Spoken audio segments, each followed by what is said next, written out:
Keep your word. Why a wake-up call at 4 p.m.? It's for 6 a.m. Oh, okay. In Singapore.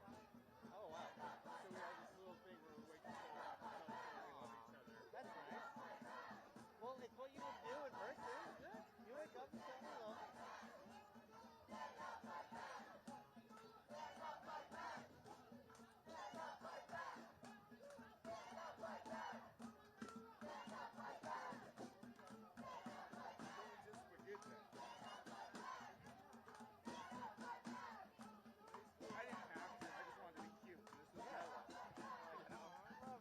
I'm here.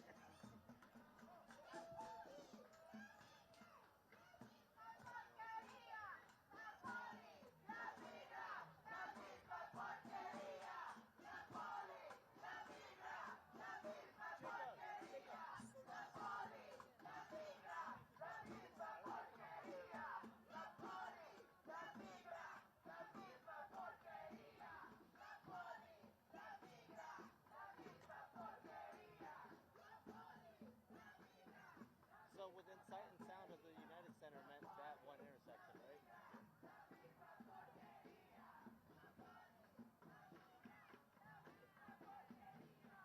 It was a controlled entry point for vehicles. Yeah. Now we know where to pay extra attention on Thursday. Yeah.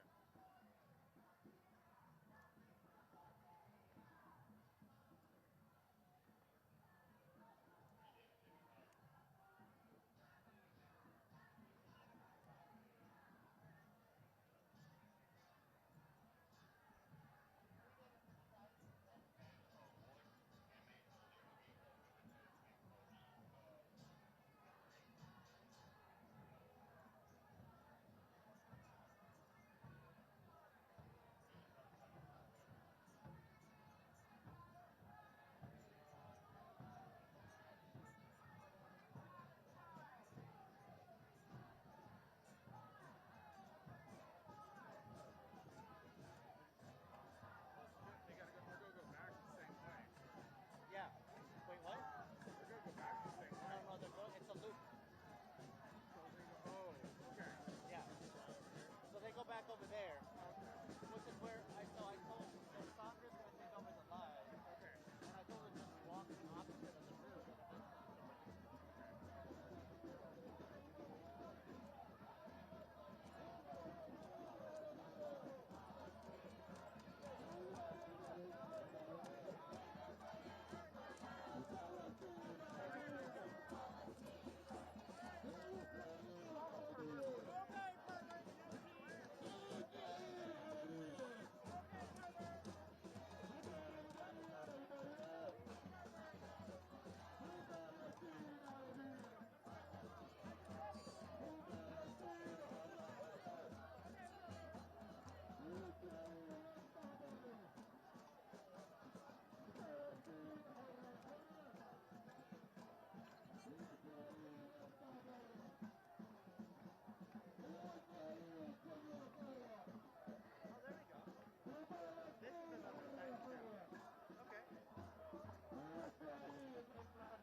I don't know.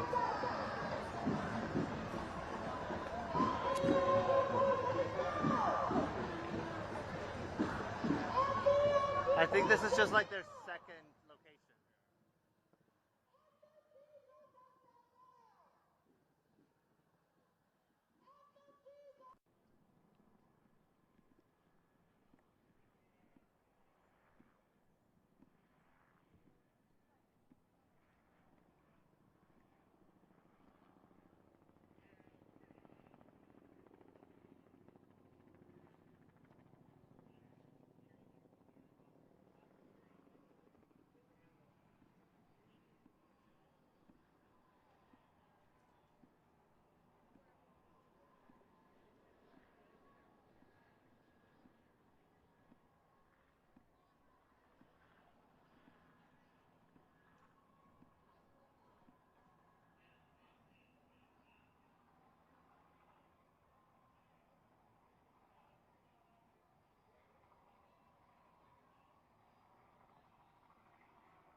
RF10. Oops, that one's hot. RF.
Please welcome Permanent Chair of the 2024 Democratic National Convention, Mignon Moore, and Chair of the Democratic National Committee, Jamie Harrison.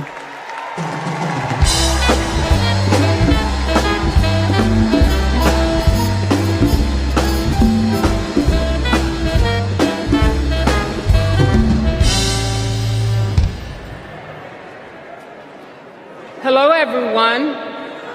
I am Mignon Moore, Permanent Chair of the Democratic National Committee.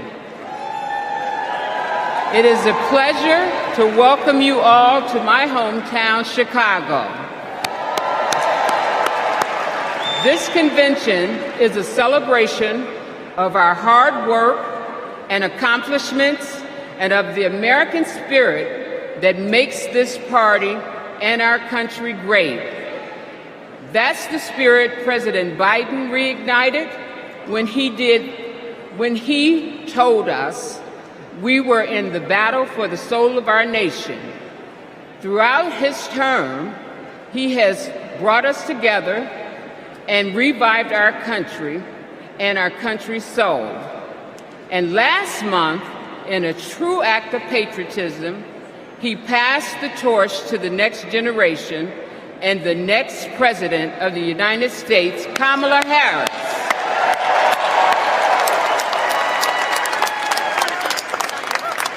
As convention chair, I may appoint officers to assist in the conduct of our proceedings. It is my honor to announce the following convention officers. Assisting as co-chairs are Lieutenant Governor Peggy Flanagan, Mayor Mitch Landrieu, Senator Cory Booker, and Congresswoman Veronica Escobar. Our convention parliamentarians will be former House Majority Whip Steny Hoyer, Broderick Johnson, and DNC parliamentary Helen McFadden. Lieutenant Governor Garland Gilchrist, Harris County Judge Lena Hidalgo, and Congressman Ted Lieu will serve as Sergeant-at-Arms. Louis Terrell will serve as our book doorkeeper, and Congresswoman Barbara Lee will serve as our timekeeper. I'd now like to turn it over to my friend, Chairman Harrison. Thank you, Mignon. Hello, Democrats. The Democratic Party is 196 years old. It's the oldest active political party in the world. Every person here is a part of a movement that brings America closer to our goal of a more perfect union. And every convention is a moment. It's a moment that contributes to our movement. It's moments like 60 years ago, when Fannie Lou Hamer told the shocking story of the racist brutality she suffered simply for registering to vote. Or 52 years ago, when Shirley Chisholm ran a historic race for the presidential nomination. Or 40 years ago, when a round-headed boy from South Carolina, the same before you today, watched Reverend Jesse Jackson challenge America to hope and to dream. Folks, all of these moments led us to this transformational moment, when a black convention chair and a black DNC chair lead us in nominating a black and AAPI woman to be the next President of the United States.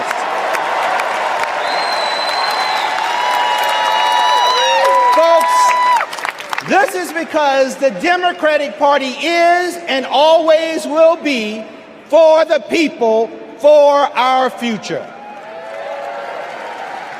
We are honored to be a part of American history as we gavel in this convention and celebrate this historic nomination. I would like to thank the incredible workers at this year's convention, the convention staff led by the amazing Alex Hornbrook, and our convention chair, Mignon Moore, and my amazing staff at the DNC. You quite literally set the stage for us today, and we wouldn't be here without all of you. We hereby call the in-person portion of the 49th Quadrennial Democratic National Convention to order.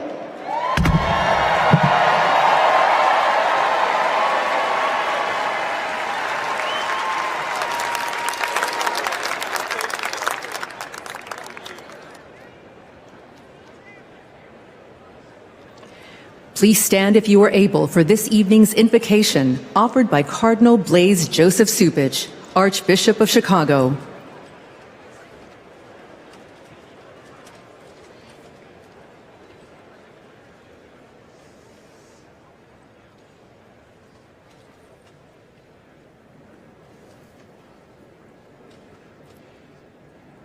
Let us pray. We praise you, O God of all creation. Quicken in us a resolve to protect your handiwork. You are the source of every blessing that graces our lives and our nation. We pray that you help us to truly understand and answer the sacred call of citizenship. We are a nation composed of every people and culture, united not by ties of blood, but by the profound aspirations of life and freedom, justice and unbound hope.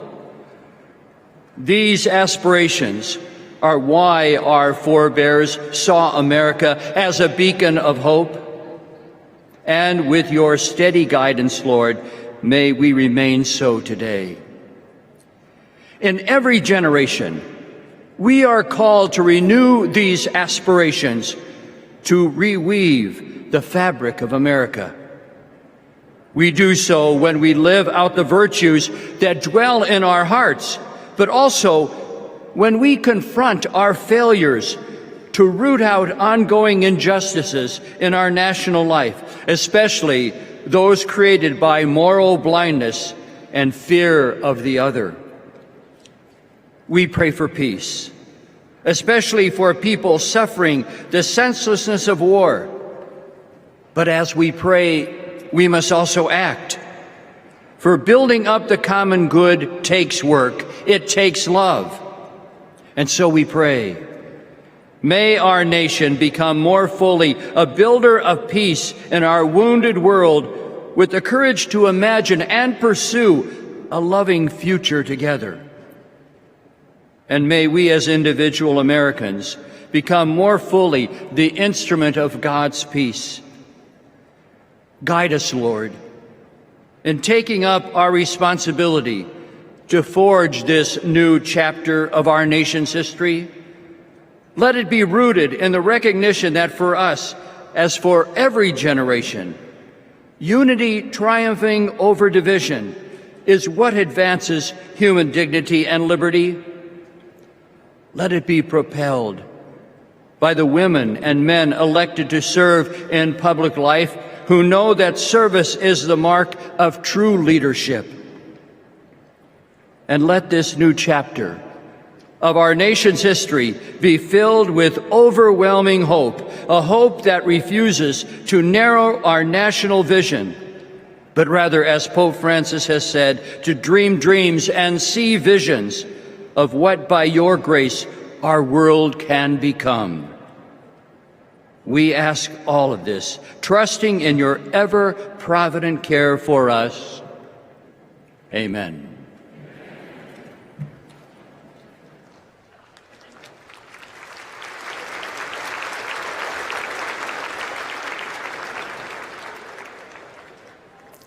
Please welcome Prairie Band Potawatomi, Nation Tribal Council Vice Chair Zach Pamami, and Secretary Lori Melchior.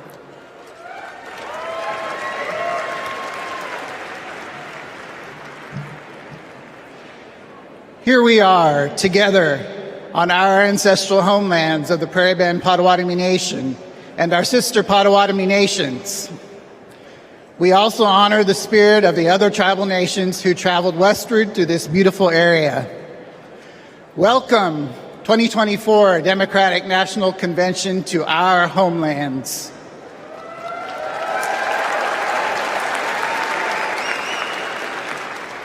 This land has and always will carry enormous importance to its original stewards, our ancestors, and our present-day communities. I am Vice Chairman of the Prairie Band Potawatomi Nation, joined by Secretary Lori Melchior,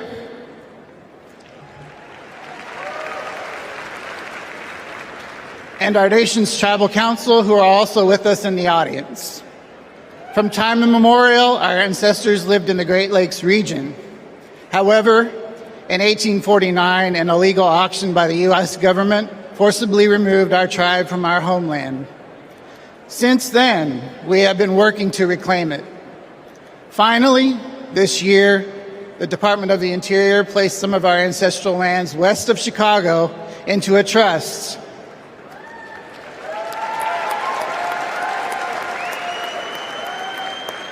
Thanks to the resolve of our tribal community and the Biden-Harris administration, we reclaimed a piece of our home. We became the only federally recognized tribal nation in Illinois in 175 years. Together, in our homelands, let's have a joyful, historic convention. Blessings to you all. Miigwech.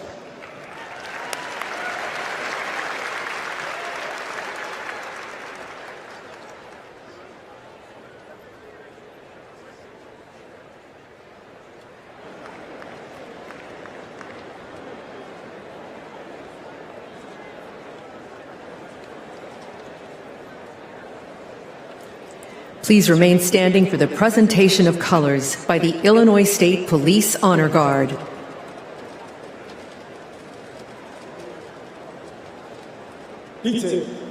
Attention! Carry. Colors.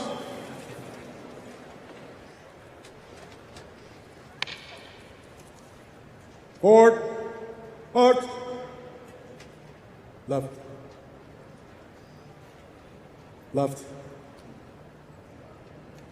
Left. Left. Left. Left. Colors. Colors turn.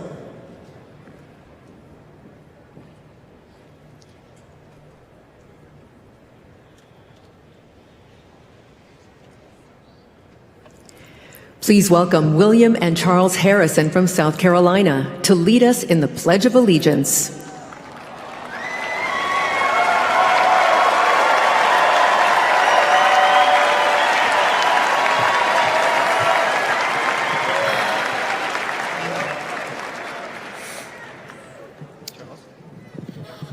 I pledge allegiance to the flag of the United States of America and to the republic for which it stands, one nation, under God, indivisible, with liberty and justice for all.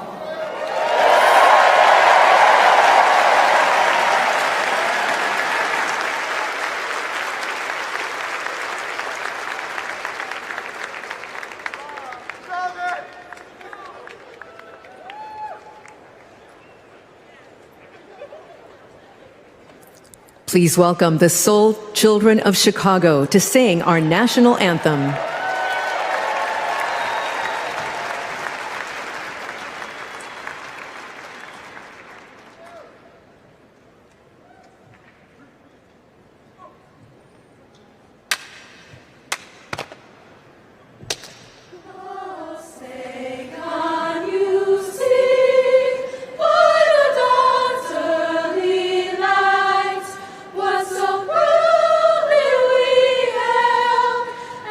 The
Forward. Forward.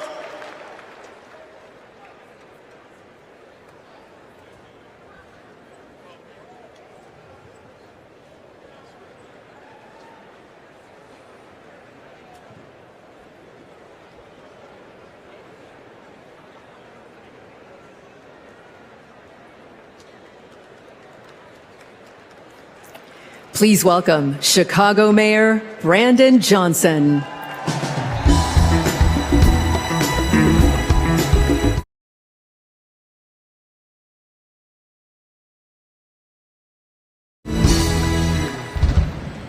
Welcome to the greatest city in the world, Chicago,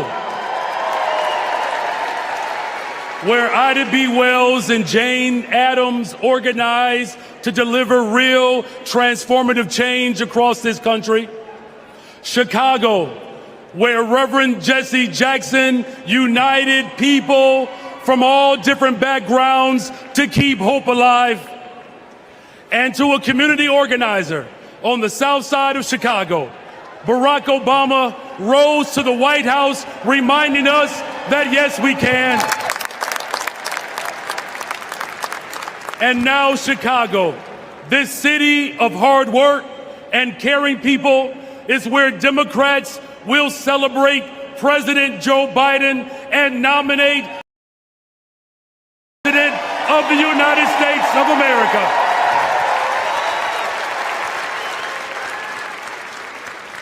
As the son of a family that worked to make ends meet, I know that Kamala Harris, the daughter of a mom who worked hard every single day, she is going to look out for the interest of everyday people.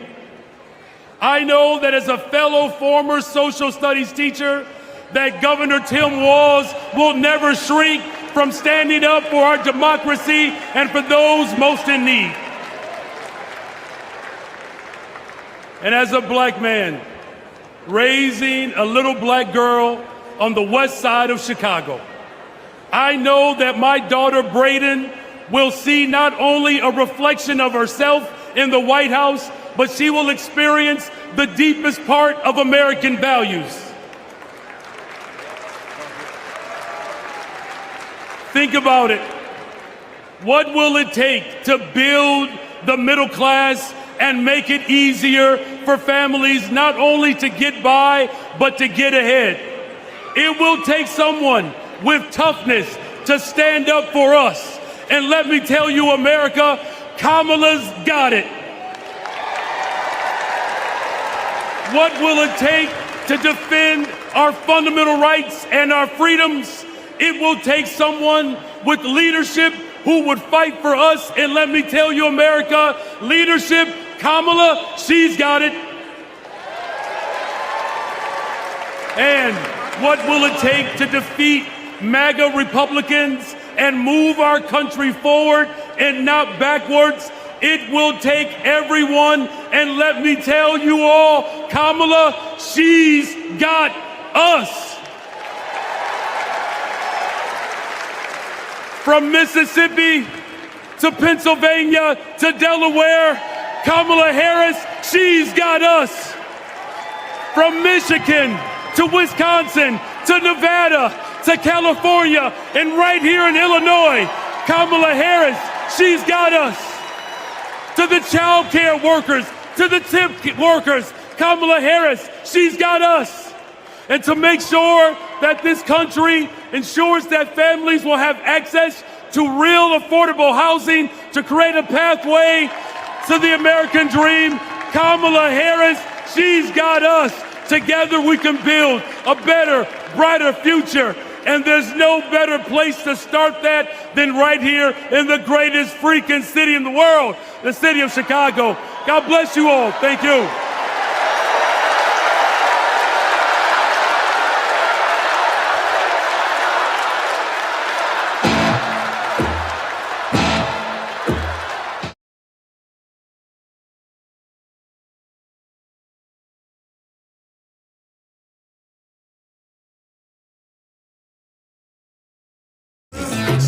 And hope in our hearts. We've got the flavor.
Hello, my friends. My fellow Democrats. I started my journey to this stage in 1988. I was 12 years old, and my family was watching the Democratic National Convention. Now, to be honest, I wanted to watch something else. But we all knew when my grandfather sat in his chair, the TV was his. But folks, when Reverend Jackson came on, I paid attention. A black man from South Carolina, raised by a single mother. That was me. And as long as I live, I will never forget what he said. He challenged young people to hope and to dream. So that's exactly what I did. I dreamed big, I worked hard, and I never lost hope.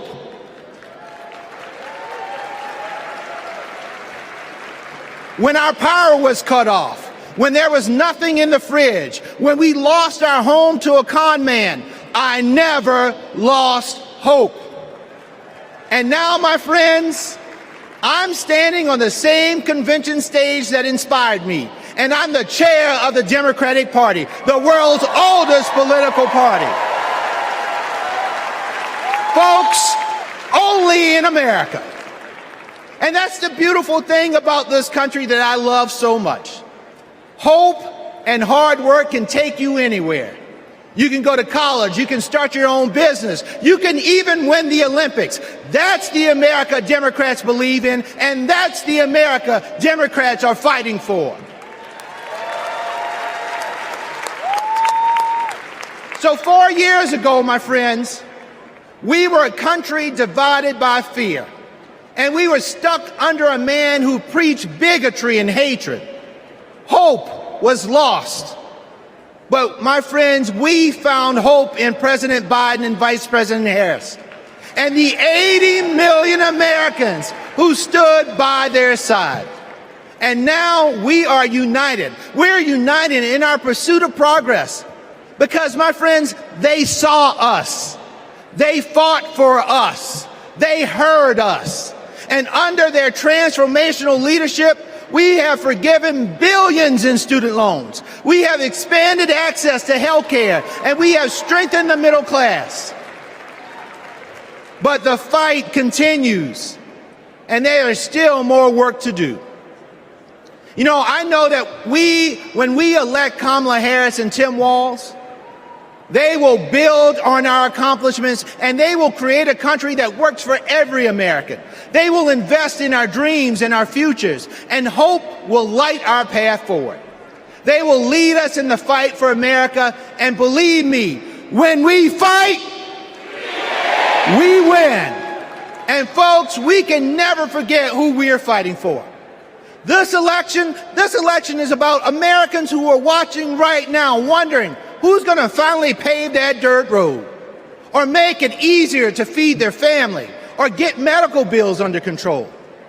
This election is about those who believe anybody can achieve their dreams if they work hard and trust in the endless possibilities of America. This election is about communities who need to see that hope and joy will always overcome fear and chaos. This election is about every little boy inspired by a party chair who looks like him, and every little girl who will finally see a president who looks like her.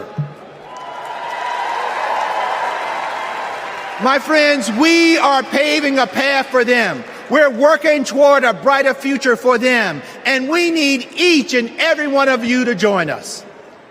In my beloved home state of South Carolina, our motto is, while I breathe, I hope. Folks, I believe in the power of hope, but it's going to take more than hope to win this election. So in the next 78 days, our motto can't be just, while I breathe, I hope. It must be, while I breathe, I vote. Because that is how we make hope real for all of America. America, let's vote for Democrats up and down the ticket. Let's save our democracy, and let's vote for our MVP, Kamala Harris, and our coach, Tim Walz. Thank you all so much for being here. And now, it is indeed my pleasure to introduce our next speaker, who will be co-chair for tonight. This is a young woman who is the current lieutenant governor of the great state of Minnesota. And when Tim Walz becomes vice president, she will become the first Native American governor in this great country. Folks, let's welcome Peggy Flanagan.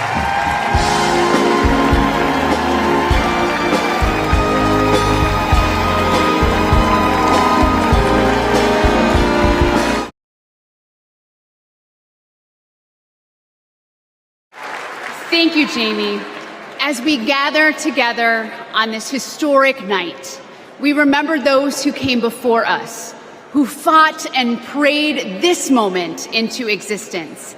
The suffragists and the abolitionists, the activists who fought for our rights, the leaders who paved the way for us all. Their courage and conviction shaped the course of history. Their memory reminds us that the fight for freedom always passes from one generation to the next. We owe it to them and to ourselves to carry their legacy forward. Tonight we pay tribute to those who dared to dream of a country that truly stands for liberty and justice for all. Next, we'll hear from one of those people, a lifelong advocate for civil rights, Maxine Waters.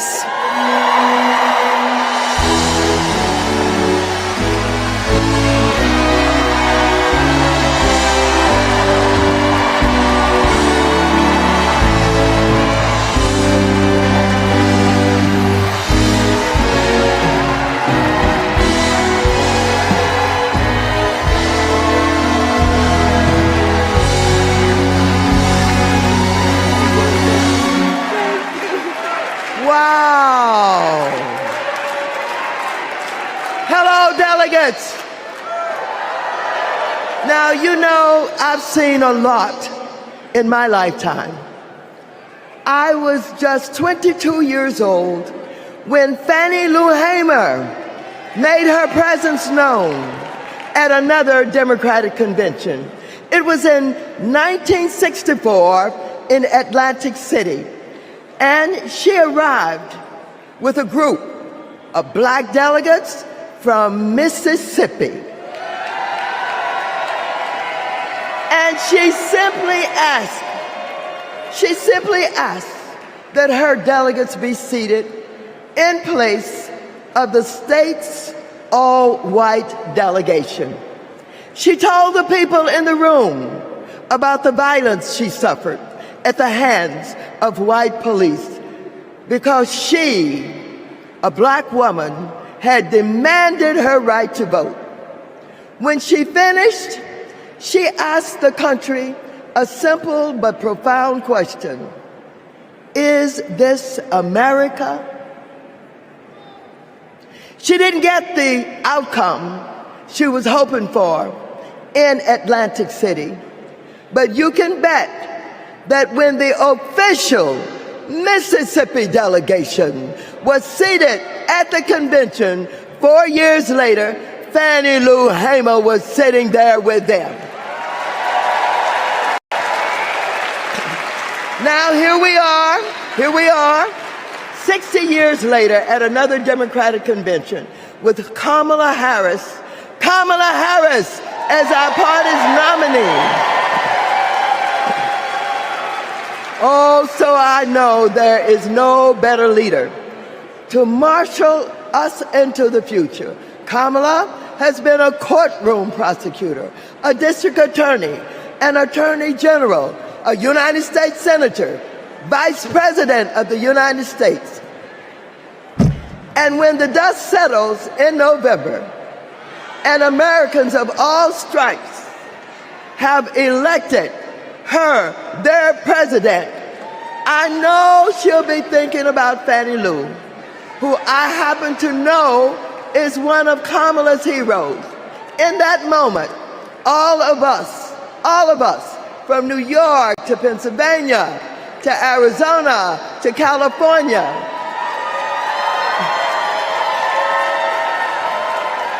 we can ask ourselves, is this America? And we will be able to say loudly and proudly, you're damn right it is.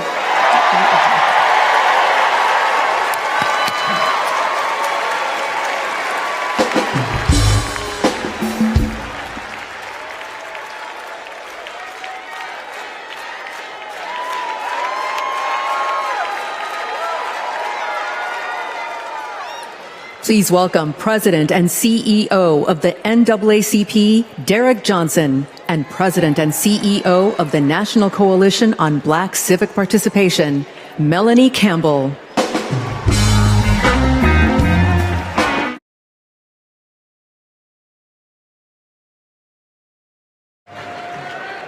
Good evening. I'm Derek Johnson, President and CEO of the NAACP, and I'm here to do my black job. Since the founding of our nation, we have been on an unending march to protect this imperfect union. Tonight, we celebrate the power of the collective, of what is possible when we are all in for all people.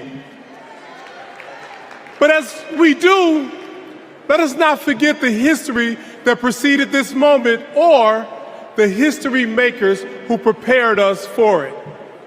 As we just heard, in 1964, the Mississippi Freedom Democratic Party, led by Fannie Lou Hamer, and Mississippi NAACP State President Aaron Henry, who stood tall and challenged a process that excluded them to ensure that we will all be recognized here tonight.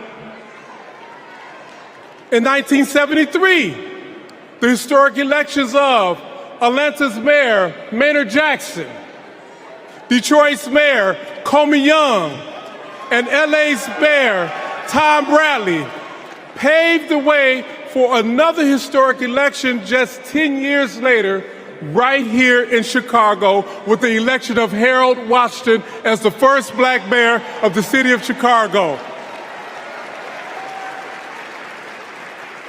And in 1988, the Reverend Jesse Jackson, in his second quest for the White House, inspired us all to keep hope alive. Now, this is important because we must all understand Black history is American history.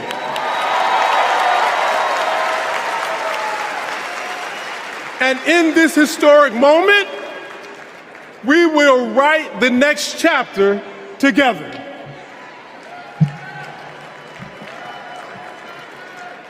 Good evening. I'm Melanie Campbell, President and CEO of the National Coalition on Black Civic Participation and National Convener of the Black Women's Roundtable. We have come this far by faith. And for Black women, this moment has been a long time coming. Vice President Kamala Harris's path to becoming the Democratic nominee for President of the United States has been paved by the leadership, sacrifice, faith, and patriotism of generations of Black women. Black women like Dr. Dorothy Irene Height, Diane Nash, Ella Baker, Amelia Boynton Robinson, Barbara Jordan, Shirley Chisholm, and Reverend Willie Barrow. Women whose optimism about what America could be and their fight to make that vision real redefined the leadership role that Black women could play in moving our nation forward. As President, Kamala Harris will lead with power, brilliance, and strength from the highest office in the land.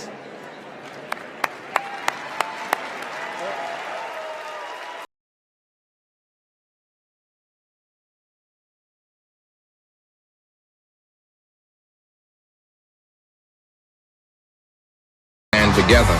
Do we believe in freedom? Support human rights. We believe in that. Support self-determination. We're built on that. Stronger together is not just a lesson from our history. The institutions of this country belong to all of the people who inhabit it.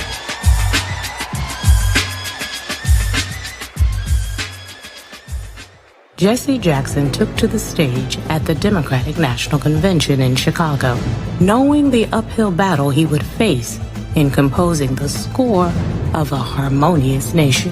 Reverend Jackson started out very young. He opened the door, and he continues to do that even now, that all of us have a responsibility for other generations to come behind us. Jesse Jackson's candidacy in 1984 helped to pave the way for Barack Obama's presidency in 2008. His 1988 candidacy helped to reshape the Democratic National Committee. His candidacy was before its time. Fueled by passion and determination and marching to their own beat, our civil rights leaders laid the groundwork for lasting change, dreaming of a country where equality and justice inspired the next generation. We need the energy of our young people. We need the wisdom of our elders. We all can be proud to say that we are truly a leading democracy and we respect people's ability to exist. America is not like a blanket, one piece of unbroken cloth, the same color, the same texture, the same size. America is more like a quilt, many patches, many pieces, many colors, many sizes. Standing on the shoulders of giants, Kamala Harris is the candidate who encompasses the brilliance, determination, analysis, and the action to carry the torch lit by the founders of the movement. There's only one choice to represent our collective voice. What kind of country do we want to live in? Value system of the modern Democratic Party has been shaped by the civil rights movement of the 1960s. There's a direct line from 64, the National Democratic Convention, where Fannie Lou Hamer asked to be seated, and 2024, where a black woman is the Democratic nominee. It's been a long struggle and a long journey, but Fannie's going to be vindicated and Shirley Chisholm's going to be vindicated in the 24 Democratic Convention. I wonder if I could sit in a room with Shirley Chisholm, with Rosa Parks, with Coretta Scott King. What would they say about what's happening today? The civil rights movement has been a key part of organizing the agenda, not just of the Democratic Party, but of democracy. This is the hope that runs through Kamala Harris's leadership, one where hope, change, and freedom are the drumline of our democracy. I stand before you today as a candidate for the Democratic nomination for the presidency of the United States of America. I stand before you today to proudly announce I am now officially the Democratic nominee for President of the United States. We must never surrender. America will get better. Keep hope alive. Keep hope alive. Please welcome founder and president of the Rainbow Push Coalition, Reverend Jesse Jackson.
hesitate. Don't question it. Go vote.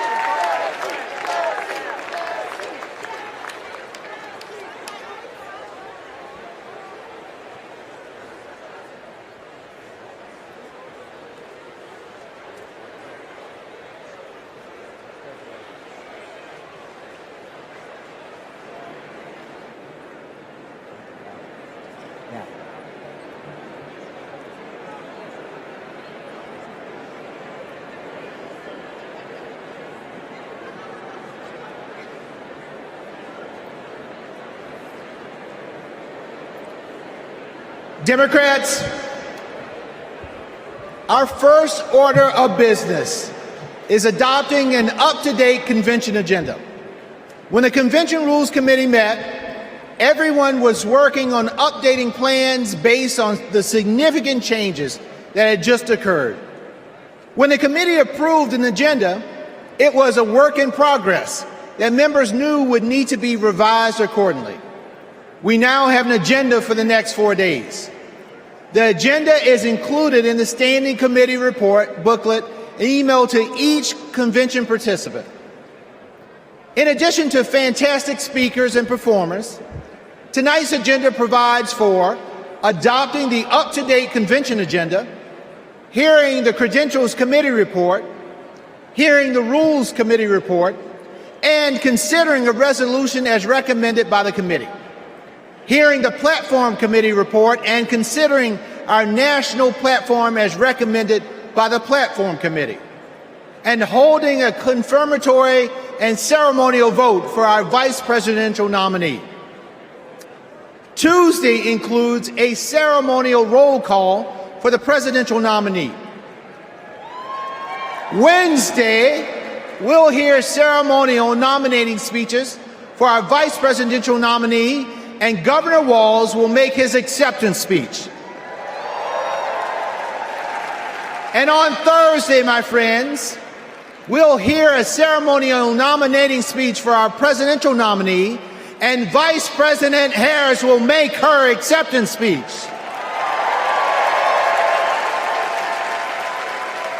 So now, delegates, the chair will entertain a motion to approve the up-to-date agenda.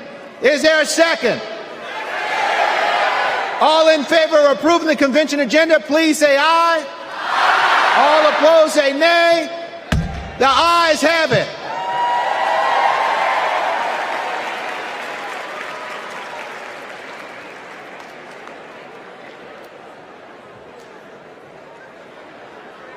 Are we going to the next one? Please welcome Credentials Committee co-chairs, Secretary Marcia Fudge and James Roosevelt Jr.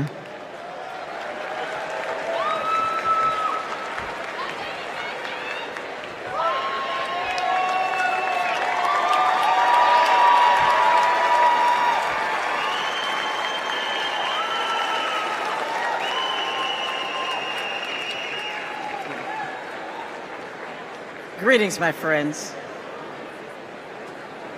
It is an honor to have served as co-chair along my friend, Jim Roosevelt. Pursuant to the call, the Credentials Committee met and adopted a resolution to credential the delegates and alternates to the 2024 National Convention. I am pleased to report that there were no credentials issues to be decided by the committee.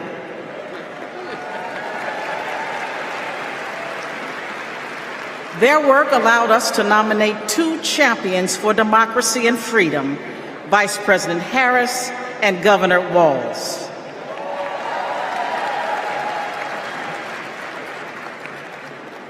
Our delegate selection process is designed to ensure every voice is heard and every vision is heard, and our delegates accurately represent their electorates. Diversity is our party's strength.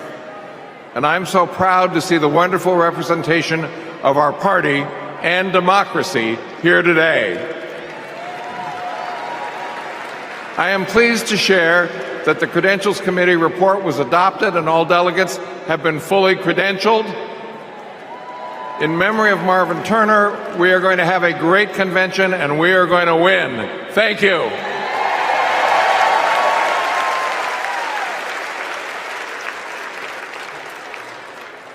Please welcome Rules Committee Co-Chair, Bishop Leah Daughtry.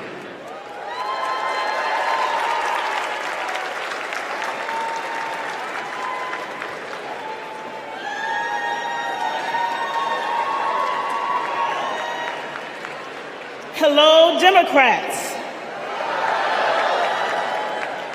It was my honor to serve as co-chair of the Convention Rules Committee alongside my friend, Governor Tim Walz. Governor Walz is a little occupied this evening, but it's good to know that serving as co-chair of the Rules Committee is a ladder for promotion. The Rules Committee adopted the procedural rules of the convention on July 24th. They are based on long-standing processes governing our convention and ensured that we met all ballot access deadlines.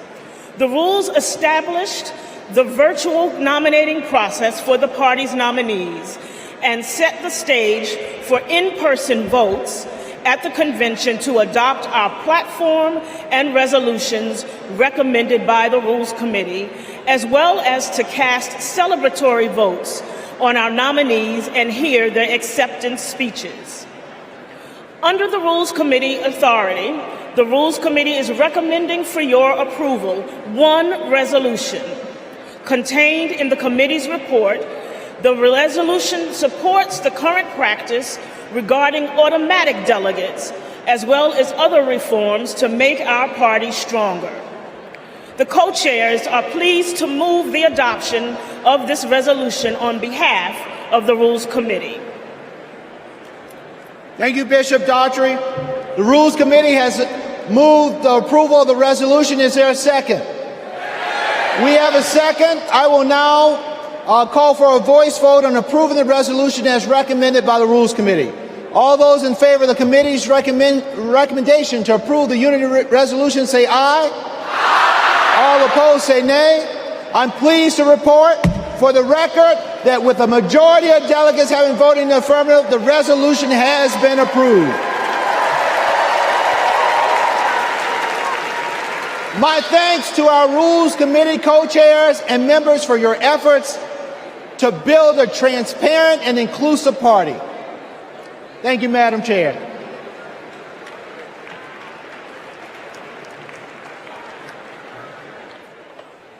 Please welcome Platform Committee Co-Chairs, Mayor Mitch Landrieu and Mayor Regina Romero.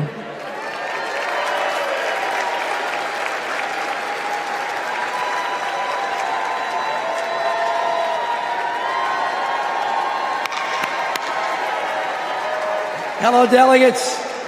It is my pleasure to join Co-Chair Romero to present the national platform as recommended for approval by the committee. Our platform is grounded in our democratic values of hope, of progress, and love of our country.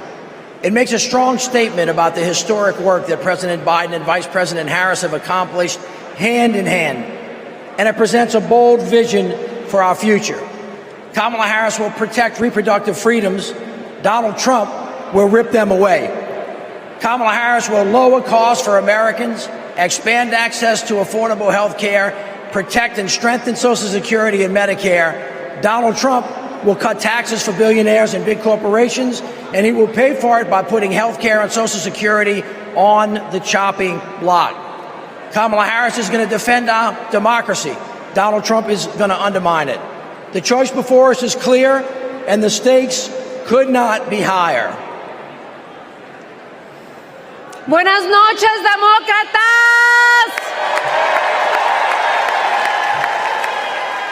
Mayor Landrieu, it was a pleasure to serve as your co-chair.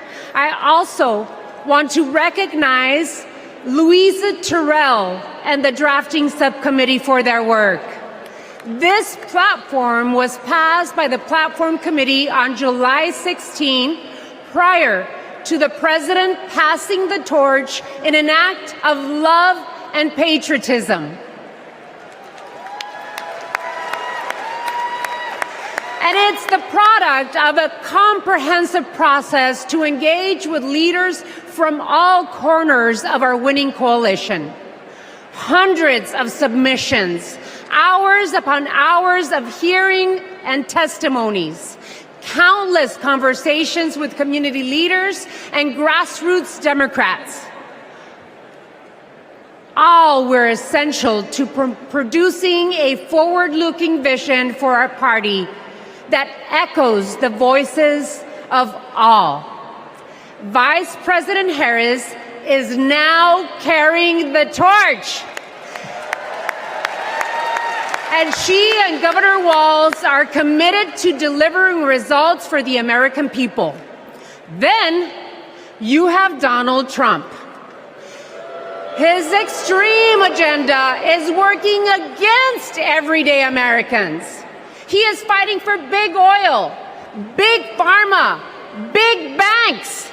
But most of all, my fellow Democrats, he is fighting for himself. This November, we need to keep Democrats in office and elect Kamala Harris and Tim Walz so we can implement an agenda that works for everyone. Cuando luchamos, ganamos. And with that, on behalf of the Platform Committee, we are pleased to move the adoption of the 2024 Democratic National Platform.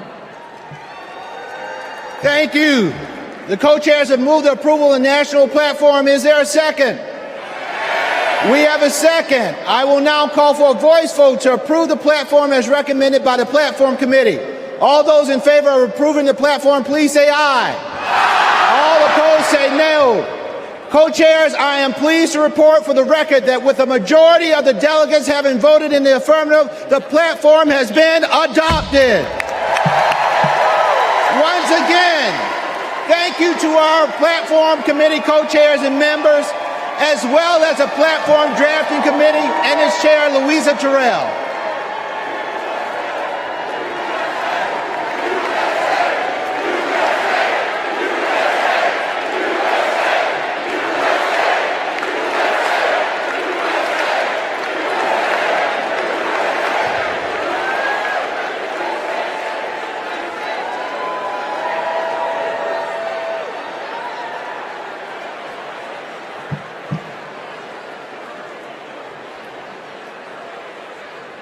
When Kamala Harris set out to find her vice president, just 1 month ago, she was looking for someone who believes in our democracy, who works hard for the American people, and has an endless supply of hope for our future. She found that in Vice President Tim Walz. Come on, give it up for Give it up. On August 6th, the Democratic Party officially nominated Governor Walz as our vice presidential candidate. While Governor Walz's nomination has already been certified, we couldn't miss the opportunity to celebrate this future vice president's integrity, commitment, decency, and service to our nation.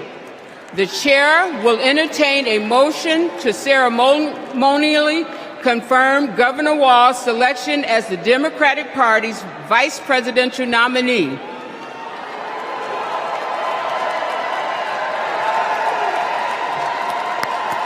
We have a motion. Is there a second? We have a second. We will now have a voice vote on the motion to ceremonially confirm our vice presidential nominee. All in favor of the motion, please proudly say aye. All opposed? The ayes have it.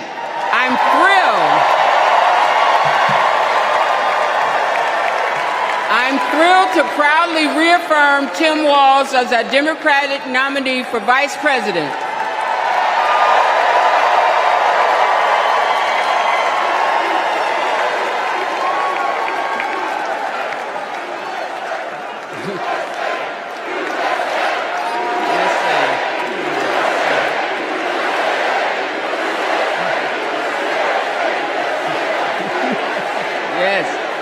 Yes, USA.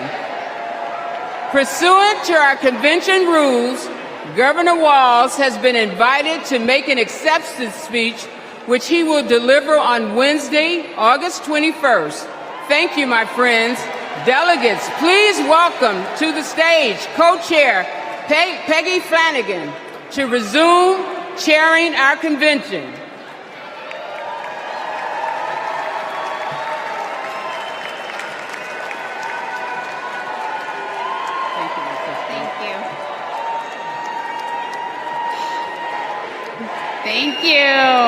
Thank you. Well, good evening, and welcome to the first night of the Democratic National Convention.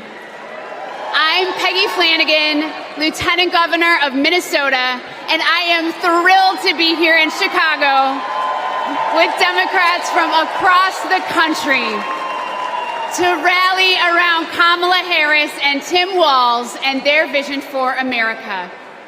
It's been 8 years since we last came together as a party, and I can feel the excitement in this arena. It's filled with energy and with joy. Our theme tonight is for the people. We'll hear from union leaders, civil rights advocates, and our fellow citizens. And we'll hear from our president, Joe Biden, who has been a champion for the people for his entire life. My name in the Ojibwe language is Gigi Wewedam Ukwe, or in English, speaks with a clear and loud voice woman. I'm a member of the White Earth Nation, and my family is the Wolf Clan.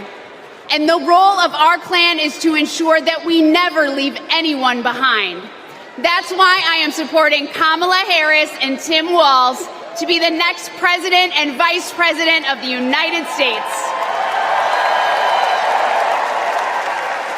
For almost 6 years, I've worked side by side with Governor Walz.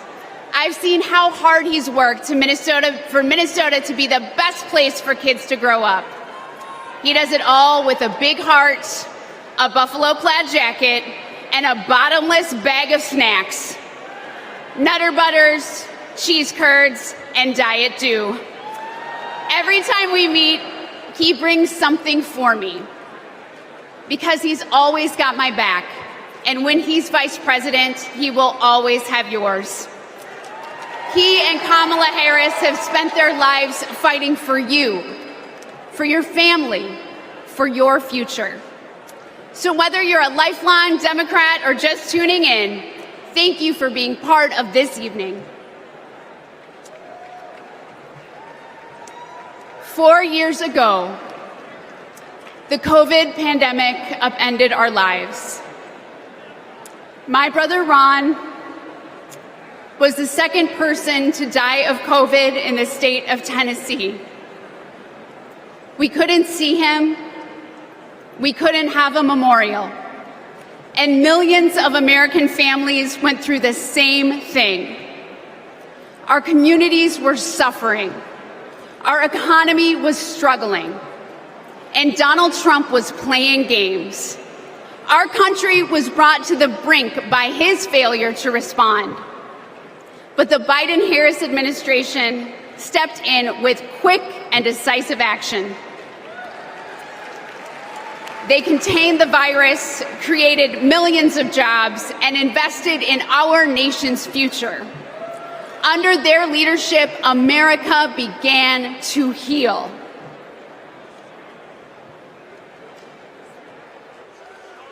Are there words about a pandemic at this point? No, we're not at all. We have it totally under control. We think we have it very well under control. We pretty much shut it down. A lot of people think that goes away in April.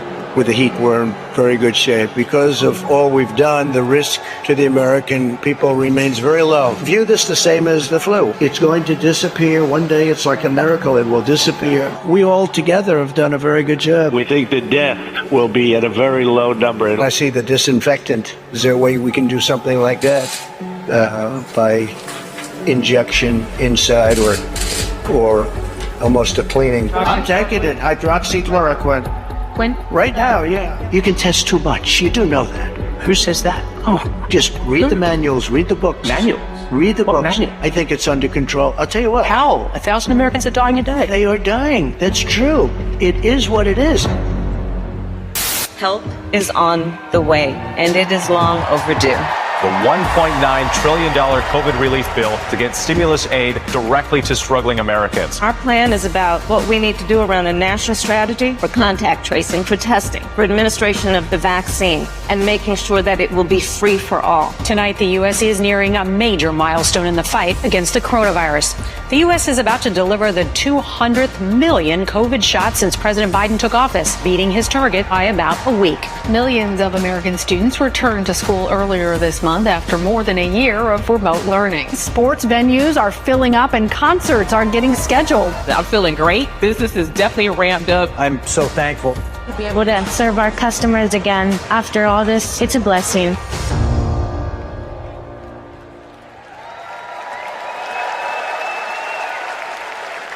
Please welcome Illinois Representative Lauren Underwood.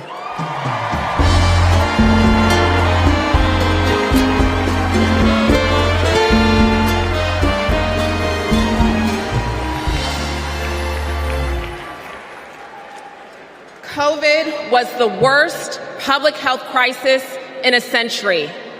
Donald Trump failed us. But Joe Biden and Kamala Harris got it under control. Donald Trump said, "It is what it is." Joe Biden and Kamala Harris said, "Help is on the way." Democrats in Congress tried to lower the cost of health care. Donald Trump tried to take our health care away. We tried to expand Social Security and Medicare. Donald Trump tried to cut them year after year after year. He took the COVID crisis and turned it into a catastrophe. We can never let him be our president again.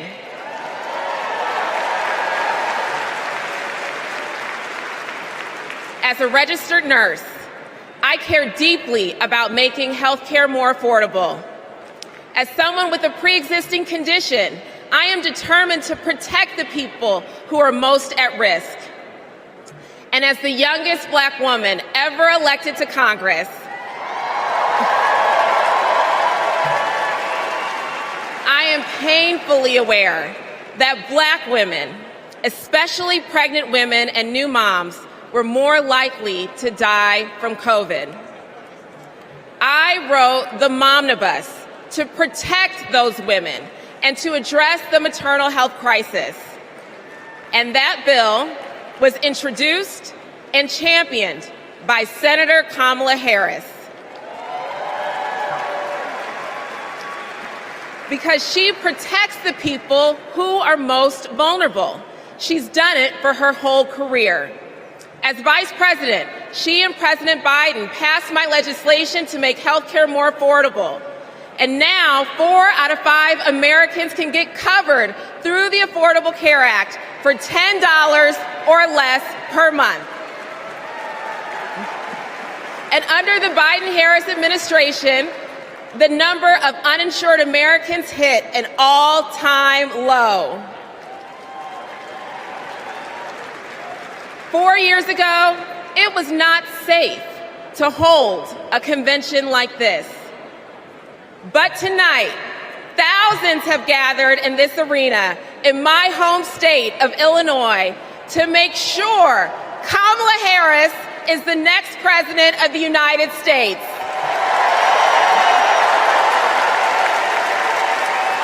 We have come so far these past 4 years, and we're not going back. Thank you.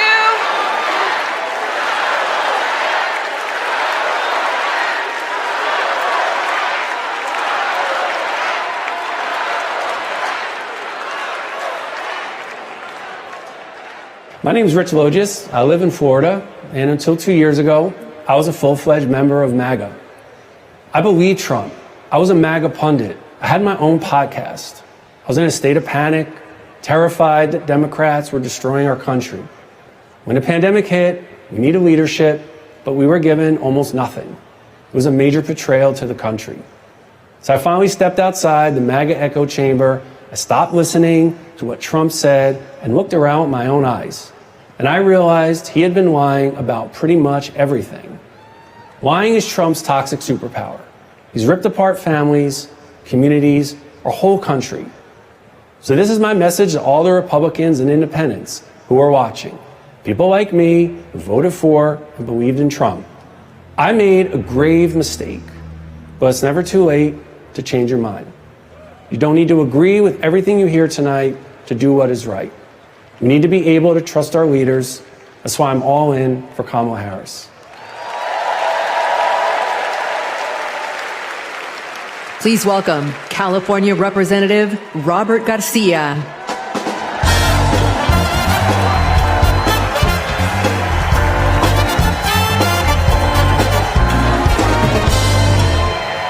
Thank you.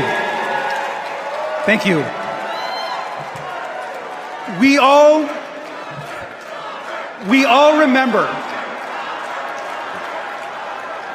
remember the world in 2020, where we were, and for some of us, who we lost. Now, I was in my second term as mayor of Long Beach, California. And my mom was a healthcare worker. Like many of you, I watched in terror and horror as the COVID pandemic consumed our lives. As mayor, I fought for more hospital beds, for more tests, and to make masks more accessible. What we needed at that moment was national leadership. But instead, we got Donald Trump. While schools closed and dead bodies filled morgues, Donald Trump downplayed the virus. He told us to inject bleach into our bodies. He peddled conspiracy theories across the country. We lost hundreds of thousands of Americans and our economy collapsed. Now, that summer of 2020, my mom and my stepfather both died of the COVID pandemic. And I miss them every single day. So when Donald Trump and his MAGA extremists like Marjorie Taylor Greene downplay the horror of the pandemic, it should make us all furious.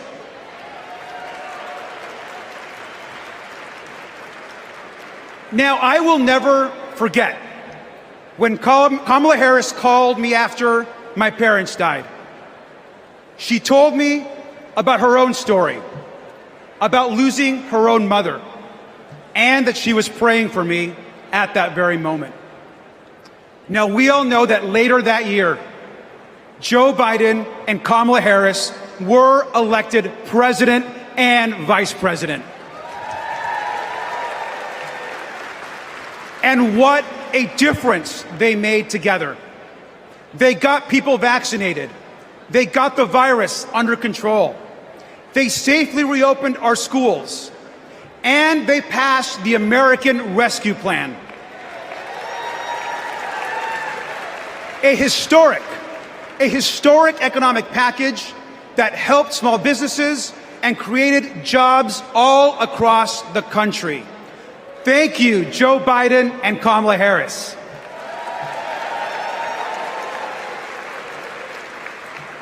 Now, I am a proud immigrant who came to the United States as a young child.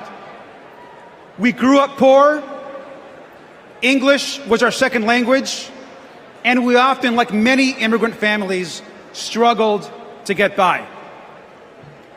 But my mom, she moved here to the United States because she believed in the American dream.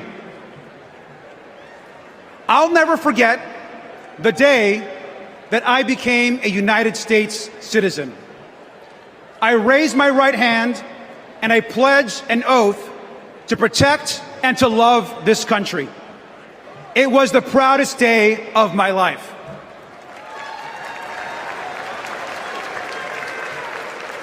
My mom taught me to love this country. She taught me that real American patriotism is not about screaming and yelling America first. Real American patriotism is loving your country so much that you want to help the people in your country. That is American patriotism. And we all know that Kamala Harris understands and knows this as well. Kamala Harris is ready to lead this country.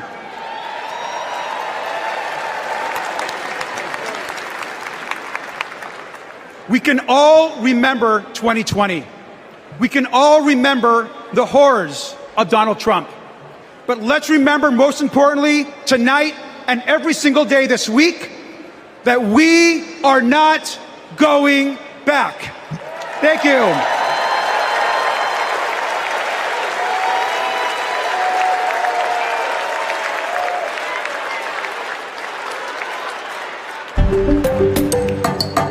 Hey everyone, I'm Ryan from Kamala HQ, and we have a little game we like to play here called Two Lies and a Lie. We list out 3 things Donald Trump has said, and then we try to figure out if any one of them is true, which they're not. Let's play. First up, jobs. Trump claims his administration created more jobs than we ever had before. He says we had the greatest economy ever, and then we got hit with COVID, and he says he created a manufacturing jobs miracle. Let's dig in. More jobs than we ever had before? Trump lost 3 million jobs. In fact, he's the first president to lose jobs since Herbert Hoover.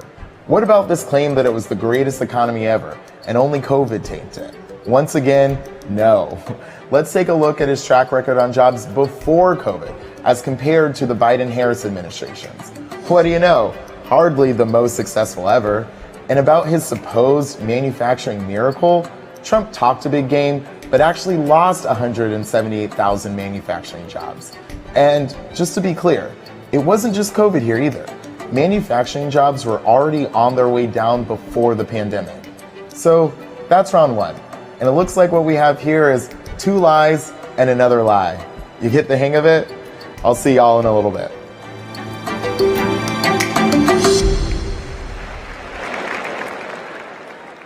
Donald Trump downplayed COVID while Americans were living in fear. He lied about creating jobs while our communities were fighting to survive. But the Biden-Harris administration stepped up.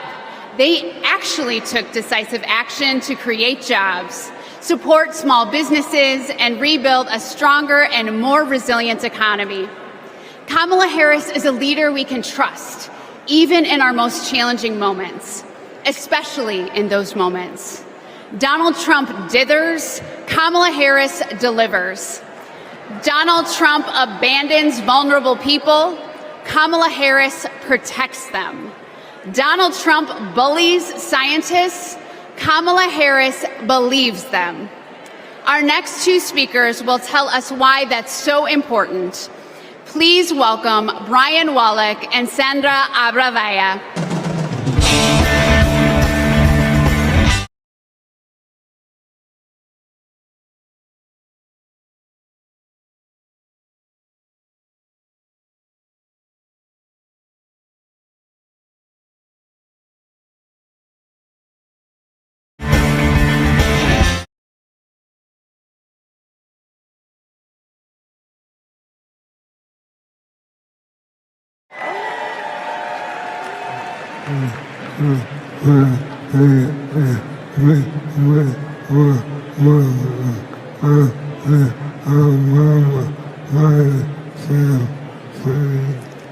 In 2008, we met while working on the Obama-Biden campaign.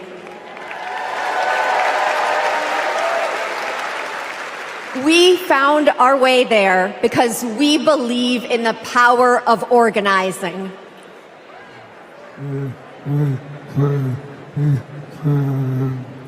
Then we found each other.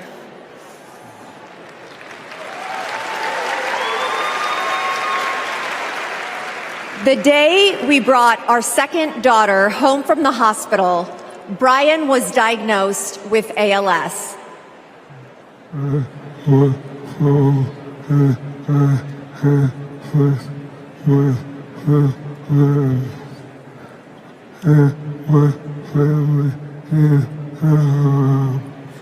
I was told I had 6 months to live. That was 7 years ago.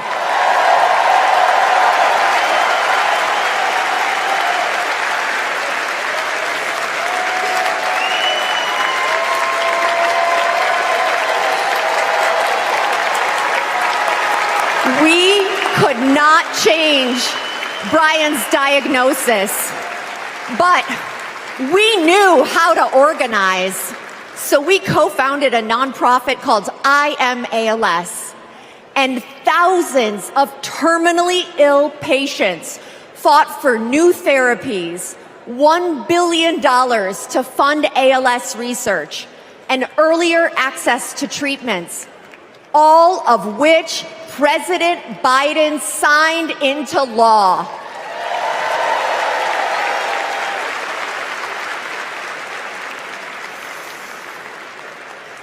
We will also keep fighting alongside patients living with Parkinson's, young onset dementia, and Alzheimer's. We've seen just how relentless activism can beat the odds, just like what Brian has been doing for 7 years.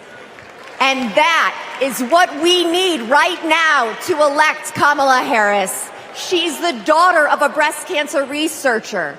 She knows the promise of science and that patients need to be able to get the care they need wherever they live.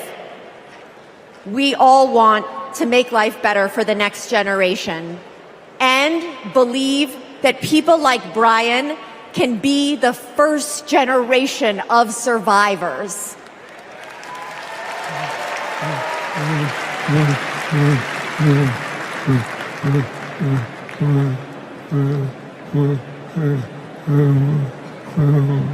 And we can make life better for our caregivers too.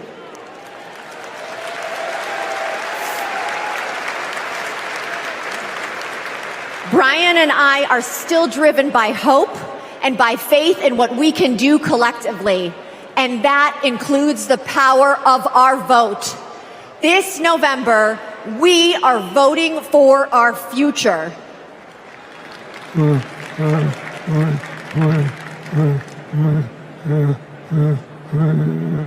Because we plan to be around for it.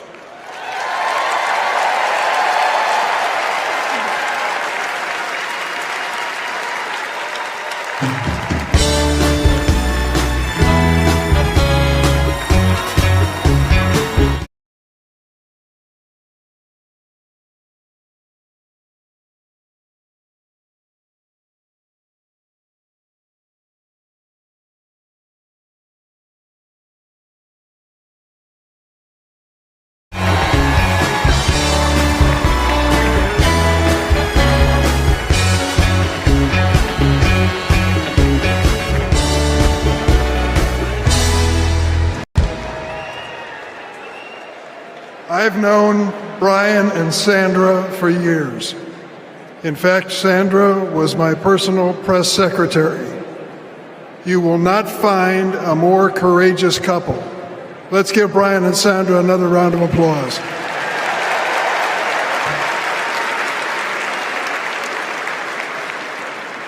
In every election campaign, we Democrats talk about jobs. Now forget for a moment Donald Trump's wild claims. He lost millions of jobs in America. He promised to bring back manufacturing jobs. but he failed. He promised to deliver infrastructure, but he failed. His record was defined by failure.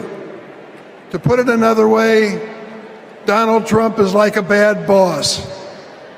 You want time off to take care of your sick parents? Ask Donald Trump. Denied. In Donald Trump's America, there is no paid family leave. Want to have a child, but need IVF? Too bad. That's shut down too. Want a pay raise? Too bad. The boss just gave himself one, so there's nothing left for you. Donald Trump reminds us of a boss we've all had. The guy who thinks he's a very stable genius, but is driving the company into the ground. Now get this. Donald Trump did make history. Let's give him credit. He is one of only 2 presidents in the history of the United States to leave office with fewer Americans working than when he started. Now he wants a chance to make America unemployed again. On the other hand, let's take a look at the record of Joe Biden and Kamala Harris.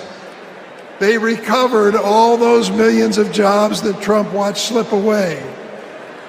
They added over 6 million jobs on top of that. 16 million jobs in total. 16 million.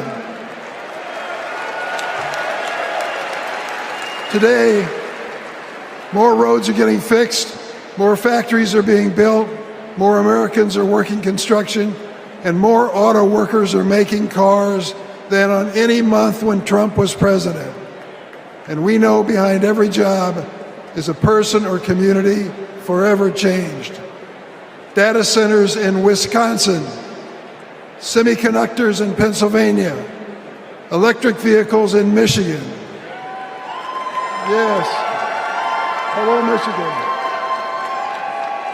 These investments mean strong economy, growing public schools, and well-funded, well-staffed first responders. These investments mean hope. That's what Kamala Harris and Tim Walz are fighting for. They'll fight for the places that are too often left behind. Fight to change lives and uplift communities. Fight to bring back American manufacturing. My friend, Ed Smith, a giant of the Illinois laborers, he's a great fellow. We lost him this year. But Ed Smith told us there's joy in this battle. When we win, we help people buy their first homes, send their kids to college, and retire with dignity. Incidentally, that happens to be my family's story too. My mom and dad worked for the railroad, and because we were a strong union family, we were able not just to get by, but to get ahead. That's the American economy Kamala Harris and Tim Walz are fighting for. Let's join that fight and build it together.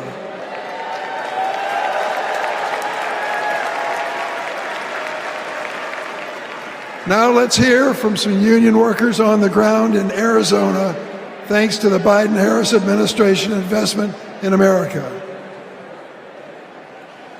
Welcome to Phoenix. Donald Trump said he'd bring back American manufacturing, but Joe Biden and Kamala Harris actually did it. Thanks to them, plumbers and pipe fitters like us are building the factories, semiconductor plants, and data centers of the future. We are hard at work in Phoenix, Mesa, Goodyear, Chandler, and more. Our neighborhoods, schools, and local businesses are growing. Sometimes we have so many projects that we send fabrication out to other states. Our local union is now up to 4,800 trades members. That's up from 2,800 in 2020, thanks to Joe and Kamala. And it's an exciting time for us in the next generation. Our apprenticeship program now trains over 1,100 people a year. Every year at local high schools, when they announce what graduating seniors are doing next, more and more of these kids are joining the trades. My son is a senior in high school this year, and he plans to join us. Not just for the great career and the financial security that all us parents want for our kids, but it's because he's excited to work on the cutting edge of innovation. Kamala Harris will keep investing in American manufacturing. With her commitment, there's nothing that us American workers can't build. Please welcome Ohio Representative Joyce Beatty.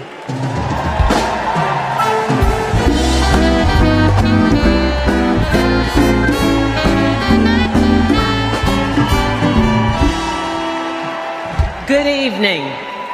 I'm Joyce Beatty, and I'm proud to represent Ohio in Congress. I was born in the Buckeye State, and I've never left.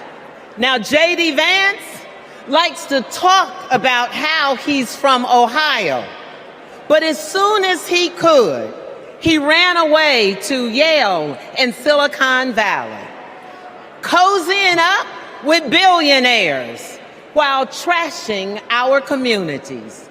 J.D. has been our senator for 18 months. And what has he done for hardworking Americans? Nothing. He's been busy writing the foreword to the book from the Project 2025 guy. While J.D. and Donald Trump have been sharing conspiracy theories from the darkest corners of our internet, Kamala Harris and Joe Biden have been busy expanding access to the internet, while the other guys have been criticizing women without children. Joe and Kamala have been expanding the child tax credit. And let me just tell you, cutting the poverty rate for our children. Kamala and Joe Biden have been also at the same time reducing the price of health care for our seniors. And yes, securing a cap of $35 on insulin. And as J.D. and Trump, they want to take us back to the past. Kamala and Joe have been bringing the jobs of the future to America today. With the CHIPS Act, a $280 billion investment. And that's not just a big number. It means new semiconductor plants and thousands of good-paying jobs. You see, I worked with Kamala to pass it, and I saw her leadership style up close, a rare combination of brilliance, legal expertise, and patience. You see, it's simple. J.D. and Trump like to talk about states like Ohio, but Kamala and Joe actually get stuff done for us. And so does our next vice president and my good friend, Governor Tim Walz. America, are you ready to build on our progress? Are you ready to turn out for leaders who know that action speaks louder than words? Are you ready to vote for Kamala Harris? Are you ready to put people over politics once and for all? Well, the era of joy and freedom is up on us. And now it is on us to go seize it. Thank you. God bless you.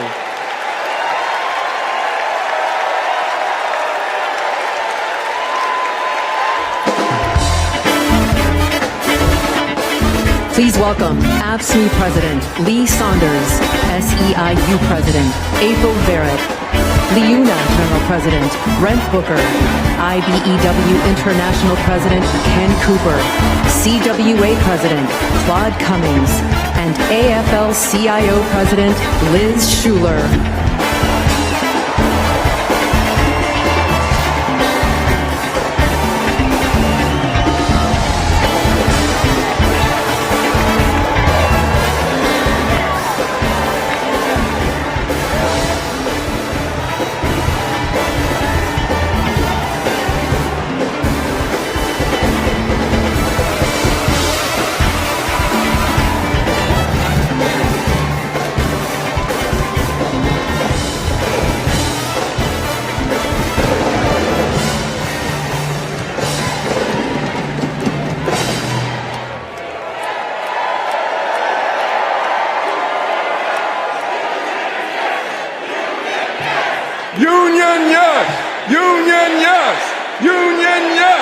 Union, yes.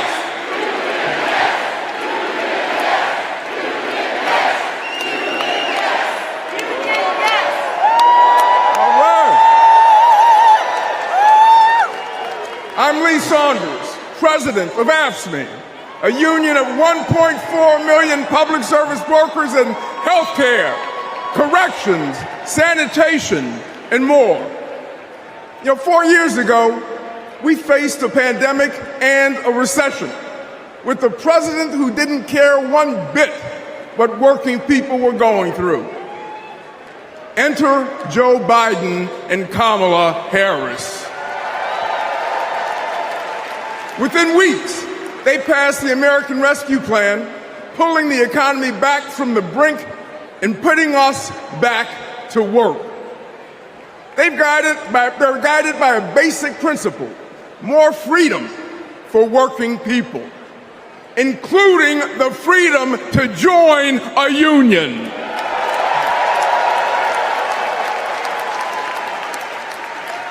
So this November, we're moving forward with Kamala Harris as our president.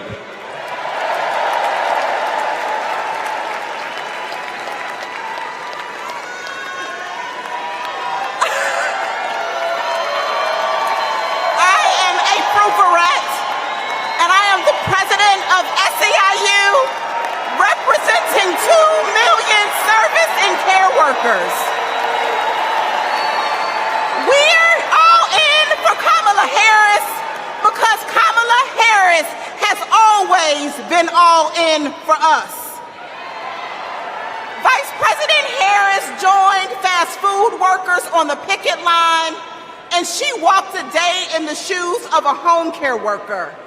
She shares our vision for a modern-day labor movement, a movement that meets the needs of workers in the 21st century, and an economy that is ready for the future.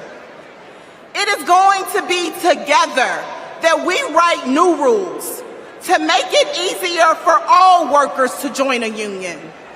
And we are going to build a younger, darker, hipper, fresher, sneaker-wearing labor movement. A movement that is going to be more inclusive and built for the middle class. And we are going to end poverty wage work for once and for all. So let's do the work. Let's elect Kamala Harris, so that together we will usher in a new era of worker power, and together we will win the future. Let's go get it.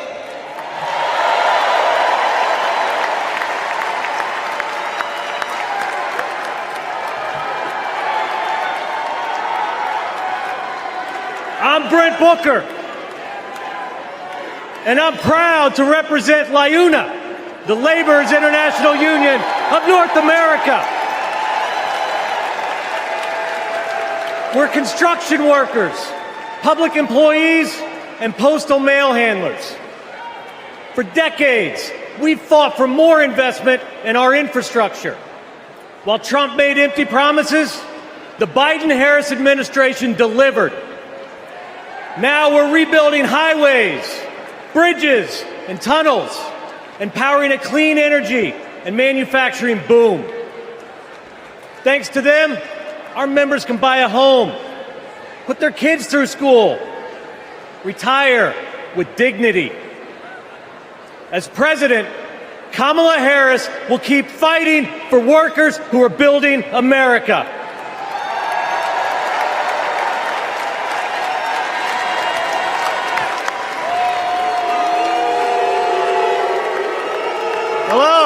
Hello, I'm Kenny Cooper, representing 840,000 IBW members, the International Brotherhood of Electrical Workers.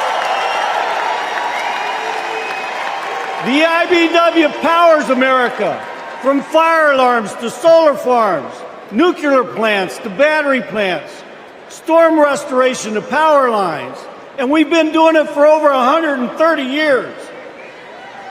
Today, we're building a new energy future while providing great paying jobs and a stable retirement for all working families. Every step of the way, Kamala Harris has been there for us. She's bringing back American manufacturing to forgotten places throughout our country. She cast the deciding vote to save our pension plan.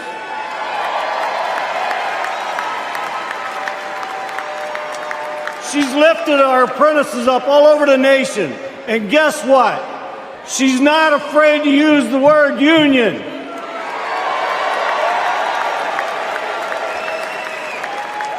She has came through for all of us, and it's our turn to come through for her. Thank you.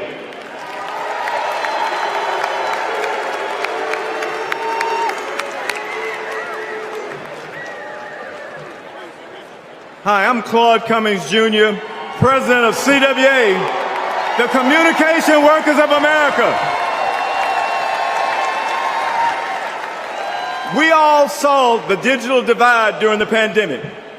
Millions of American families didn't have access to high-speed internet at home.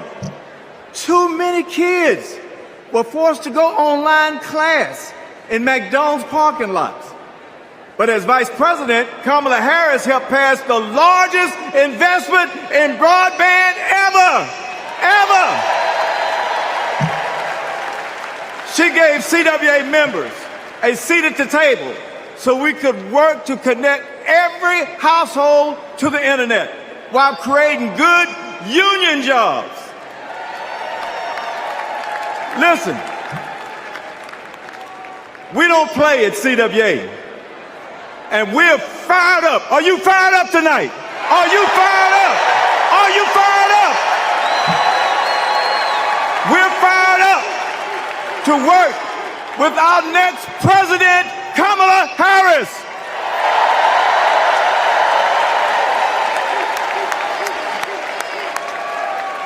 I'm Liz Schuler, president of the AFL-CIO.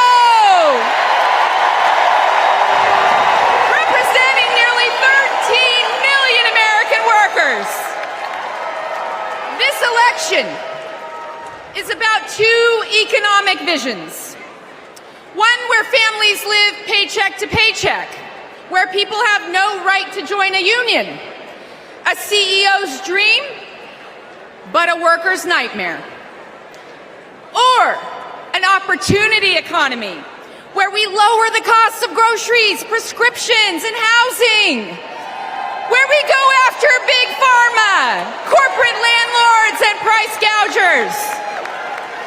Where there's no such thing as a man's job or a woman's job, or like Donald Trump would say, a black job.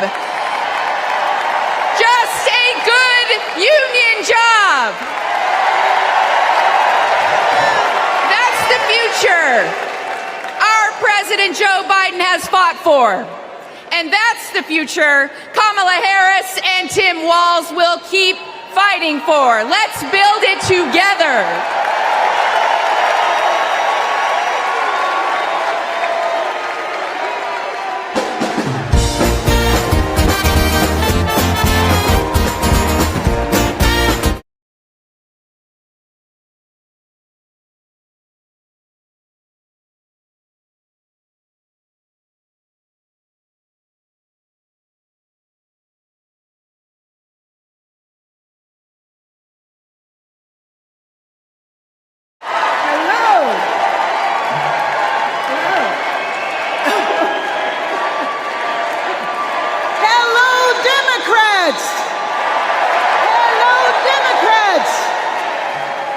Are you as excited as I am?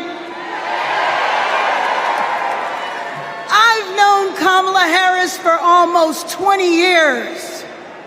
Our bond was forged years ago by a shared commitment to children, a belief that it is everyone's responsibility to care for every child, no matter where they come from and no matter who their parents are. Kamala knows that each generation has an obligation to the next. That's why when I was Speaker of the State Assembly and she was a prosecutor, we fought to address youth homelessness and reform the child welfare system. We wanted to make sure that California's foster youth aren't cut off and left on their own the day they turn 18. As Attorney General, Kamala created our state's Bureau of Children's Justice and worked to give children in the juvenile justice system the support they needed. And when I asked her to swear me in, the first woman vice president, swearing in the first woman mayor of Los Angeles,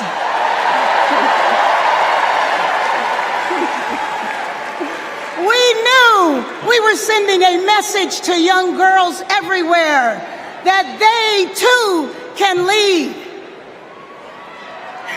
Now, I know Kamala, and she feels the importance of this work in her bones. When Kamala meets a young person, you can feel her passion. You can feel her heart, and you can feel her fearlessness. That is what defines a commitment to children, being willing to fight fiercely for every child. And trust me, Kamala has done that her entire life. So this November, we're gonna fight to elect Kamala Harris as the next president of these United States.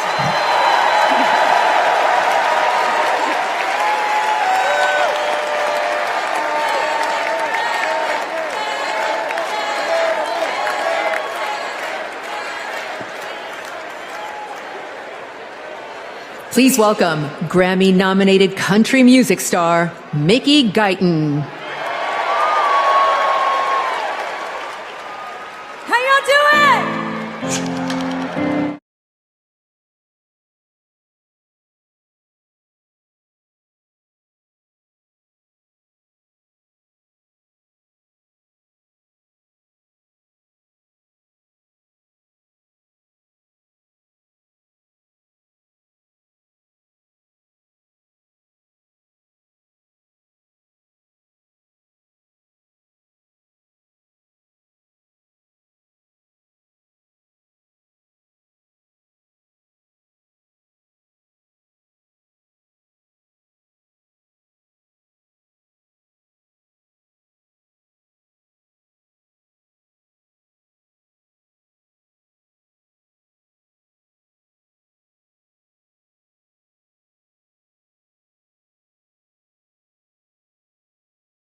As we look ahead to our collective future, it's important to reflect on all the incredible progress that we've made in the last 4 years. The Biden-Harris administration laid the groundwork for a stronger, more resilient nation. They invested in critical infrastructure, delivered relief when disaster struck, and made healthcare more affordable. Kamala Harris cares. And unlike Donald Trump, she has a plan, not just for the next 4 or 8 years, but for generations to come. Now, let's hear from some of my fellow state executives about how Kamala Harris and Tim Walz are investing in the long-term future for our nation. Okay, go.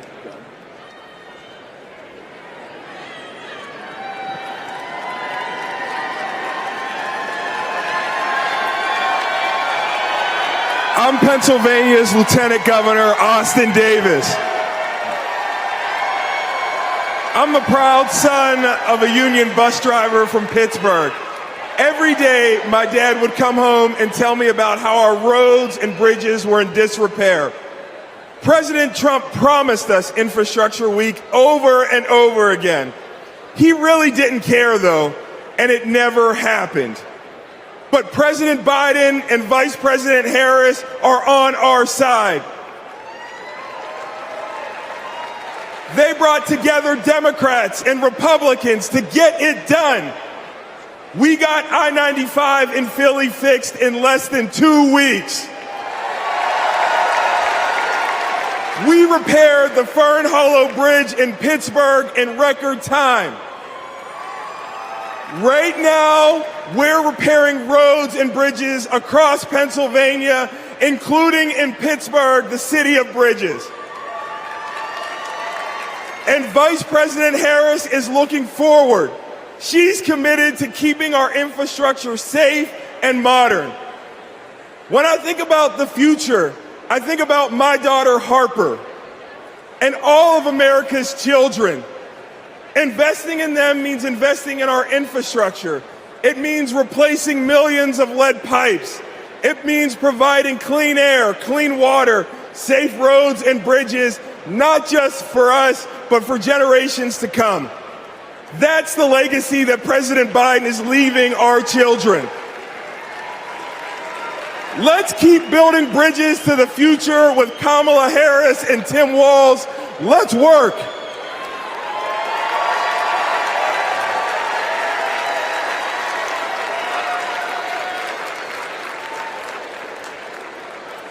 In Wisconsin, we also need leaders by our side. I'm Wisconsin's Lieutenant Governor, Sarah Rodriguez, but long before I took office, I was a registered nurse. I served in the Peace Corps at the height of HIV/AIDS and in Baltimore emergency rooms at the height of the heroin and gun violence epidemics. During the COVID pandemic, Trump and Wisconsin Republicans failed to protect our health. That's why I ran for office and flipped a red district blue. Because once a nurse, always a nurse. Now Trump is promising to terminate the Affordable Care Act, meddling in personal decisions between a woman and her doctor, and threatening to slash Medicare. Vice President Harris fights for our health. She'll defend women's reproductive freedom and protect Medicare and Medicaid. Thanks to the Biden-Harris administration, insulin is capped at $35 a month for seniors. And they negotiated down the prices of 10 more life-saving drugs like Eliquis and Jardiance for Americans on Medicare. Kamala will continue to take on Big Pharma and lower the cost of prescriptions for everyone. Of course, healthcare isn't just about drugs and treatment. It's about freedom.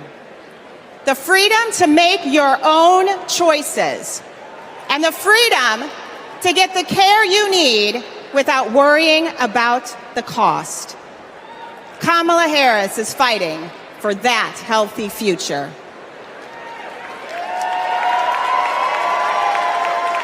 Let me tell y'all about Texas leadership.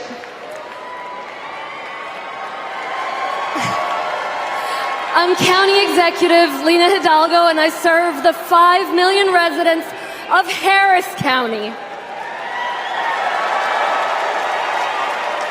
Harris County includes Houston. Texas Governor Ann Richards said, "I've been tested by fire, and the fire lost." In the years I've been in office, we've dealt with chemical fires. We've dealt with 10 floods, 7 hurricanes, a deadly winter freeze, and of course the pandemic. When that last disaster struck, Donald Trump abandoned us. He spread misinformation that cost lives. Compare that to 2021, when the Texas power grid went dark. Kamala Harris didn't just put out a tweet, she called me to make sure we had what we needed.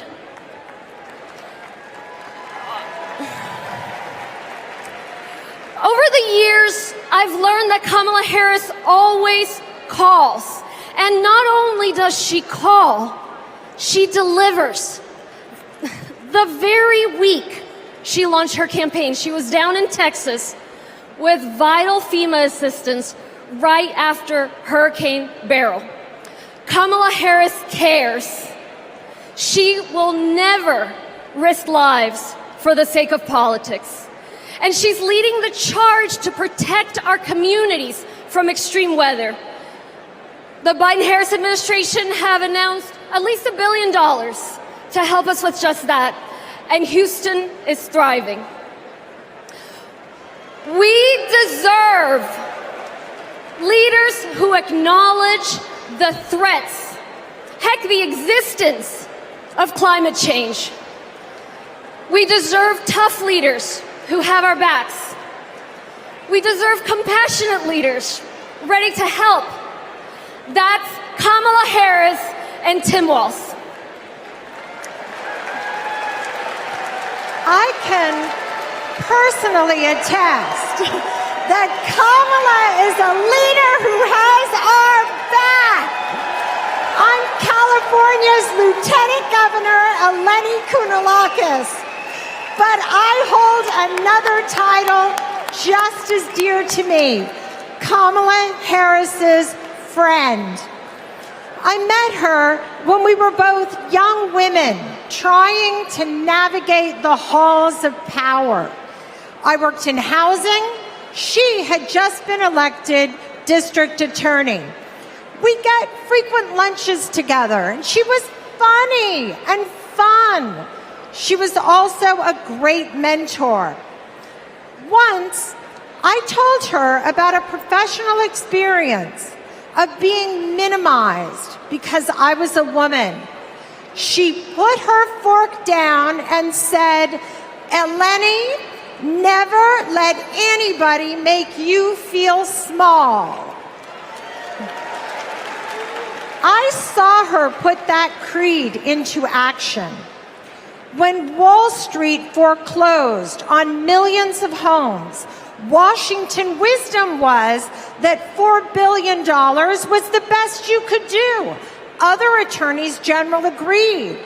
But because Kamala Harris grew up in a middle-class home, she knew that wasn't enough for all the working families who got screwed over.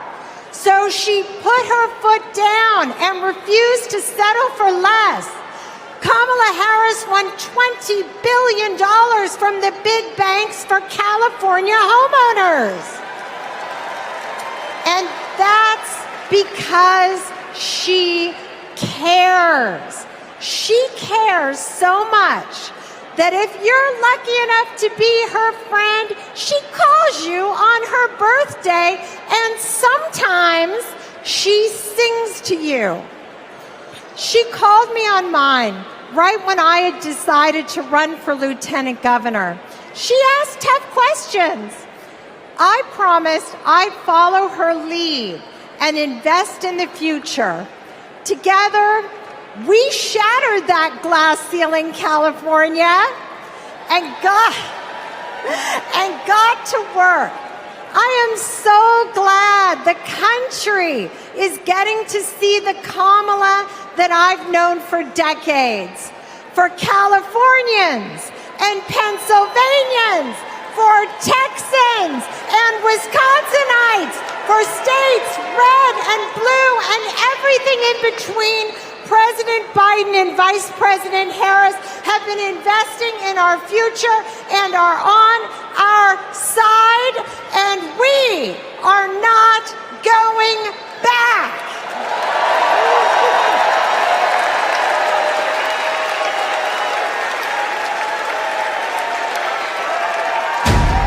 Do you know about Project 2025? The far right's playbook. It is Trump's vision for America's future. I'm not going to be nice. It will ban abortion nationwide. I got rid of Roe v. Wade. Raise taxes on middle-class families. Gut Medicaid. That's money that funds a lot of medical treatment. Strip rights from LGBTQ+ people. Wait a minute, I'm not finished. Cut overtime pay. It is going to affect workers' bottom lines. Give him unchecked power. And I will wield that power very aggressively. And it begins his first day back in office. In an exclusive undercover video, a co-author of Project 2025 saying that Donald Trump, quote, blessed the work he's doing now. He's been at our organization. He's raised money for our organization. He's blessed it. So he's very supportive of what we do. He doesn't want freedom. He only wants control. I know Donald Trump's type. These are the stakes. Project 2025 wants to take our country backward. This is our fight. We are not going back.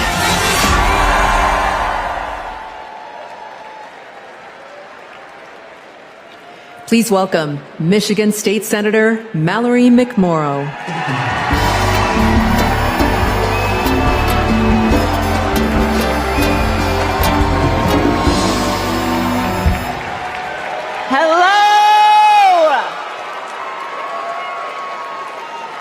I'm Michigan State Senator Mallory McMorrow, and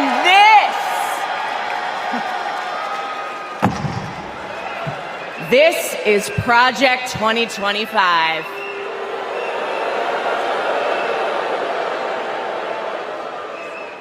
Now, over the next 4 nights, you are going to hear a lot about what is in this 900-page document. Why? Because this is the Republican blueprint for a second Trump term.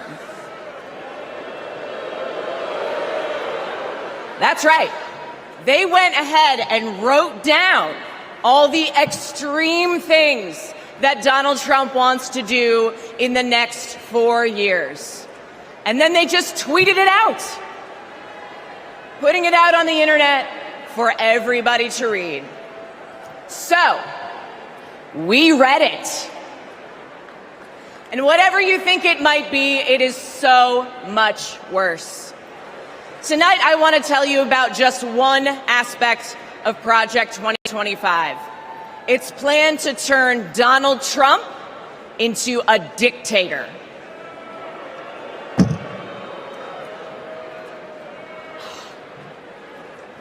Okay, right here on page 535.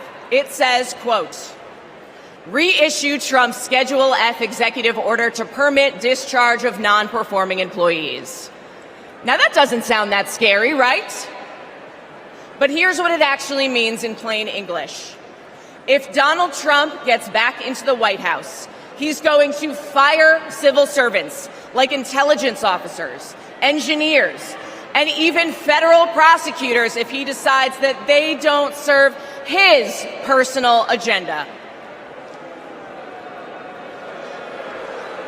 They're talking about replacing the entire federal government with an army of loyalists who answer only to Donald Trump. I know. All right, then. Okay. Page 873. It says, quote, conservatives have long believed in either ending law enforcement activities of independent agencies or ending their independent status. Again, that sounds pretty boring. But what it means is that under Project 2025, Donald Trump would be able to weaponize the Department of Justice to go after his political opponents. He could even turn the FBI into his own personal police force. That is not how it works in America. That's how it works in dictatorships. And that's exactly what Donald Trump and his MAGA minions have in mind. An expansion of presidential powers like no president has ever had or should ever have.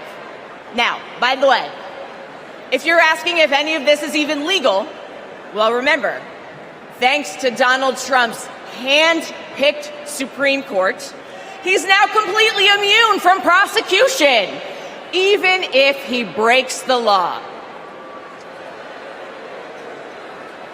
But that's not who we are, because we believe in a government of the people, by the people, and for the people.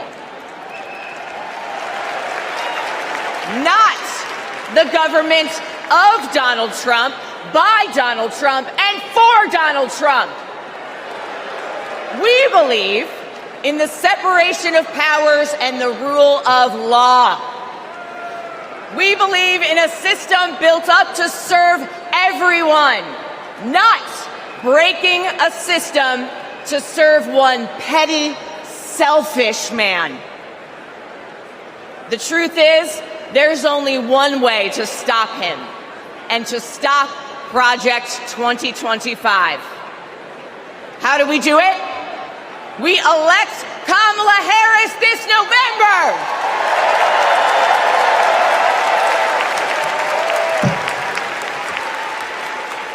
We'll be back tomorrow night to tell you what Project 2025 means for your pocketbook.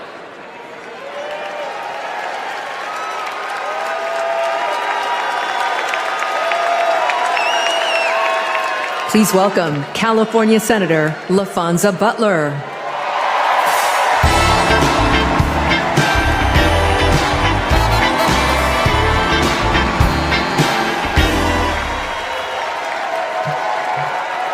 Hello, Democrats.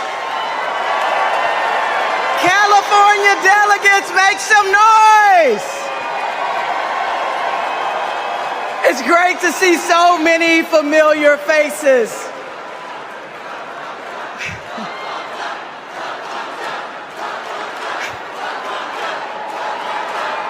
And I can't forget the state that I was born and raised in.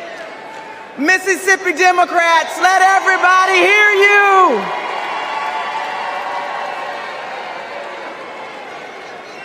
Democrats, before I joined the Senate, I was a leader in the labor movement.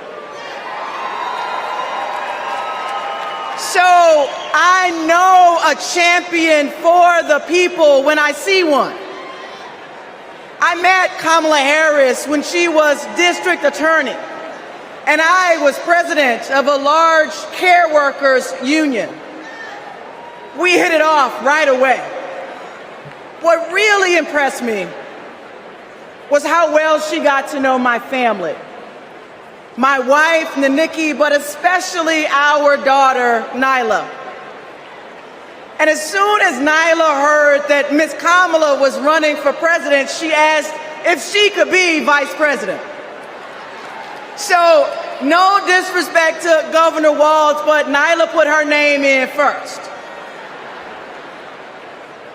Vice President Harris and I share a lot in common.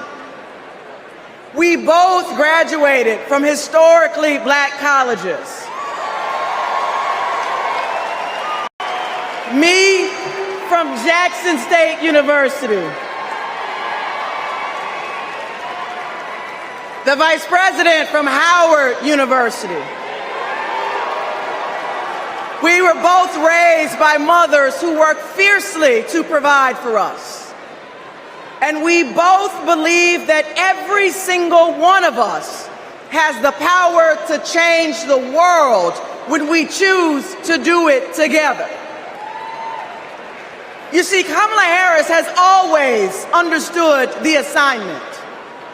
No matter if she were the underdog, no matter the bullying or the name calling, she never doubted that our best was still ahead. She knew a better future was possible if we stood side by side with our neighbors and we fought for it. No matter what language they spoke, no matter what country they came from, no matter the size of their bank account. And that's what she did. As a prosecutor, together with law enforcement, she prioritized holding criminals accountable and protecting public safety. As state attorney general, together with students, she put a scam college out of business. After the mortgage crisis, together with families who lost their homes, she took on the biggest banks in the world and won a settlement 5 times what was initially offered. Every time she walked into a courtroom, she would simply say, "Kamala Harris for the people." For her, it wasn't just a professional oath. It was a battle cry. And let's be clear, to her opponents, this way of seeing the world, the idea of fighting for someone other than yourself is unthinkable. But let me tell you, Democrats, what's really unthinkable. Conning young people who simply want a good education is unthinkable. Stiffing hardworking laborers like Donald Trump did in Atlantic City is unthinkable. Bragging about having ripped away a woman's freedom to choose what she does with her own body is unthinkable. And Democrats, Americans, we deserve better. We deserve a president who is tough, not just tough talking. One who shatters the boundaries of what's possible, not the boundaries of what's legal. And one who wipes the floor with cheats and fraudsters because, well, Democrats, she knows the type. Democrats, that president, the president that we deserve, that president is my friend, Kamala Harris. Thank you all so much.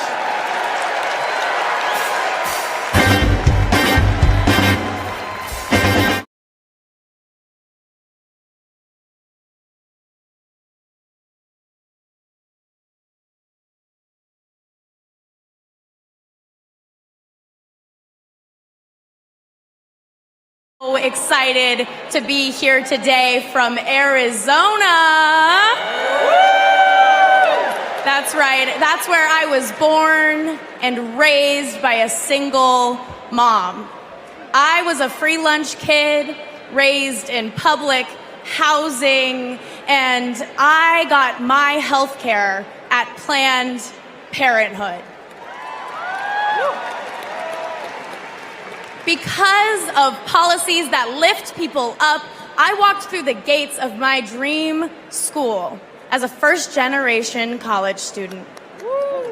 People my age are making big decisions about our lives, and we deserve a president who has our back. Not some power-hungry millionaire reality TV personality who only cares about himself. We need Kamala Harris. She'll deliver a future where we can decide if and when to start a family. A future where we can afford rent and groceries. A future where we're not crushed under student debt, a future where any free lunch kid can walk through the gates of their dream college. For young people, this is a fight for our future. We have a responsibility to do this, and we have a responsibility to do it right, and that's why we're going to show up for Kamala Harris and Tim Walz. And here now, with a musical performance, is Jason Isbell. Thank you.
Donald Trump worked hard to spend his daddy's fortune. She believes in working hard for the American people. When the middle class is strong, America is strong. Donald Trump believes in working hard for his billionaire friends. I don't care about you. I just want your vote. I don't care.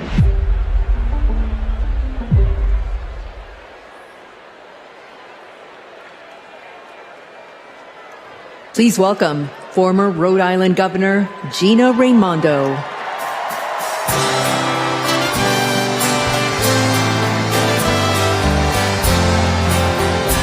Good evening. Hello, Democrats. Hello, Chicago. It's a great honor for me to be here this evening. You know, long before I was the governor of Rhode Island,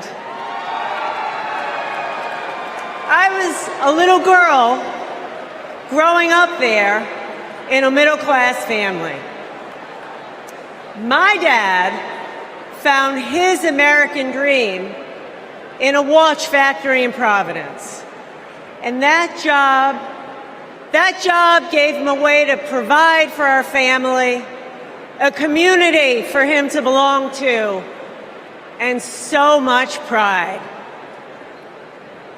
But like so many Americans in the 80s, after 25 years of his hard work, his job and the job of all of his friends was shipped overseas. You know, years later, my dad said to me, "Gina, this happened because our leaders let us down." And my father was right. The Republicans in power who pushed failed economic strategy. Let's just cut taxes for the wealthy and leave everybody else behind. Well, not only did my father lose his job, but frankly, manufacturing left my state. Manufacturing withered in Rhode Island and all across this nation. In communities all across America, factories shuttered, communities got hollowed out, and people were left without their job, without hope, without the dignity that comes with a decent job. And you know, Republican economic policy failed Rhode Island. How do I know that? Because when I took office, first Democrat elected governor in a couple of decades, I inherited one of the worst economies in the country. It was a mess. But we got to work and we turned it around. We turned it around with a pro-business, pro-worker agenda. Kamala Harris has that same agenda. She knows we need an economy where the costs are low and opportunities abound. An economy where people can show up to their jobs with dignity and pride. She has a new economic vision for America. You know how she knows that? She knows it because just like me, Kamala Harris grew up in a middle-class home. Her mom worked to cure breast cancer by day and feed her family at night. And as an adult, Kamala worked to lock up sex offenders and violent criminals by day. And she took care of her sick mother at night. Kamala Harris gets it. She gets that so many Americans work so hard every day and they're barely getting by. And that is not right. It is a fundamental economic principle. Hard work ought to pay off. We believe in that. And that's why the Vice President is committed to building the opportunity economy, an economy that rewards ambition, an economy that rewards hard work. She believes in an America where everyone, regardless of who you are, what you have, where you started, you got a chance to get ahead in this country. Kamala Harris will give more than 100 middle-class Americans a tax cut. She'll build 3 million new homes for the middle class. And she's going to forge an economy with fair competition, free from monopolies. Monopolies that crush workers and small businesses and startups. Kamala Harris will make building up the middle class a defining goal of her presidency. Meanwhile, Donald Trump, he's going to double down on his worst economic ideas. The same ideas that shipped my dad's job overseas. Ideas that don't work. We know they don't work because they never have. He wants another huge tax cut for the wealthy. He wants to put his corrupt buddies in charge of the economy. And he wants a sales tax that's going to supercharge inflation. We cannot afford Donald Trump's failed economic ideas.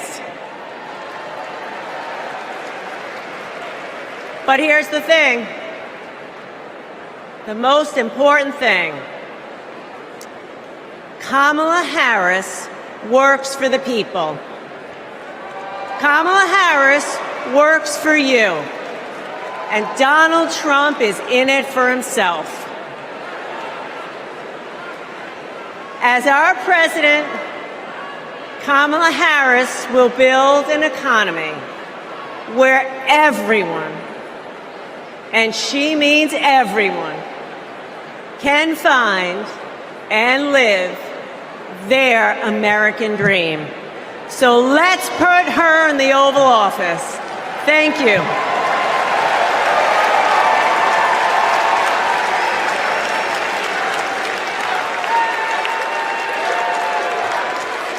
Don't know why, but I feel like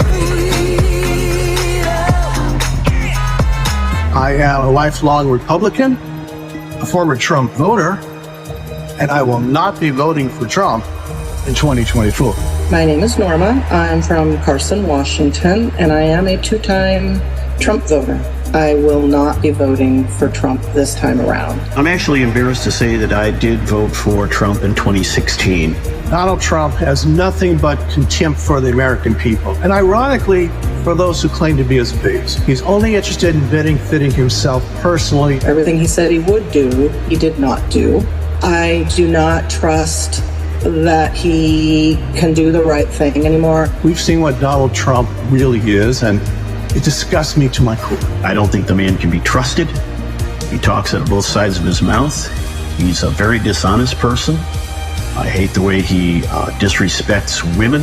Voting against Trump and for Kamala Harris is the right thing to do.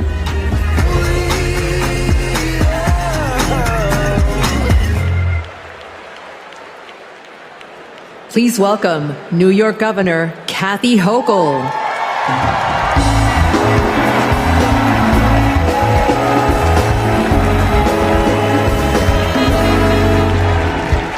Hello, Democrats.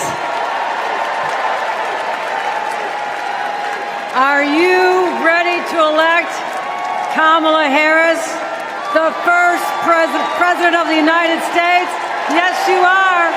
Yes, you are. Friends, like so many of us, my grandparents came from Ireland as teenagers with nothing but hope in their hearts and fire in their bellies. They built their lives in the promised land of Buffalo, New York. A union card meant good work at the steel plant. The steel plant that lifted my parents from living in a trailer to the middle class. Like other families in my blue-collar community, they believed that with hard work, they could build a better future, not just for themselves, but for those with less hope and less opportunity. I'm proud of my roots and the values I learned. Grit, determination, compassion. Kamala Harris and Tim Walz grew up with those same values. And those values have always defined the people of my state. Well, most of us anyway. Donald Trump was born a New Yorker, but ended up a fraud, a philanderer, and a felon. He wasn't raised with the New York values that I know. He never had to worry about childcare costs or groceries or rent. He never had to worry about anything or anyone but himself. Trust me, America, if you think you're tired of Donald Trump, talk to a New Yorker. We've had to deal with him for 78 long years. The fraud, the tax dodging, the sham university, the shady charities. We've seen him stiff contractors, rip off workers. He abuses women, brags about it, and then takes away their rights. And New Yorkers are sick of it. It's no wonder he had to flee to Mar-a-Lago. Sorry about that, Florida. Sorry about that. Trump hasn't spent much time in New York lately, except that is to get convicted of 34 felonies. And that's just fine with us, because New York's motto is Excelsior, ever upward.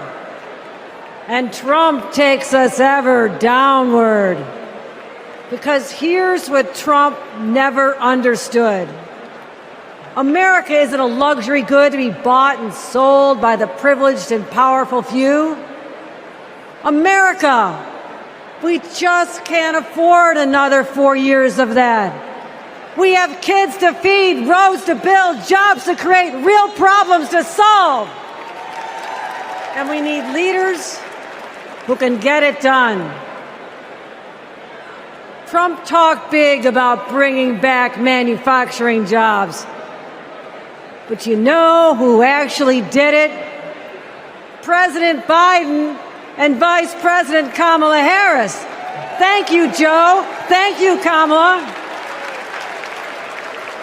And look no further than the city of Syracuse, where a company called Micron is building a $100 billion microchip factory with union labor. It's the largest private investment in American history, and it's going to create 50,000 good-paying jobs. The Biden-Harris administration has made the most significant investments in our economy in generations. And as president, Kamala Harris will continue to build an opportunity economy for all. My friends, history's watching us. Together, we must protect abortion rights. Together, we must protect the middle class. Together, we must protect the American dream. And together, we must elect Kamala Harris President of the United States. Thank you.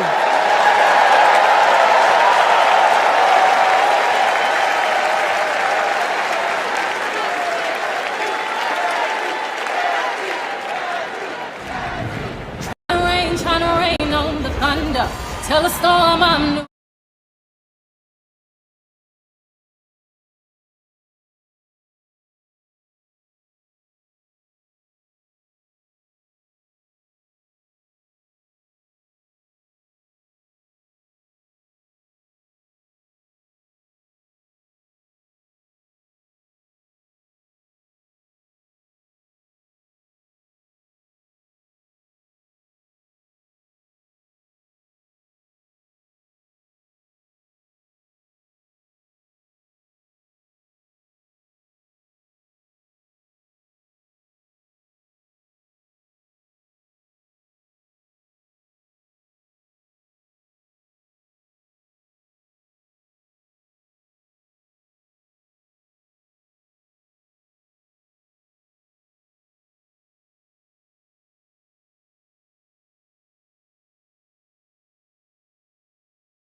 It is so good to be with everyone this evening in this hall and everyone at home. This is going to be a great week. And I want to kick us off by celebrating our incredible President Joe Biden, who will be speaking later tonight. Joe, thank you for your historic leadership, for your lifetime of service to our nation, and for all you will continue to do. We are forever grateful to you.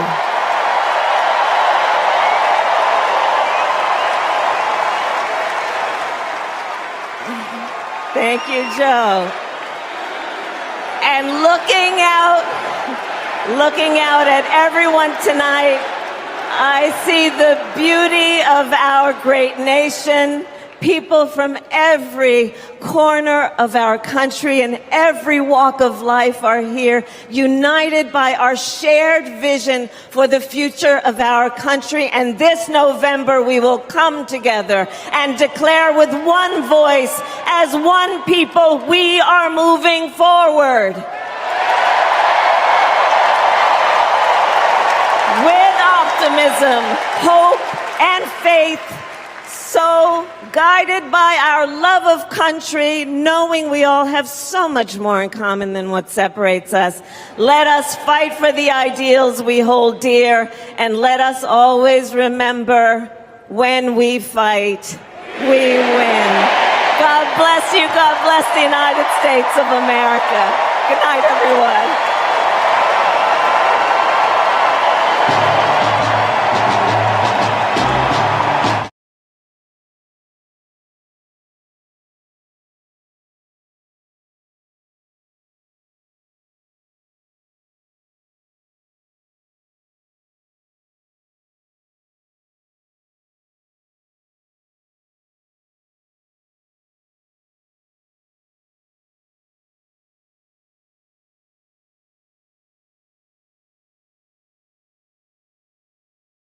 Tony Goldwyn.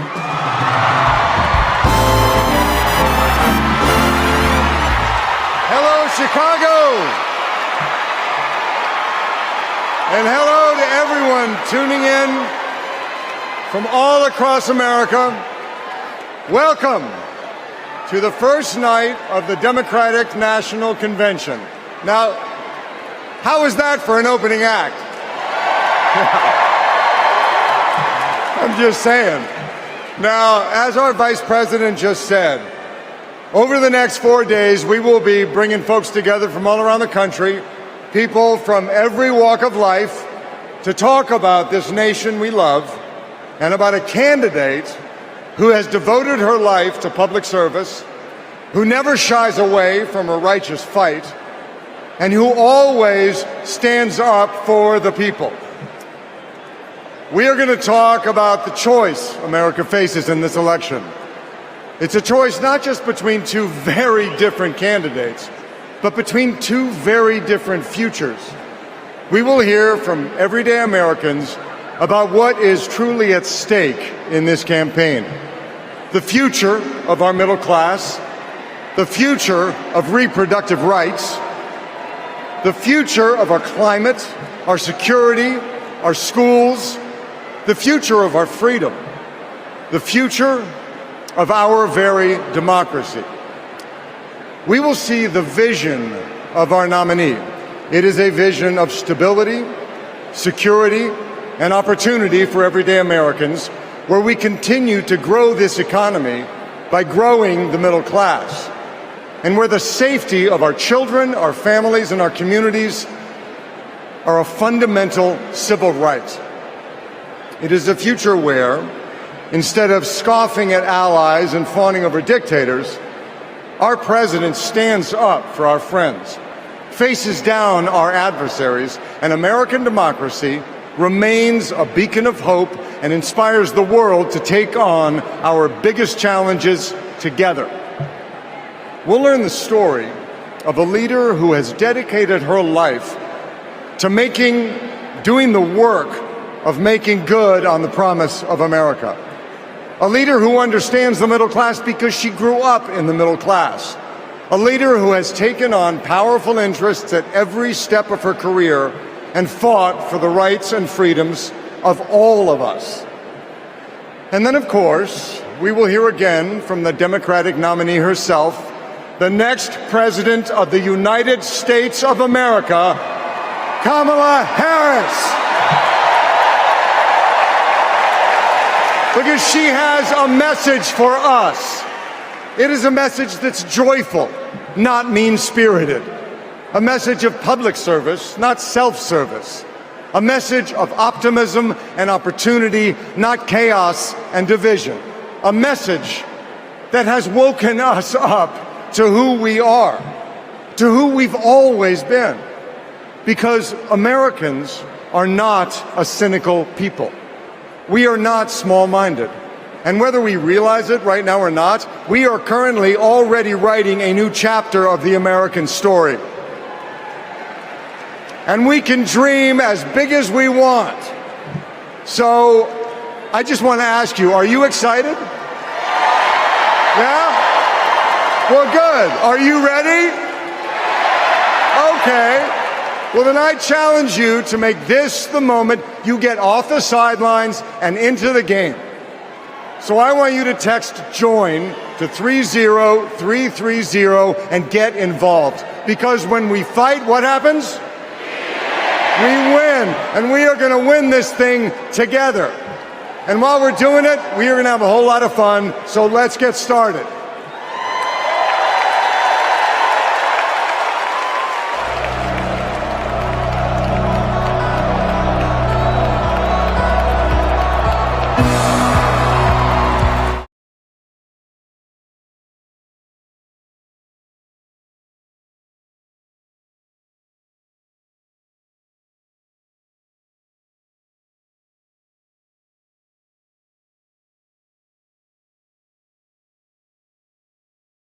Thank you so much.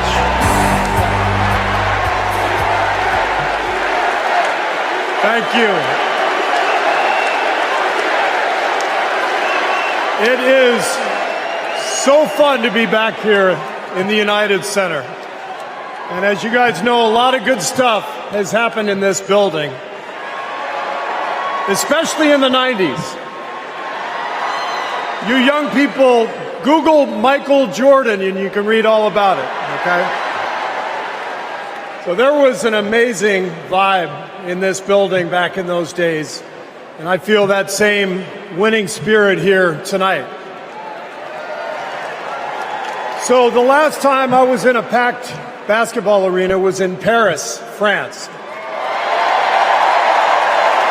9 days ago, some of the best players on earth, 12 incredible American men, came together to win Olympic gold.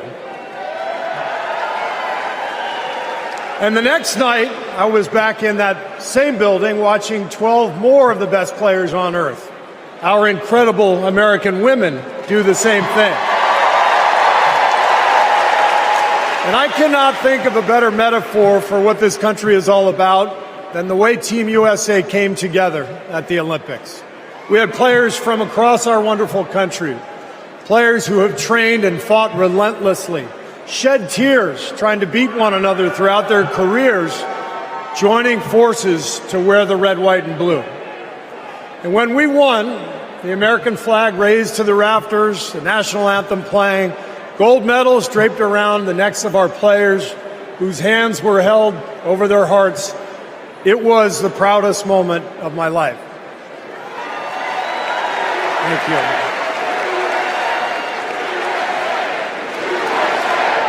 Thank you. Now, I could never have imagined that a few days later I would receive an invitation to step into a different kind of arena. And so here I am. I know very well that speaking out about politics these days comes with risks. I can see the shut up and whistle tweets being fired off as we speak. But I also knew as soon as I was asked that it was too important as an American citizen not to speak up in an election of this magnitude. The reason I said yes to speaking here tonight is that as a coach and former player, as a husband, a son, a father, even a grandfather, and as an American, I believe in a certain kind of leadership. I believe that leaders must display dignity.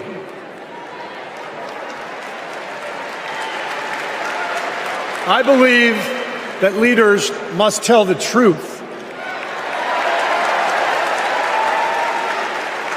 I believe that leaders should be able to laugh at themselves. I believe leaders must care for and love the people they are leading. I believe leaders must possess knowledge and expertise, but with the full awareness that none of us has all the answers.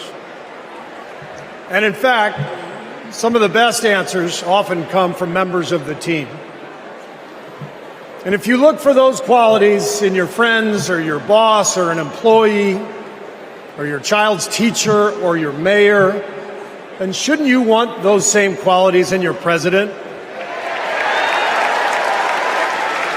And when you think about it that way, this is no contest. With Kamala Harris and Tim Walz, I see all those qualities. They have devoted their lives to serving other people. Whether Vice President Harris was defending her community in the courtroom, or Governor Walz was inspiring the next generation in the classroom, or on the field, for that matter. By the way, coach to coach, that guy's awesome. Although, I have to say, Coach Walz, way too much reliance on the blitz in '99 against Mankato East. You had a strong defensive line. I would have played more press coverage with your corners and then dropped the safeties into a Tampa 2. That's just me. Sorry. I wanted you to know how I feel every day of the NBA season. All right. But listen, the joy, the compassion, the commitment to our country that we saw at the Olympics, that is what Kamala Harris and Tim Walz have. And it is what our country needs. Leadership, real leadership. Not the kind that seeks to divide us, but the kind that recognizes and celebrates our common purpose. Think about what our team achieved with 12 Americans in Paris, putting aside rivalries to represent our country. Now imagine what we could do with all 330 million of us playing on the same team. Not as Democrats, not as Republicans, not as libertarians, but as Americans who know the greatness of this nation doesn't come from any one of us, but from each of us doing our part to build a more perfect union. That vision is what this campaign is all about. It's why I'm here tonight. And it's why I'll be getting out every day to help people get out and vote on November 5th and elect Kamala Harris and Tim Walz as the next president and vice president of the United States.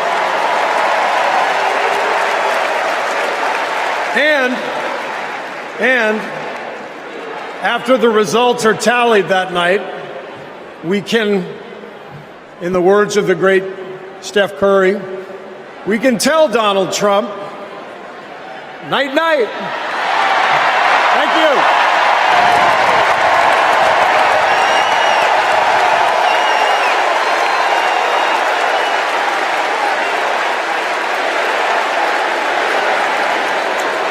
Let me tell you folks in Ohio and in this area, don't sell your house. Do not sell it. We're going to get those jobs coming back, and we're going to fill up those factories. That's what's going to happen. But Trump lied and abandoned Lordstown.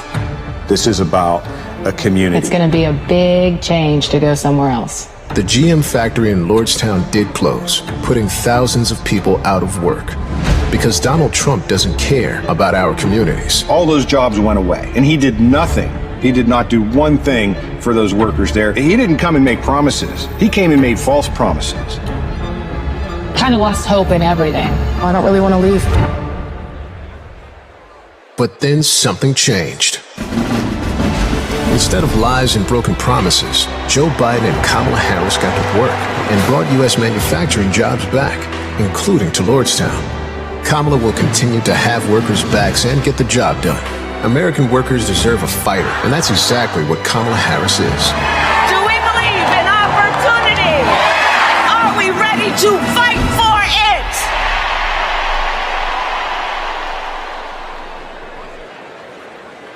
Please welcome United Auto Workers President Shawn Fain.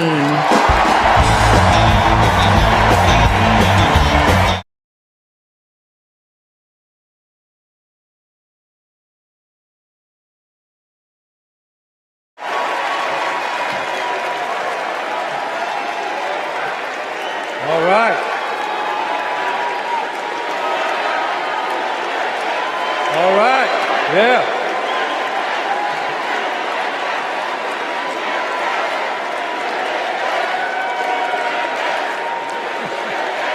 Thank you. Good evening, America, and good evening to the people that make this world move, the working class.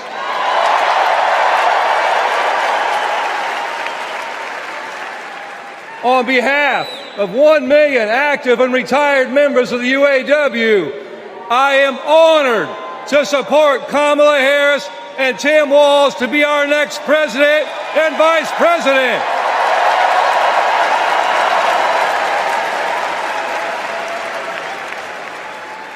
And I want to say thank you to Joe Biden for making history by walking the picket line with the UAW.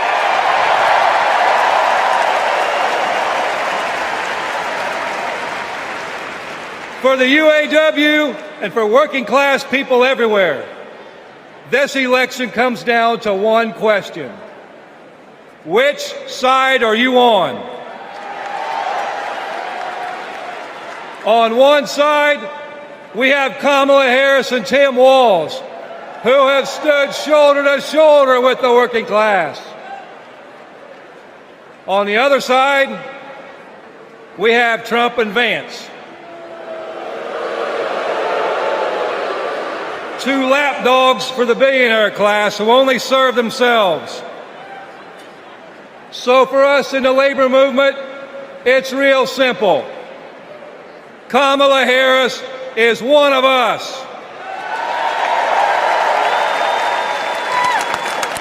She's a fighter for the working class.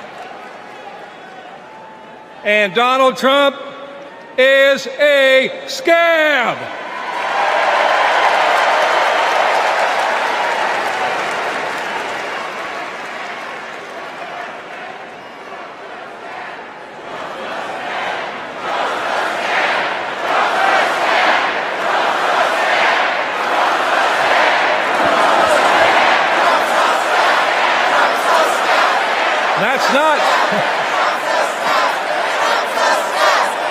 That's not just my opinion, that's a fact. All we have to do is look at the track record. When Donald Trump was president, corporate America ran wild. Donald Trump did not bring back the auto industry. When Donald Trump was president, auto plants closed. Trump did nothing. Trump told workers in Lordstown, Ohio, that he would be bringing all the auto jobs back. And Trump did nothing. In 2019, General Motor workers went on strike for 40 days for good jobs and a better life. And Trump did nothing. Talk is cheap. But in 2019, you know who was on the picket line standing shoulder to shoulder with auto workers?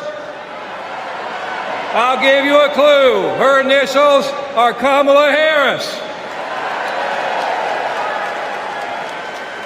In 2023, who helped bring jobs back to Lordstown, Ohio? Kamala Harris. And in 2024, who will stand with the working class in our fight for justice? Kamala Harris. And that's the difference. Donald Trump is all talk, and Kamala Harris walks the walk.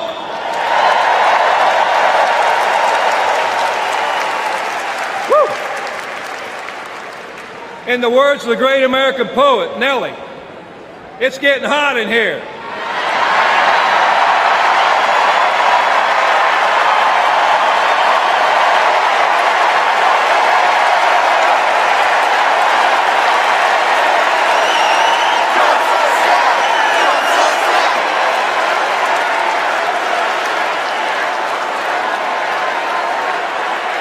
It's hot in here.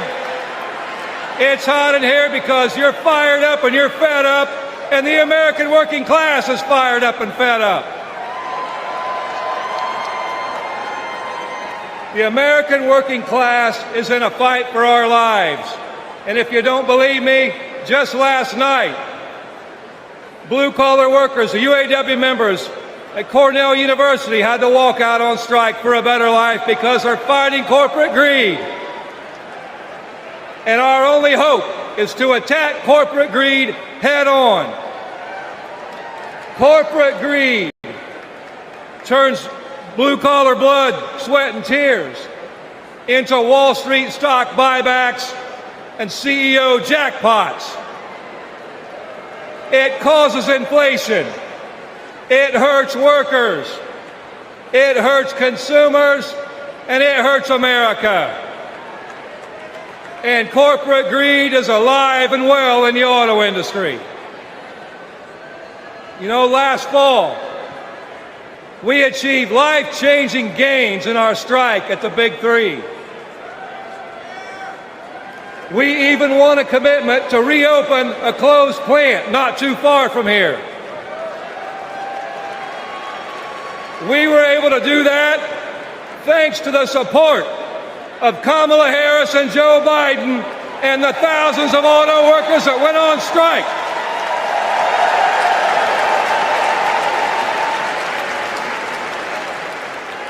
But a year later, one company wants to go back on their commitments in our contract. And let me be clear, Stellantis must keep the promises they made to America in our union contract. And the UAW will take whatever action necessary at Stellantis or any other corporation to stand up and hold corporate America accountable.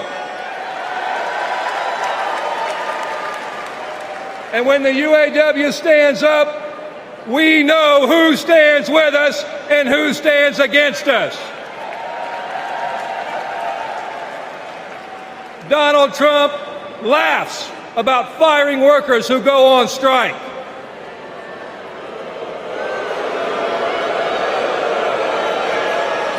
And Kamala Harris stands shoulder to shoulder with workers when they're on strike. And that's the difference between Kamala Harris and Donald Trump the scab. Trump is pushing divide and conquer tactics of the rich. It's the oldest trick in the book. They want to blame the frustrations of working class people. They want to take those frustrations, they want to blame it on race. They want to blame it on LGBTQ plus people.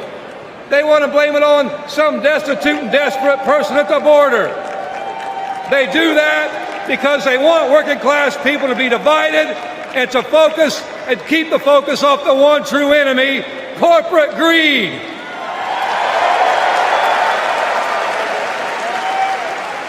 The rich think we're stupid, but working class Americans see this for what it is.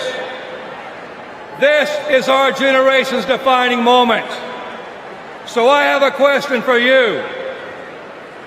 Are you ready to stand up, speak up, and show up and put Kamala Harris and Tim Walz in the White House?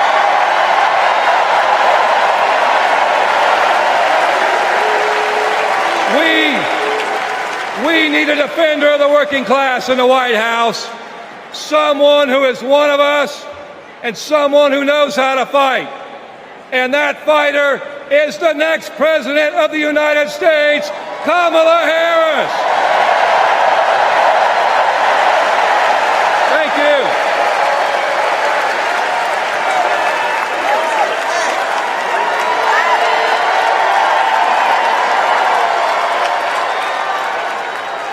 Please welcome New York Representative Alexandria Ocasio-Cortez.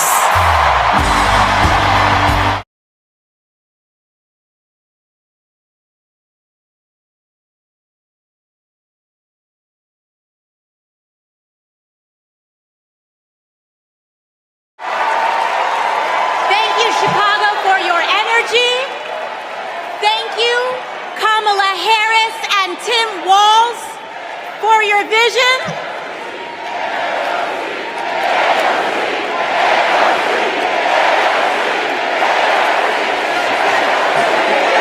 Thank you. Thank you. Thank you. Thank you, Chicago, for your energy. Thank you, Kamala Harris and Tim Walz, for your vision. And thank you, Joe Biden, for your leadership.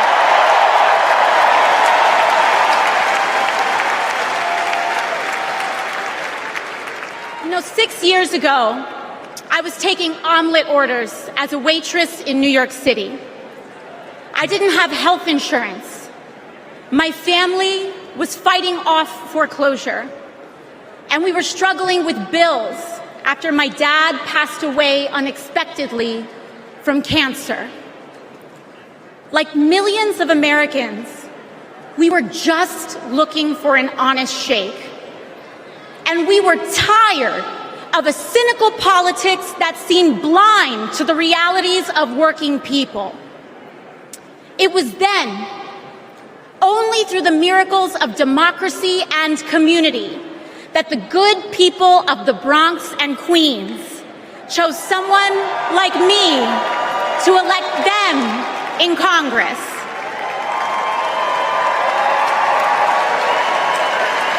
And America, in my heart, I know from that same cloth of hope and aspiration, we will also elect Kamala Harris and Tim Walz as President and Vice President of the United States of America. I am here tonight because America has before us a rare and precious opportunity. In Kamala Harris, we have a chance to elect a president who is for the middle class because she is from the middle class. She understands the urgency of rent checks and groceries and prescriptions. She is as committed to our reproductive and civil rights as she is to taking on corporate greed. And she is working tirelessly to secure a ceasefire in Gaza and bringing hostages home.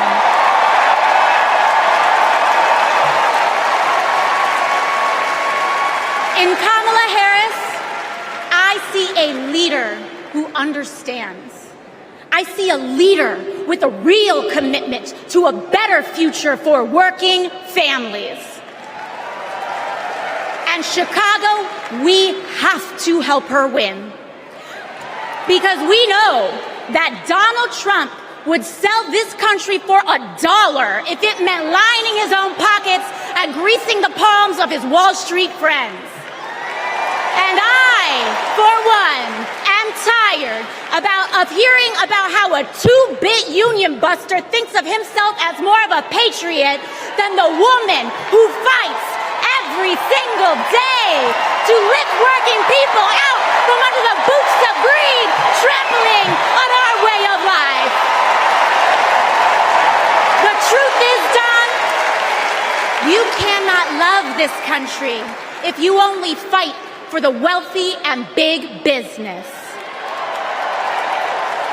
To love this country is to fight for its people, all people, working people, everyday Americans like bartenders and factory workers and fast food cashiers who punch a clock and are on their feet all day in some of the toughest jobs out there. You know, ever since I got elected, Republicans have attacked me by saying that I should go back to bartending. But let me tell you, I'm happy to any day of the week because there is nothing wrong with working for a living.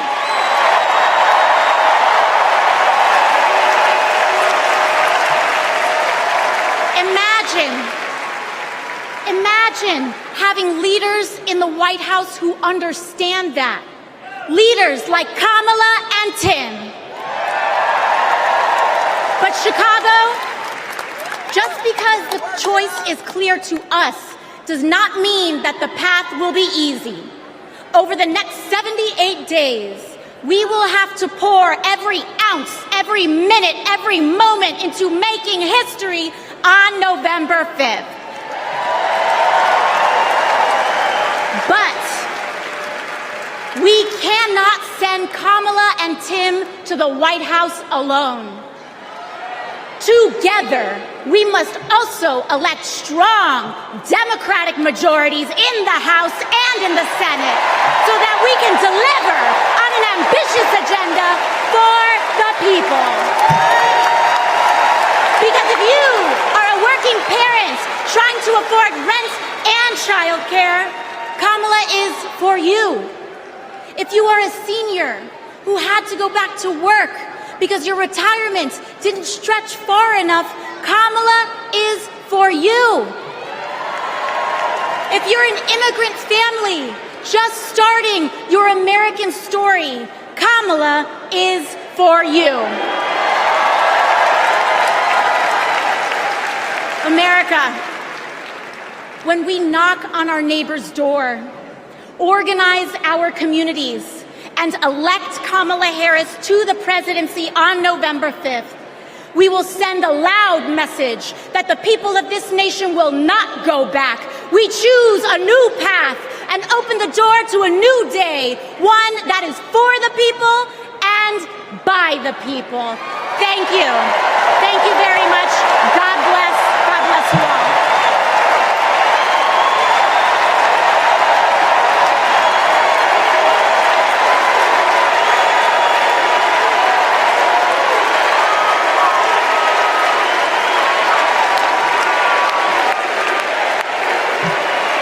Wow. How about that AOC? Good Lord. So Kamala Harris's story begins in a middle-class neighborhood in the East Bay. Yeah. In a modest apartment above a nursery school, in a close-knit community where people looked out for one another, with a mother who instilled in Kamala Harris the core principles that have defined her life in public service. These are the experiences that made her the leader she is today.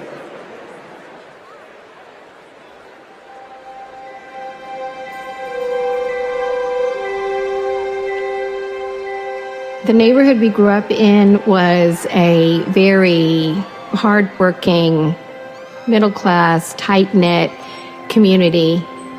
Families going to church on Sunday, kids playing in the front yard. Mommy got us these bright blue matching bikes with banana seats, and we were surrounded by caring adults. This neighborhood on Bancroft Way, we've spent so much time here. Behind me is where it all began. Her mom, Shamala, rented the apartment that was above the Shelton's nursery. So in the beginning, Mrs. Shelton used to babysit the girls. Shamala was a single mom. Life was not easy for them, but she loved her daughters fiercely. Kamala herself says that her mom told her, that she may be the first to do many things, but to make sure that she's not the last. She's always been that kind of person, a true leader, and very protective of her friends and her family. When Kamala was all of 4 years old, her best friend in kindergarten, Stacy Johnson, got into something with another kid on the playground. This one particular day, we had made some clay art, and this one boy in our class had taken mine for whatever reason and threw it on the ground, and it shattered. So Kamala, being very protective, just jumped in front of me and stood up to him.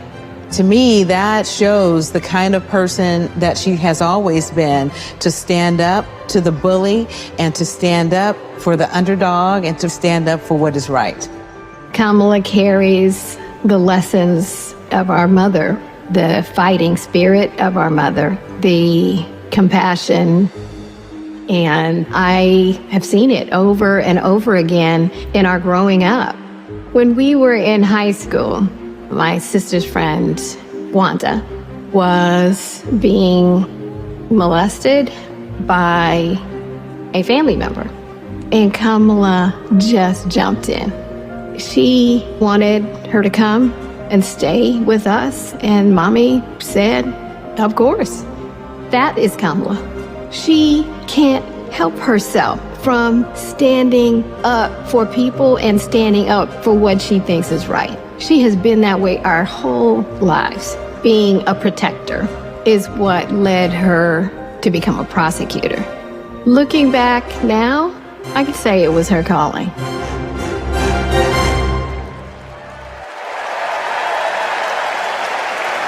Please welcome Stacey Johnson Batiste and Doris Johnson.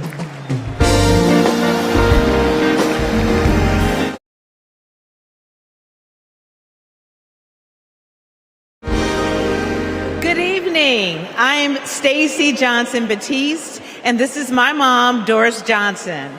We are so excited and honored to be here with you. Kamala and I have known each other for a long time. We met at Berkwood Hedge School. We hit it off immediately and became each other's very first best friends. Our moms also became fast friends. And on weekends, we would pile into my 1966 Mustang, and Kamala's mom, Shamala, would sit in the front with me, and Kamala and Maya and Stacy would sit in the back, and off we would go to a movie or some adventure. My mom still has that Mustang. I do. Kamala and I both get our grit from our mothers. Kamala has always been a protector. One day at school, we made clay art projects during story time when they were outside on tables to dry. For whatever reason, a boy in our class took mine, threw it on the ground, and it shattered. Kamala jumped in between him and me and said something that made him so mad, he picked up a rock or something and hit her on the head. Blood came streaming down. The school called Shamala to come take her to the hospital. The stitches she got left a scar over one of her eyes. She still has it. That's the kind of person Kamala has always been from the very beginning. Someone who doesn't hesitate to stand up for what's right, to take up for the underdog, and to stand up to bullies.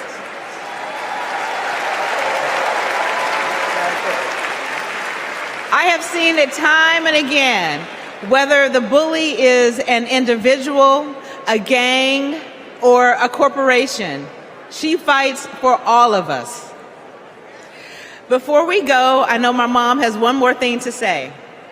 Kamala, your mom would be so proud of you.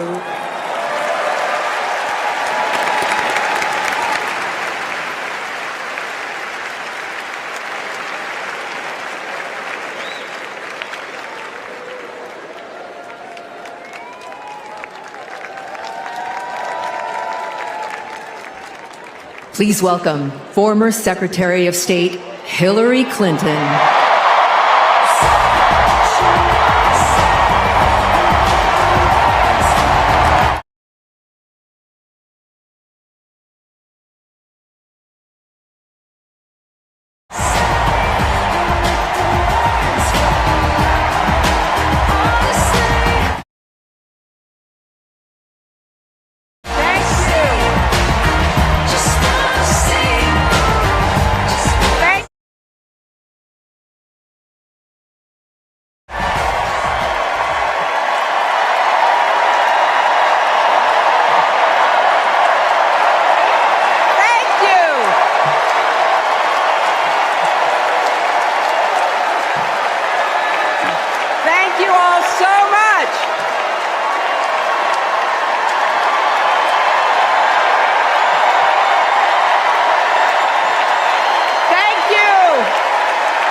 There's a lot of energy in this room, just like there is across the country.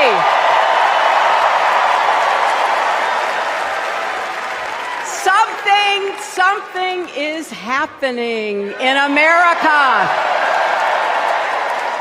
You can feel it. Something we've worked for and dreamed of for a long time. First, though, let's salute President Biden.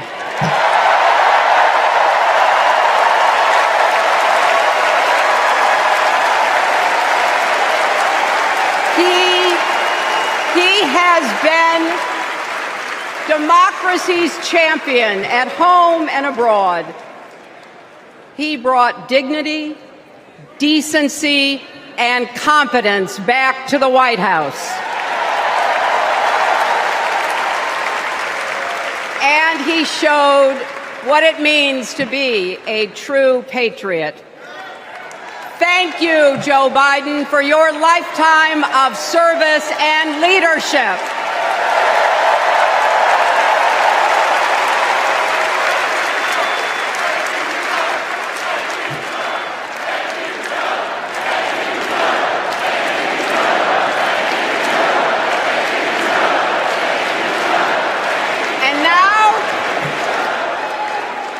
And now we are writing a new chapter in America's story. You know, my mother Dorothy was born right here in Chicago before women had the right to vote. That changed 104 years ago yesterday. Think about it. Tennessee became the final state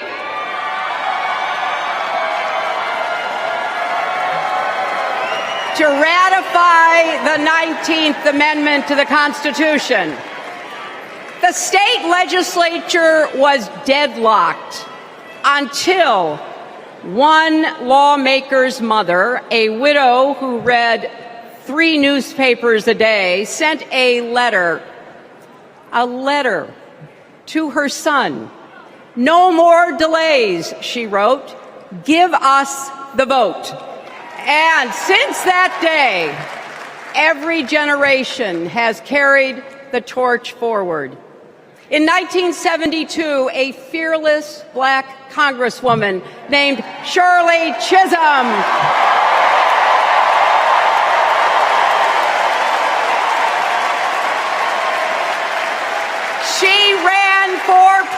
president. And her determination let me and millions of others dream bigger, not just because of who she was, but because of who she fought for. Working parents, poor children, the last, the least, and the lost. In 1984, I brought my daughter to see Geraldine Ferraro, the first woman nominated for vice president. If we can do this, Jerry said, we can do anything. And then there was 2016, when it was the honor of my life to accept our party's nomination for president.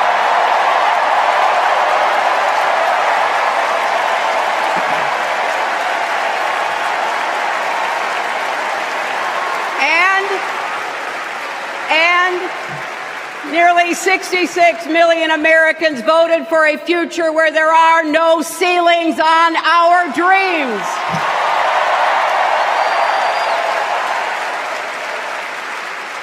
And afterwards, we refused to give up on America. Millions marched, many ran for office.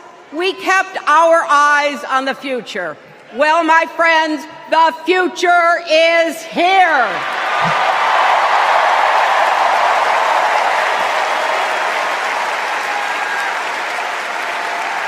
I wish my mother and Kamala's mother could see us. They would say, keep going. Shirley and Jerry would say, keep going.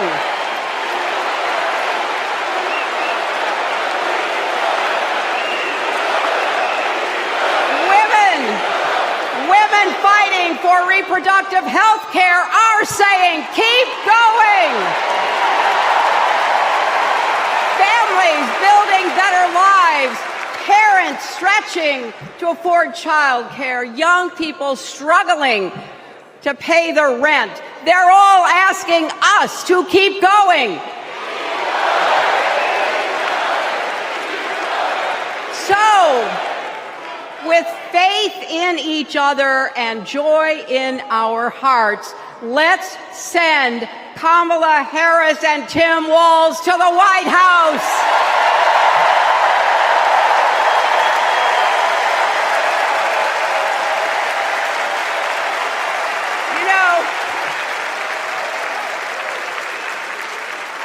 The story of my life and the history of our country is that progress is possible, but not guaranteed. We have to fight for it and never, ever give up. There is always a choice. Do we push forward or pull back? Come together as we the people, or split into us versus them? That's the choice we face in this election. Kamala has the character, experience, and vision to lead us forward.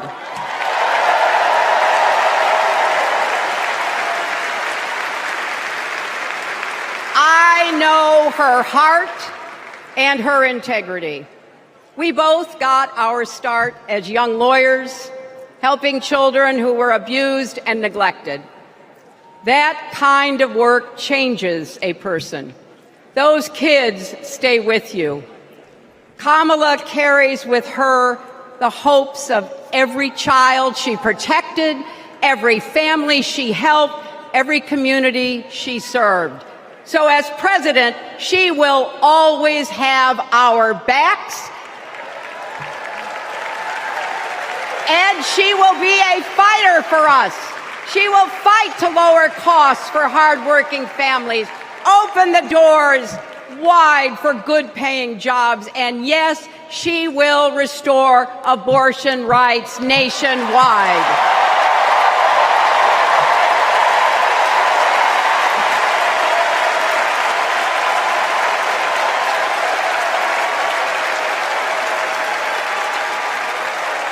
As a prosecutor, Kamala locked up murderers and drug traffickers. She will never rest in defense of our freedom and safety. Donald Trump fell asleep at his own trial. And when he woke up, he made his own kind of history. The first person to run for president with 34 felony convictions.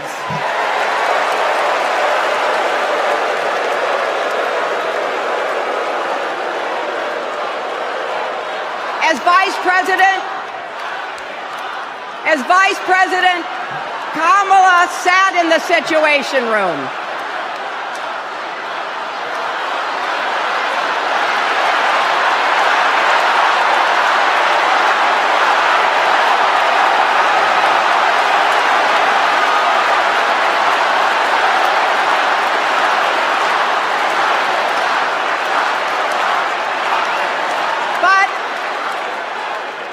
We also know, as Vice President, Kamala sat in the Situation Room and stood for America's values.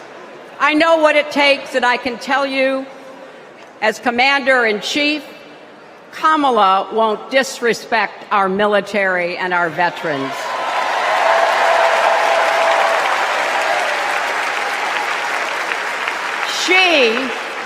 She reveres our Medal of Honor recipients. She won't be sending love letters to dictators.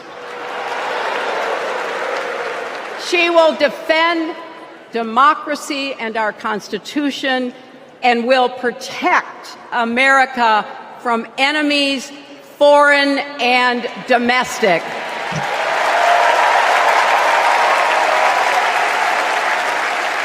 Think about it. The Constitution says the president's job is to take care that the laws be faithfully executed. Those are the words of our founders. Take care. Just look at the candidates. Kamala cares about kids and families, cares about America. Donald only cares about himself. On her first day in court, Kamala said 5 words that still guide her. Kamala Harris, for the people. That is something that Donald Trump will never understand. So it is no surprise, is it, that he is lying about Kamala's record. He's mocking her name and her laugh. Sounds familiar. But we have him on the run now.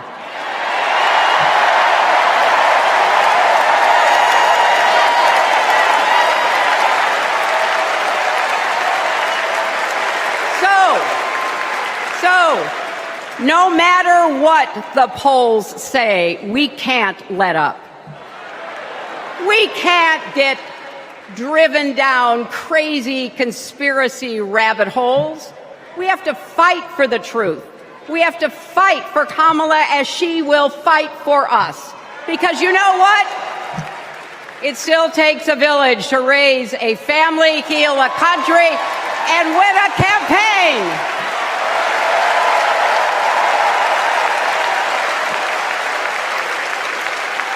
And America needs every one of us, our energy, our talents, our dreams.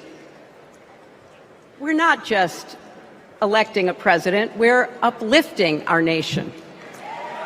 We're opening the promise of America wide enough for everyone. Together, we've put a lot of cracks in the highest, hardest glass ceiling. And tonight, so close to breaking through once and for all, I want to tell you what I see through all those cracks and why it matters for each and every one of us. What do I see? I see freedom. I see the freedom to make our own decisions about our health, our lives, our loves, our families.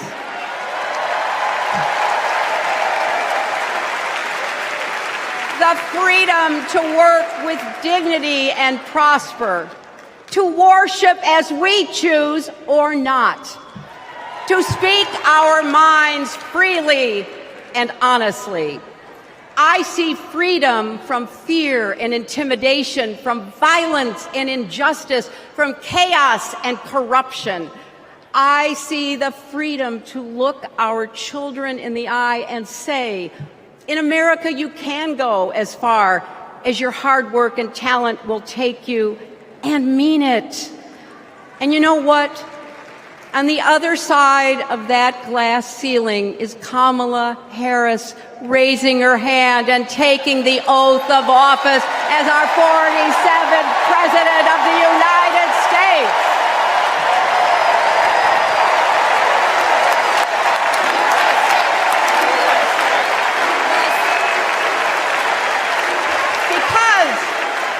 My friends, when a barrier falls for one of us, it falls. It falls and clears the way for all of us. So for the next 78 days, we need to work harder than we ever have. We need to beat back the dangers that Trump and his allies pose to the rule of law and our way of life. Don't get distracted or complacent. Talk to your friends and neighbors. Volunteer. Be proud champions for the truth and for the country that we all love.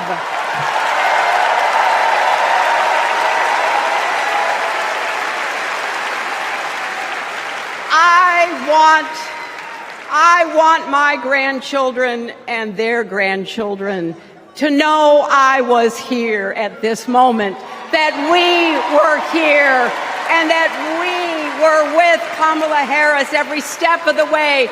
This is our time, America. This is when we stand up. This is when we break through. The future is here. It's in our grasp. Let's go win it.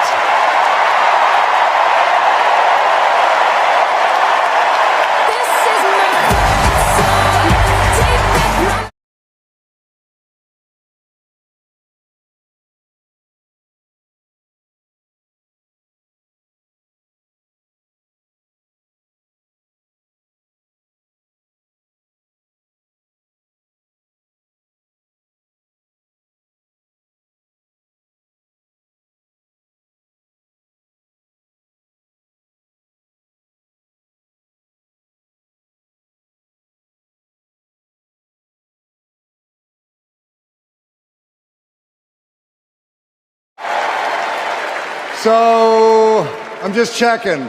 Are you ready to join this fight yet? Okay, that's the answer I was looking for. So I want you to text JOIN to 30330 and get involved. Now, what does fighting for the people exactly look like? Let's go back to 2011 when Kamala Harris was Attorney General of California. The housing crisis had devastated American families, and the big banks had forced Californians out of their homes. Well, Kamala Harris stood up to those banks, and she secured a $20 billion settlement for California families. That is fighting for the people. And that is something that our next speaker knows all about. Please welcome the fearless fighter from South Carolina, Congressman Jim Clyburn.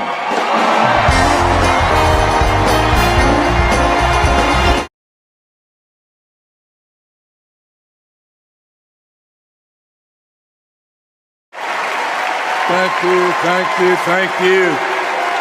Thank you. Thank you. Thank you.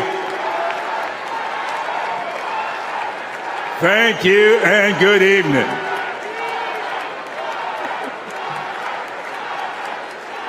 Thank you, South Carolina. Thank you.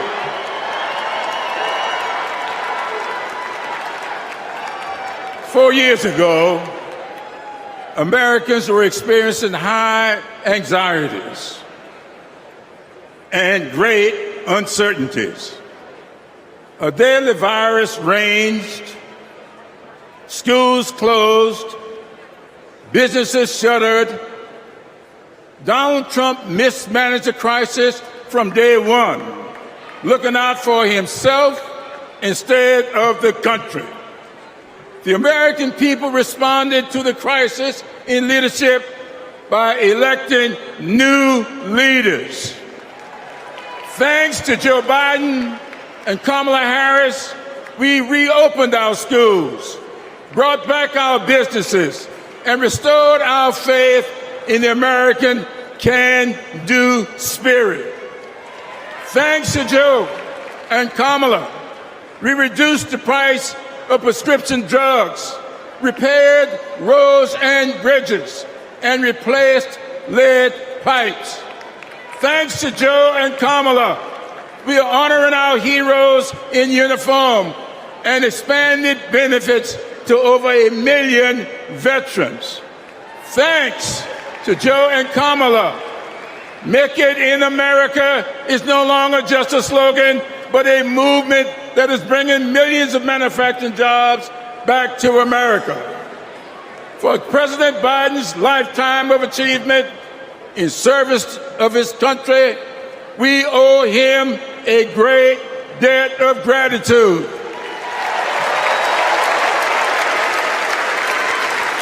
And we're all grateful for one of the best decisions he made, selecting Kamala Harris as his vice president and endorsing her to succeed him.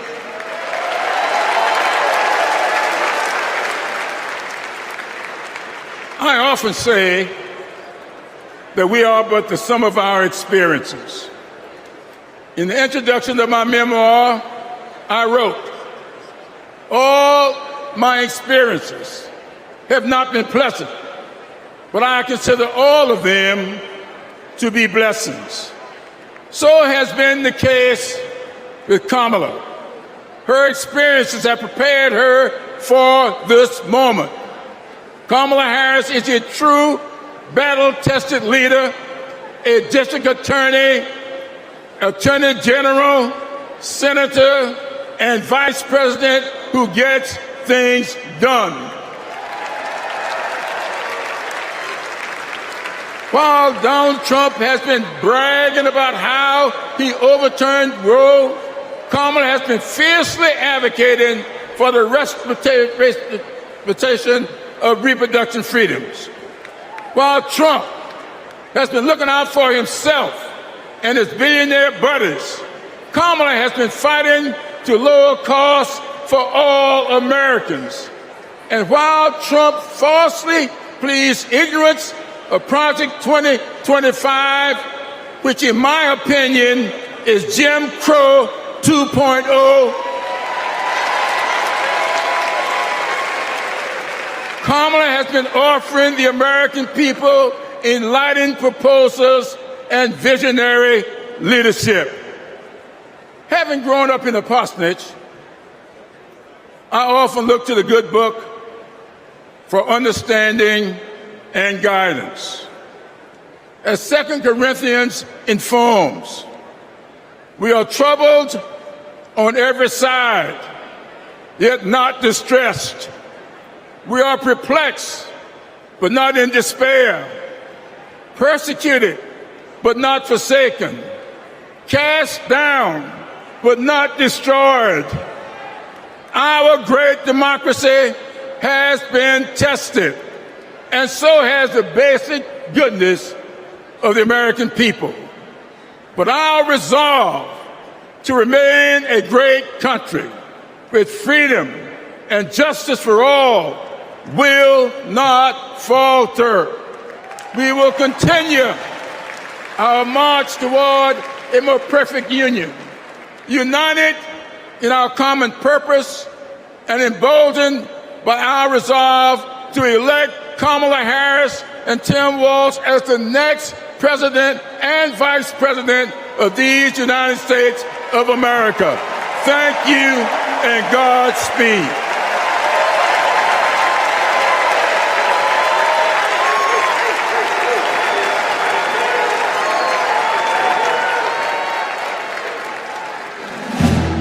criminal justice system, the people are represented by two separate yet equally important groups: the police who investigate crime and the district attorneys who prosecute the offenders.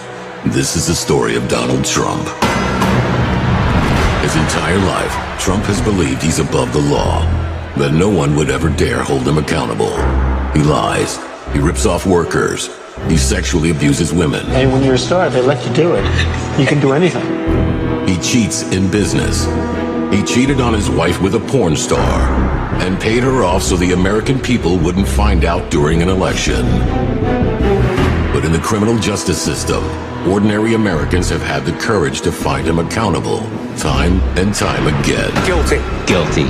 Guilty. Donald Trump, guilty on all 34 felony counts. For the first time in history, we have a convicted felon running for president.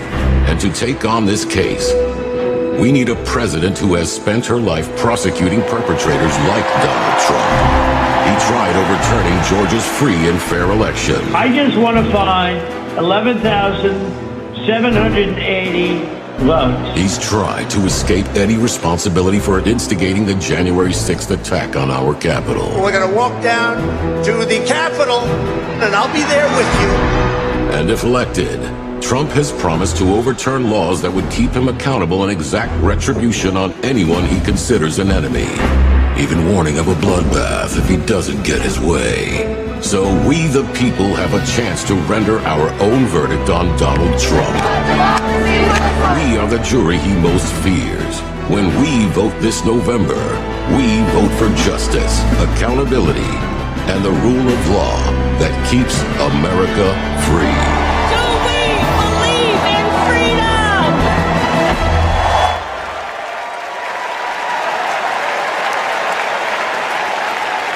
Please welcome Maryland Representative Jamie Raskin.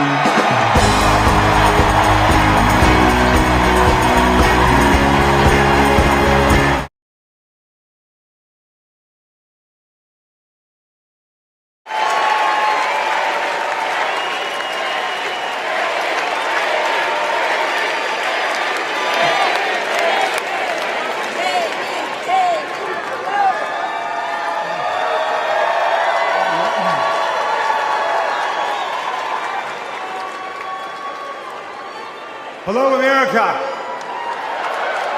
and welcome to the Democracy Convention. Welcome to the Freedom Convention. And thank you for the beautiful weather, Chicago. It's been a little rough on Capitol Hill, where it's not just the heat, it's the stupidity. Now, we meet in this great city tonight where Abraham Lincoln was nominated in 1860 to save the Union from fanatical insurrectionists, and where Franklin D. Roosevelt was renominated by Democrats in 1940 to defeat fascist dictators.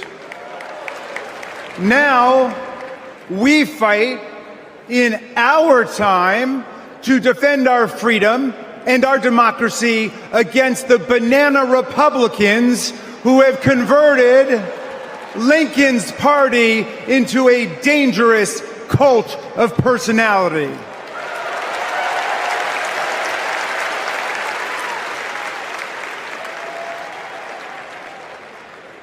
You know, I'll never forget the pounding on the doors of the House chamber on January 6th, or the screams to follow. Hundreds of our police officers taunted and attacked, 140 of them wounded by extremists wielding baseball bats, steel pipes, even American flags. 5 people died that day, and 4 more of our officers took their own lives in the days and weeks to come. All of this after Trump was defeated by more than 7 million votes by the great Joe Biden.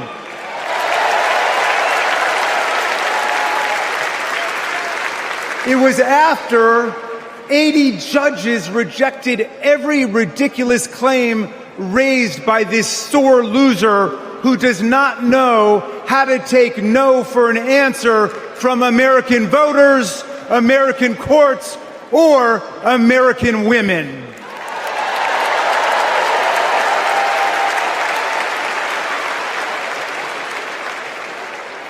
Remember what the mob chanted as they stormed the Capitol and injured our officers?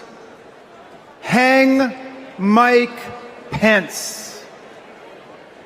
Someone should have told Donald Trump that the president's job under Article 2 of the Constitution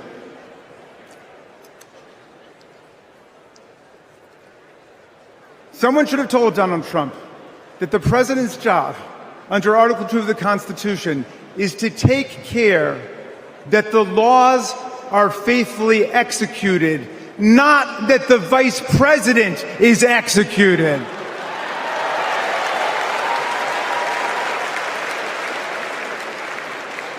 Pence has now joined more than 24 officials from Donald Trump's own administration in denouncing him, an historical record.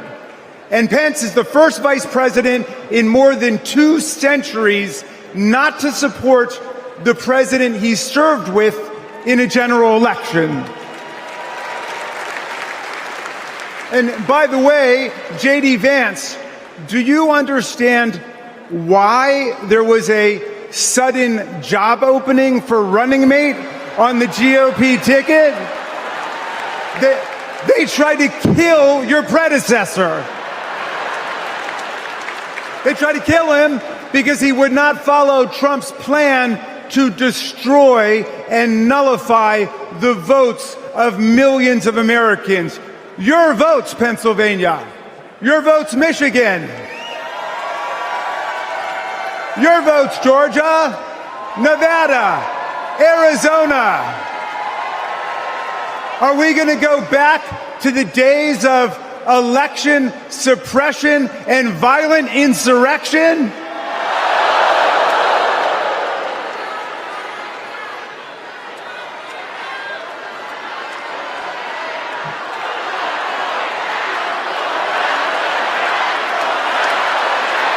We're not going back.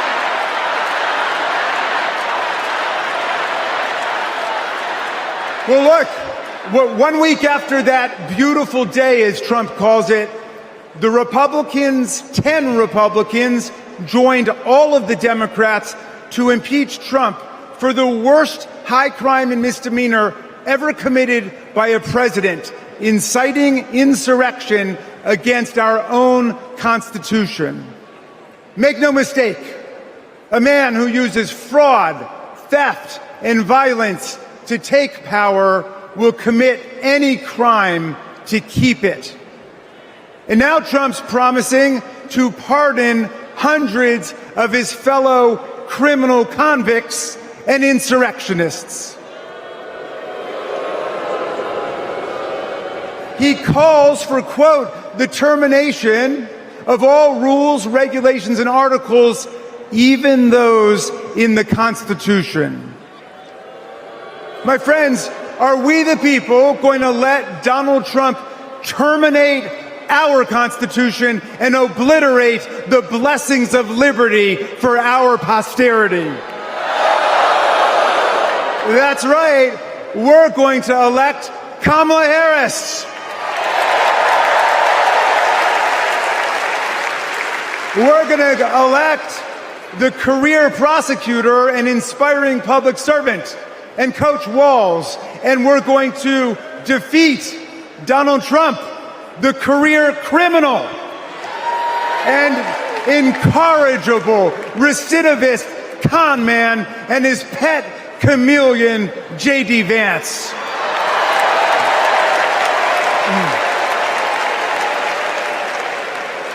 And America, let's make it a landslide so big that Donald Trump and his kangaroo court Supreme Court justices cannot even try to steal it.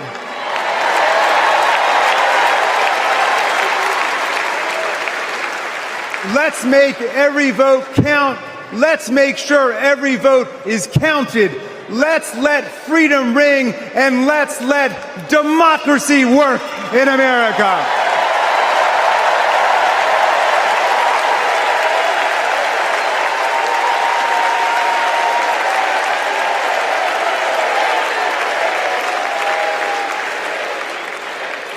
Please welcome Texas Representative Jasmine Crockett.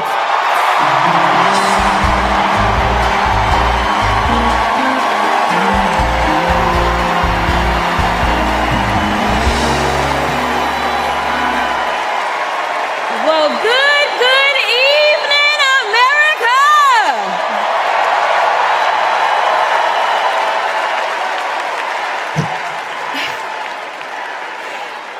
On November 5th, our nation will hire a president, a commander-in-chief, and leader of the free world.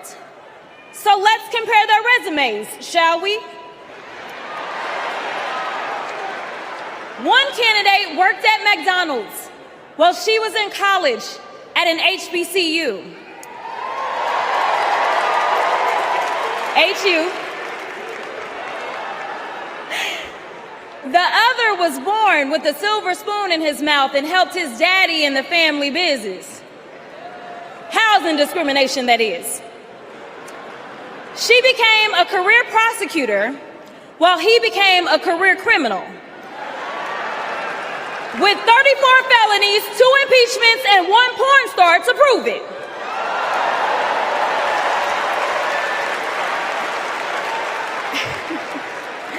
Her entire career as an elected district attorney,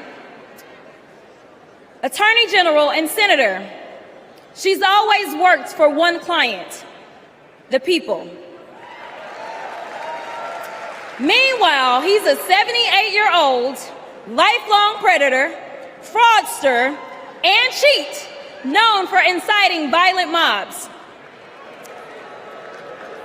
Listen, y'all, he's only looked out for one person, himself. As women are dying, he is bragging about overturning Roe. And y'all know I come from Texas. And right now in Texas, come on, Texas. But right now in Texas, they want to institute the death penalty. That is a problem. While Kamala Harris is fighting for our reproductive rights to be restored. She is also the leader we need on the global stage. She helped secure the release of Americans wrongfully detained in Russia. At the same time, he cozies up to his role model, Vladimir Putin, and MAGA holds legislation hostage here at home, critical resources to secure the border, military aid to Ukraine, and even the Farm Bill. She's lived the American dream while he's been America's nightmare.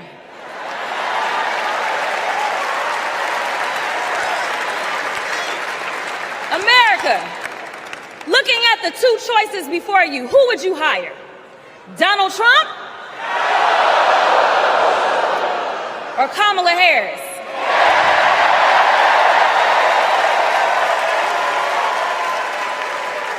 Kamala Harris has a resume. Donald Trump has a rap sheet.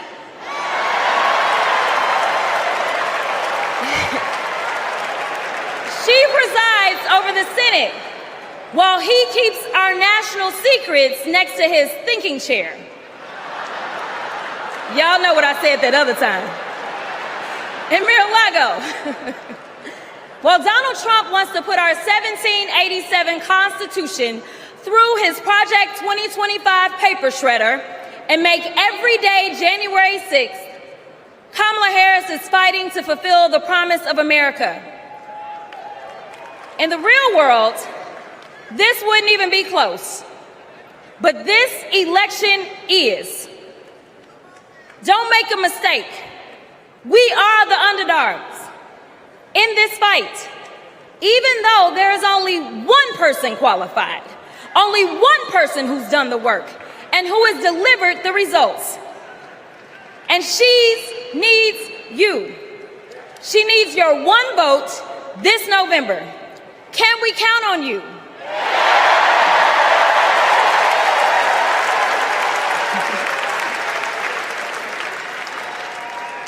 Some of you know a little bit of my history, some of you don't, so let me tell you. I was a public defender.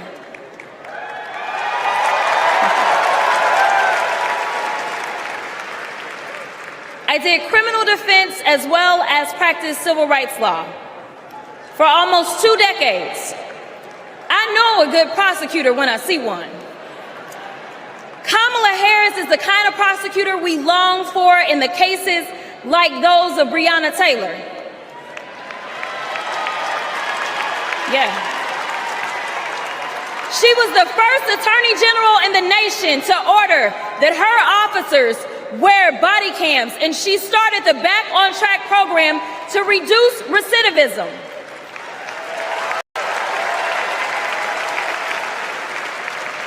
Listen, y'all, she did all these things because she genuinely cares about people. She sees each person as just that, a person, not a statistic. She's proven that since the first day she stepped into a courtroom and said what y'all already heard Hillary say, I did not copy off of her speech. I just want y'all to know. She walked into that courtroom and said, Kamala Harris for the people. And she meant that.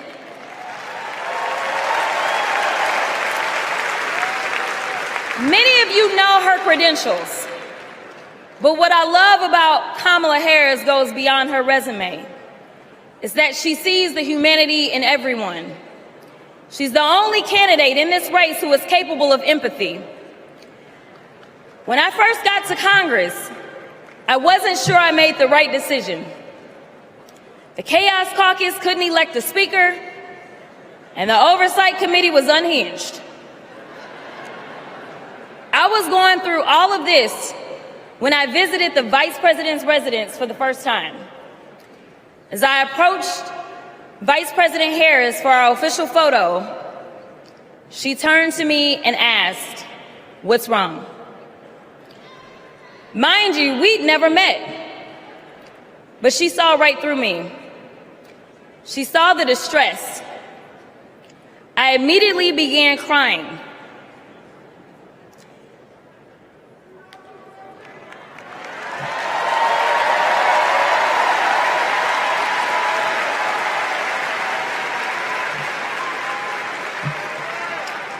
And the most powerful woman in the world wiped my tears and listened.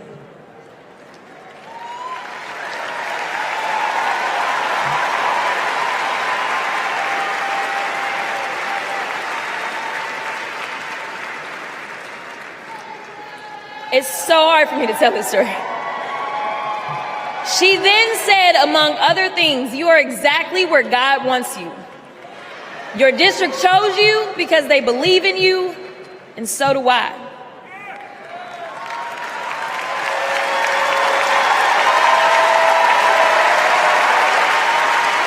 I'm gonna stop. Okay. The next month, I went viral for the first of many times to come for hitting Republicans with a dose of their own medicine.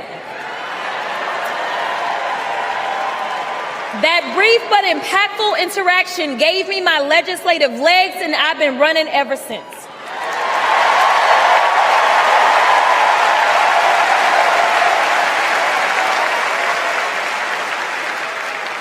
The question before us is, will a vindictive, vile villain violate voters' vision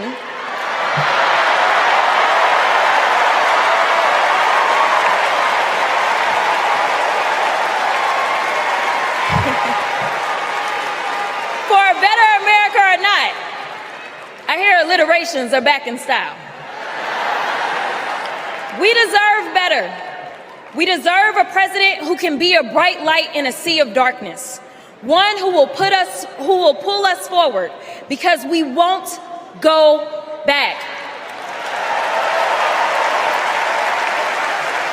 Amanda Gorman said it best. There's always light if only we are brave enough to see it.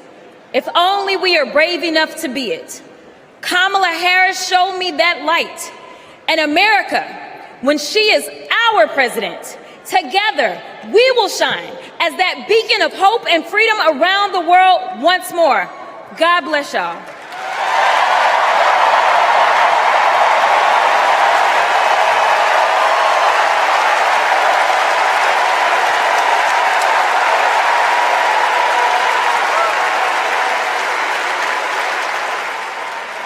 This is one of our Willow boxes. This was the outfit that she was gonna maybe wear home from the hospital.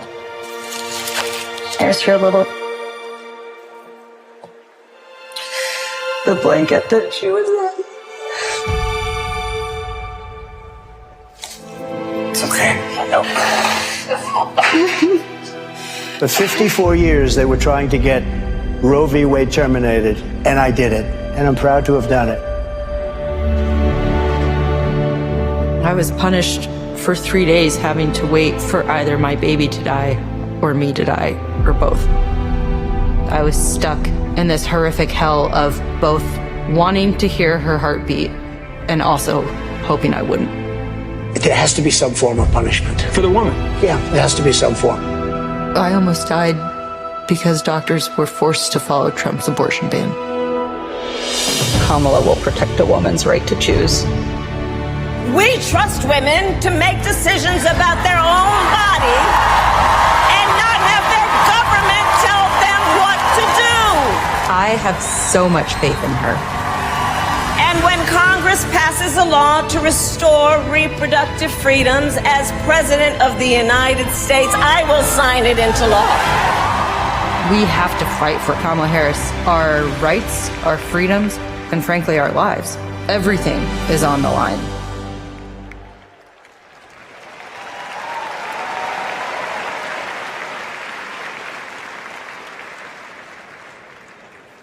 When you're expecting a baby, packing for the hospital should be a joyful moment. For us, it was different. We were told with 100% certainty we would lose our baby girl, Willow, and we were sent home. For 3 days, we waited until Amanda was sick enough to receive standard abortion care. Eventually, Amanda's temperature spiked. She was shaking, disoriented, and crashing. I don't remember what I threw into our bag that day, only that instead of welcoming Willow, I was hoping Amanda's life could be saved. I'm here tonight because the fight for reproductive rights isn't just a woman's fight. This is about fighting. This is about fighting for our families. And as Kamala Harris says, our future.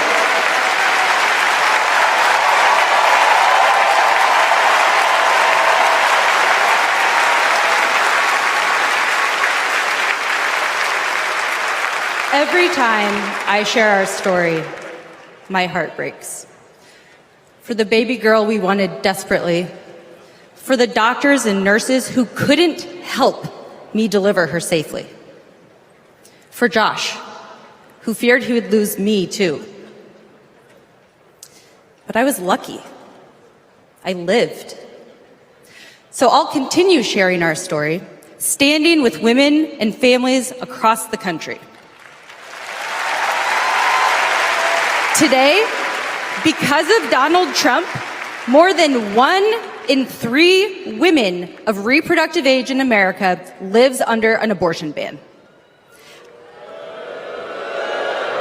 A second Trump term would rip away even more of our rights. Passing a national abortion ban, letting states monitor pregnancies and prosecute doctors, restricting birth control and fertility treatments. We cannot let that happen. We need to vote as if lives depend on it, because they do.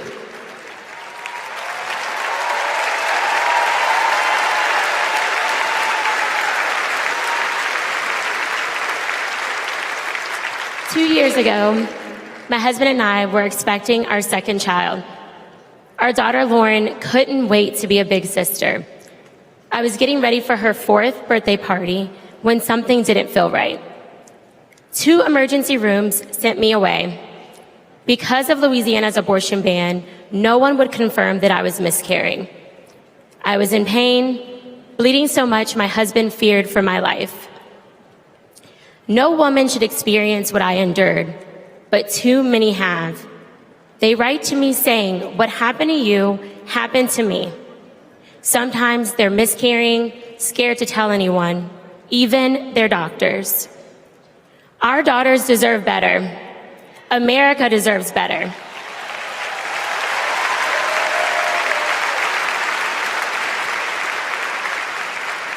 Kamala Harris and Tim Walz will fight for reproductive rights and our freedom and our shared future.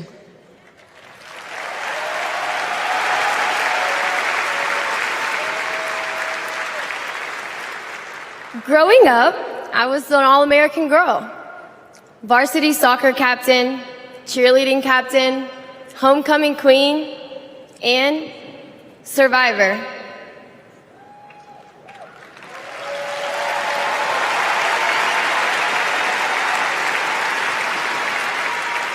I was raped by my stepfather after years of sexual abuse. At age 12, I took my first pregnancy test, and it was positive. That was the first time I was ever told, you have options. I can't imagine not having a choice. But today, that's the reality for many women and girls across the country because of Donald Trump's abortion bans. He calls it a beautiful thing. What is so beautiful about a child having to carry her parent's child? There are other survivors out there who have no options. And I want you to know that we see you. We hear you.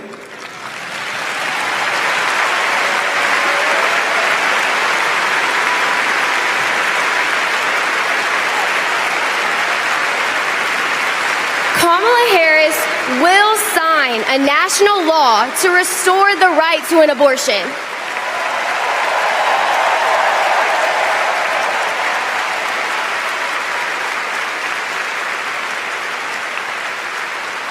She will fight for every woman and every girl, even those who are not fighting for her.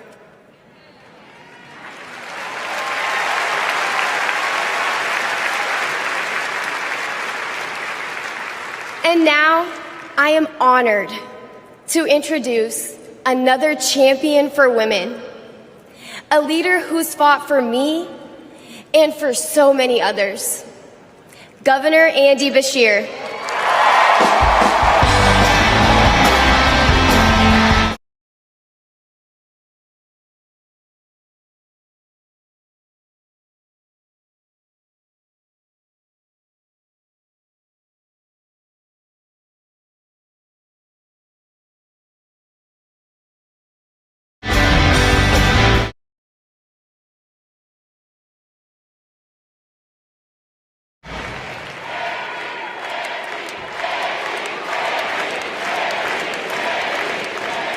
Hadley Duvall is one of the bravest people I've ever met.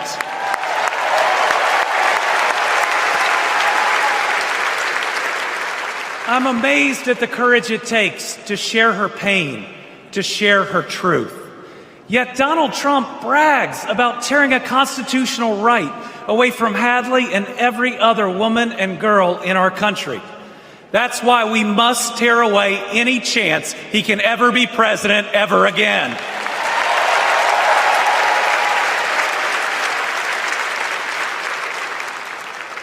In 21 states, Trump's actions have resulted in extreme bans on abortion in my state, even in cases of rape. incest, and non-viable pregnancies. That leaves 12-year-old girls like Hadley with no options. That fails any test of humanity, any test of basic decency, any test of whether you have any underlying empathy. Thankfully, this extremism is being soundly rejected all over our country.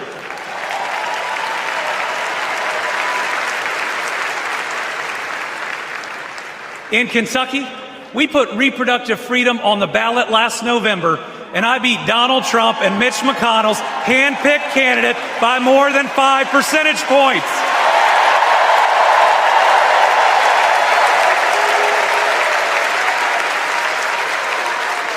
This November, we're going to beat them again. Elect Kamala Harris and Tim Walz and protect reproductive freedom.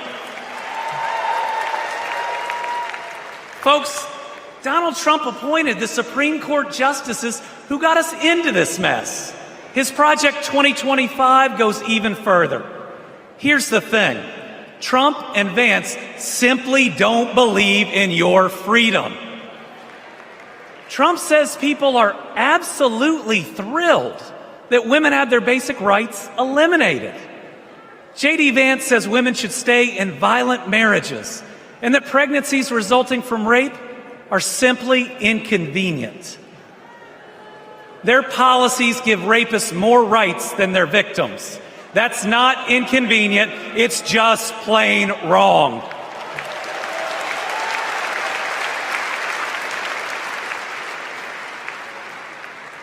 And a woman grieving a non-viable pregnancy shouldn't be required to carry it to term just to listen to her child die or to hear no sound at all.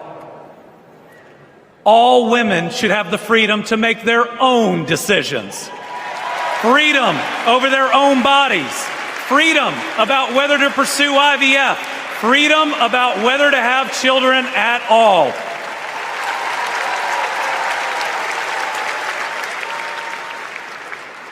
How we treat people transcends party lines. It goes right to the heart of who we are. My faith teaches me the golden rule that I am to love my neighbor as myself. And the parable of the Good Samaritan says we are all each other's neighbors. So I want anyone watching tonight, Republican, Independent, Democrat, to know that you are welcome here.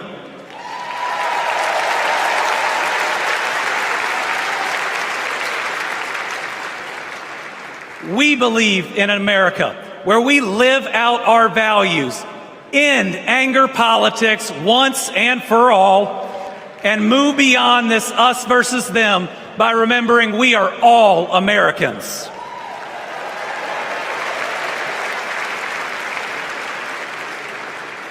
That's how Joe Biden and Kamala Harris lead. They both called to ask how they could help Kentucky in recovering from natural disasters. They helped us improve our roads, our bridges, and invested in our people. They didn't ask me who Kentuckians voted for. They asked me what Kentuckians needed, and folks, they delivered.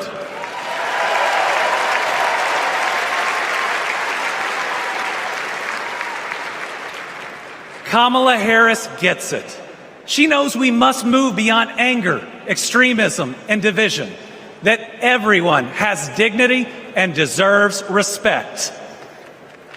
America, we're going to win.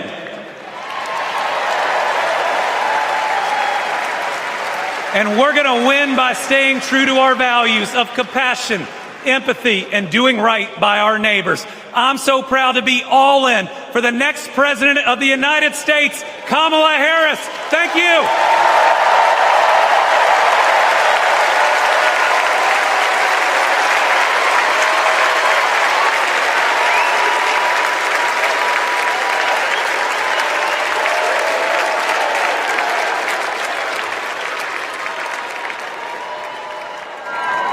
Please welcome Georgia Senator Raphael Warnock.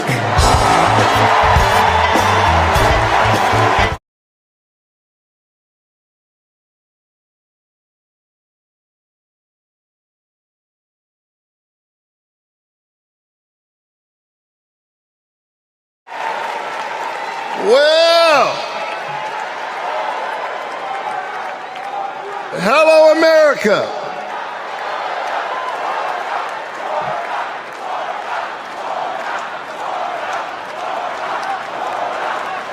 Thank you so very much. On January 5th, 2021, the people of Georgia did an amazing thing.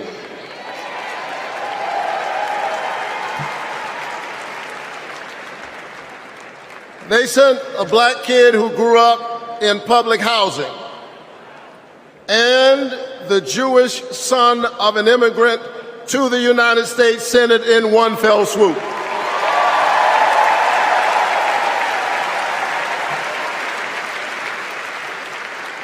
And among those Georgians was my then 82-year-old mother. She grew up in Waycross, Georgia. Do you know where that is? It's way across Georgia. She grew up in Waycross, Georgia, where she picked other people's cotton and other people's tobacco. But because this is America, the 82-year-old hands that used to pick somebody else's cotton and somebody else's tobacco picked her youngest son to be a United States Senator.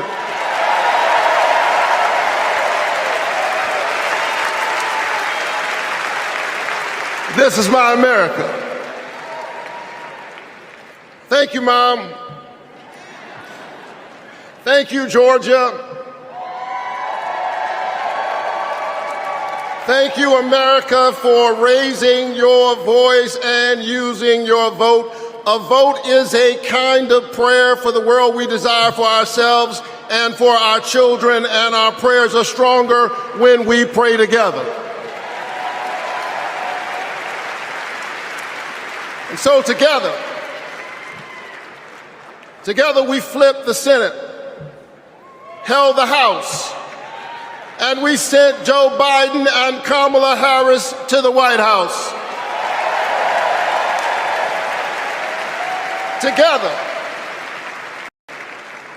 we vaccinated our citizens, we fortified our cities and our towns, and we stood by our small businesses. Together we set out to heal the land. A nation besieged by a deadly pandemic and beset by the awful and divisive rhetoric of a man too small for the office entrusted him or the task set before him.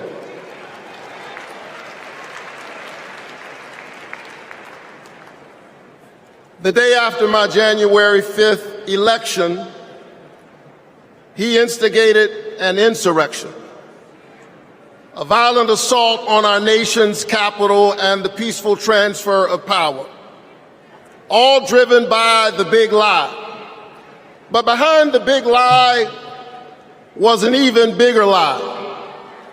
It is the lie that this increasingly diverse American electorate does not get to determine the future of the country. The lie and the logic of January 6th is a sickness. It is a kind of cancer that then metastasized into dozens of voter suppression laws all across our country. And we must be vigilant tonight because these anti-democratic forces are at work right now in Georgia and all across our country. And the question is, who will heal the land? And so here we are, America. Are you ready? Are you ready to stand up in this moral moment? Stand up for the best in the American covenant.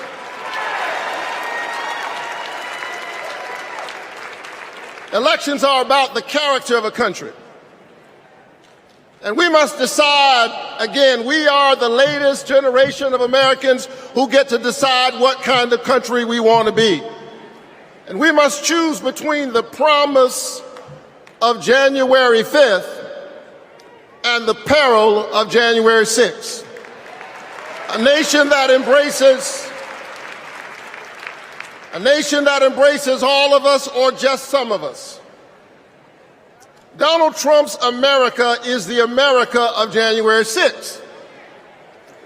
People who have no vision traffic in division.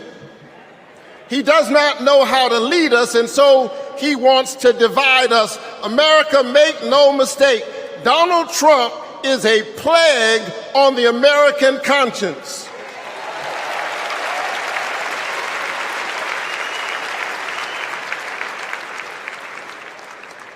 He is a clear and present threat to the precious covenant we share with one another. And yes, I saw him holding the Bible and endorsing a Bible as if it needed his endorsement. He should try reading it.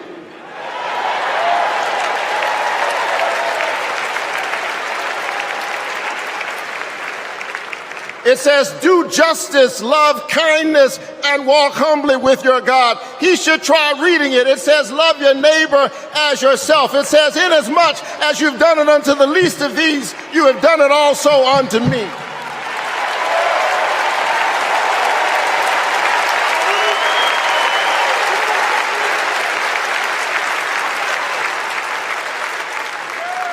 I choose the American covenant. E pluribus unum, out of many one. I choose January 5th. I choose a nation that provides a path for ordinary people and gives every child a chance.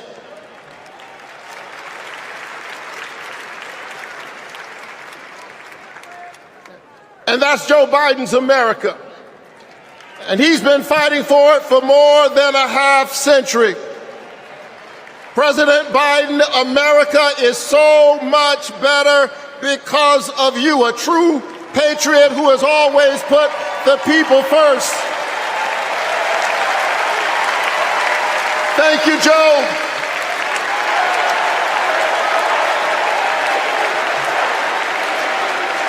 Thank you, Joe.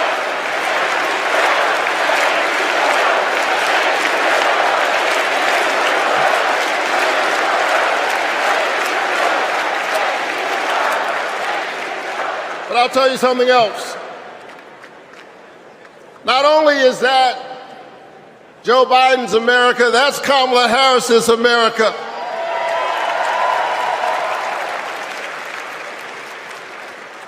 She was leading with Joe Biden when we expanded the child tax credit, cutting child poverty in America nearly in half. We ought to renew it. She cast a tie-breaking vote for my bill capping the cost of insulin to no more than $35 per month for seniors. We ought to extend it to everybody. Together we passed an infrastructure bill, bolstered American manufacturing and clean energy, an investment in the house that we all share together. And I've got news for you, we are just getting started. Are you ready to win this election?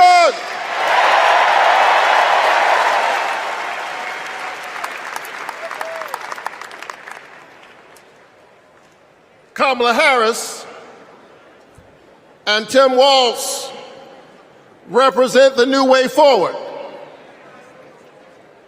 We're not going back. We're not going back because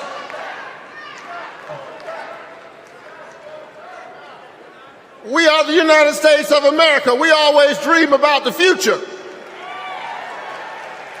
And so forward on women's reproductive rights because we believe that a patient's room is too small and cramped a space for a woman, her doctor, and the United States government. That's too many people in the room.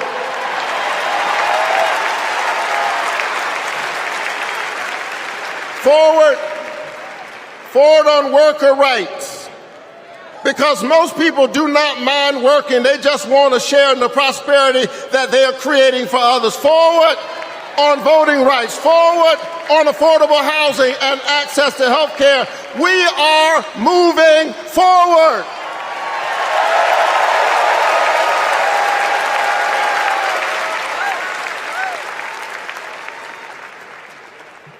And so I'm inspired tonight. I'm inspired by all of you. I'm inspired by the resilience of an American spirit that has rebounded from the pandemic and is holding at bay the forces that are trying to divide us. And I'm inspired tonight by the memory of my late father, a preacher and a junk man. Monday through Friday, he lifted old broken cars and put them on the back of an old rig. But on Sunday morning, the man who lifted broken cars lifted broken people whom other people had discarded and told them that they were God's somebody.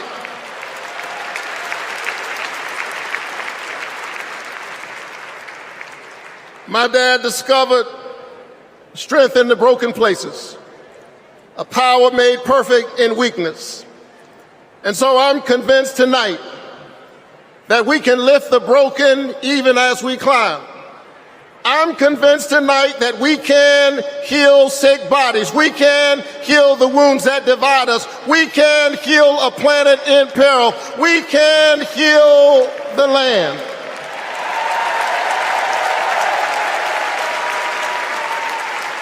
And in a strange way,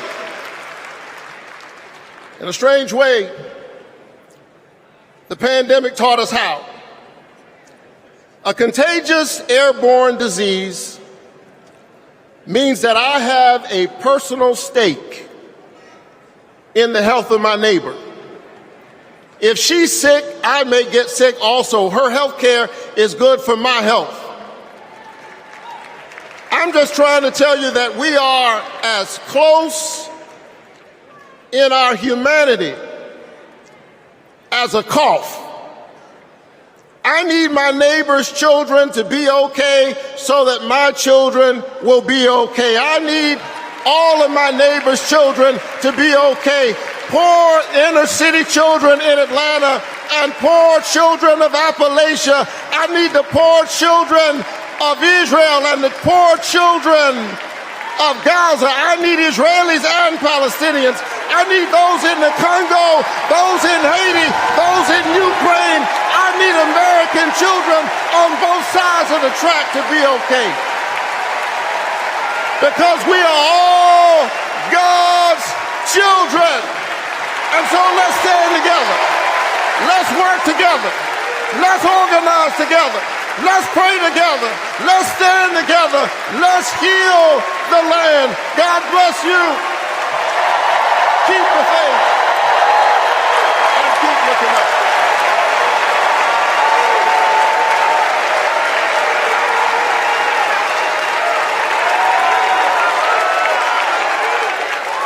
Please welcome Delaware Senator Chris Coons.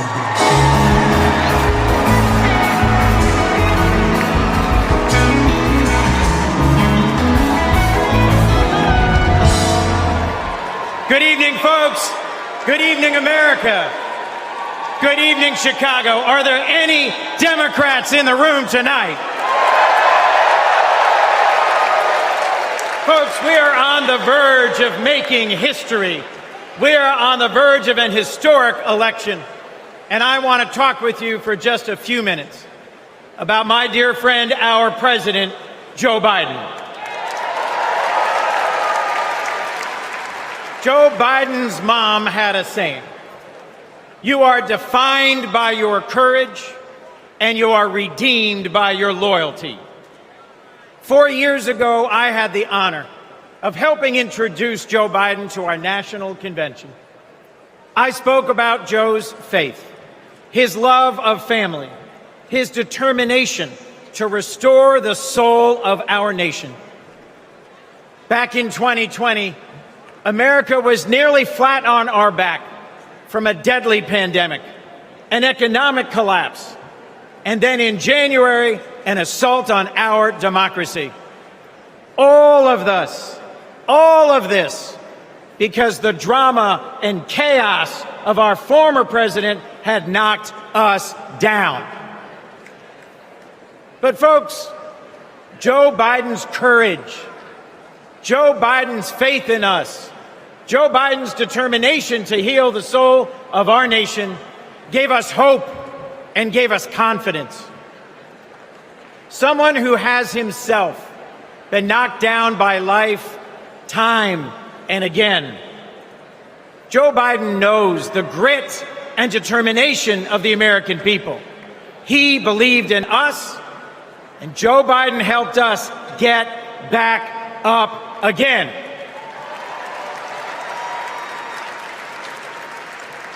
Using the incredible skills he developed in many years in the U.S. Senate, Joe got passed and signed into law the most consequential legislation of any president in 60 years, helping our veterans, advancing gun safety, cutting prescription drug prices, fighting climate change, rebuilding bridges and broadband, bringing manufacturing back to America. Together, Joe and Kamala helped rebuild our economy from the middle up, from the bottom up, and the middle out, not from the top down. And they made our families safer and our country stronger at home and abroad. Today, we are so much better off because they believed in us, in our democracy. And our incredible First Lady, Jill Biden, our incredible First Lady, Jill Biden, our incredible First Lady, Jill Biden, was at Joe's side every step of the way, fighting for education, advancing the cancer moonshot, determined to improve women's health care, honoring military families.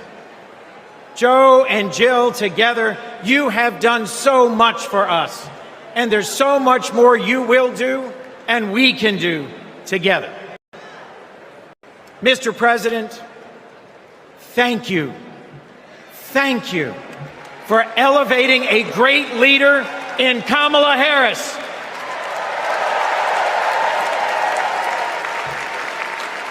Vice President Harris, thank you for choosing a great running mate with a heart for the middle class like yours in Sergeant, Congressman, Coach, Governor Tim Walz.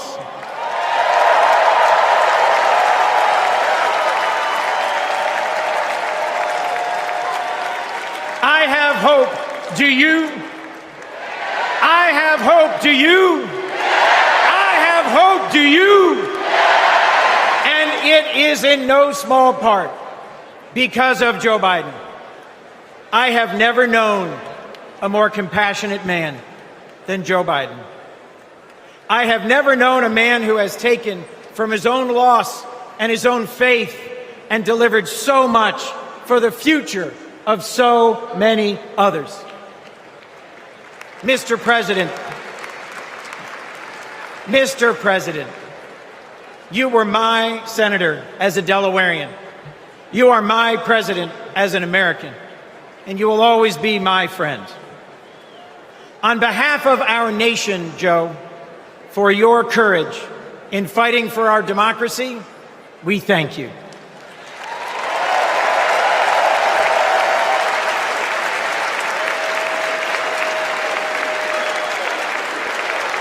On behalf of our Democratic Party, for your loyalty in fighting for our democratic values, we thank you.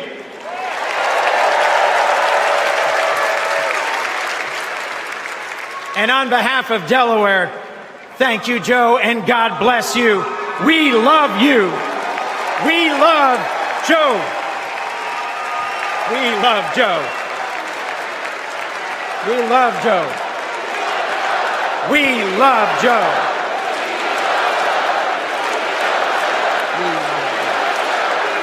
Thank you all.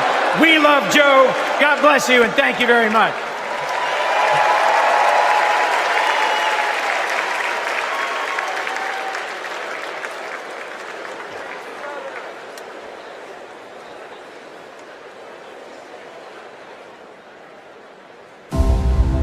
Hi, I'm Vivian Werewell, and I'm a 4th grade student at Christian McAuliffe. I've been bouncing around all week excited for this moment, and last night I could barely sleep. I remember the day that we heard that President Biden had won, and the whole neighborhood started celebrating. So when I heard you were coming, I really wanted to meet you. I adore you because you embrace change from my generation, and the ones to come. I look up to you.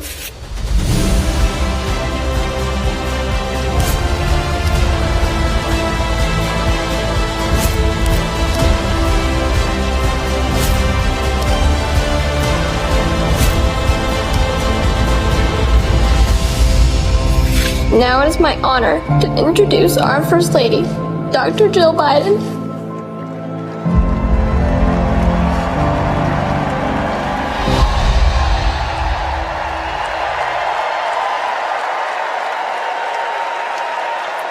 Please welcome First Lady of the United States, Jill Biden.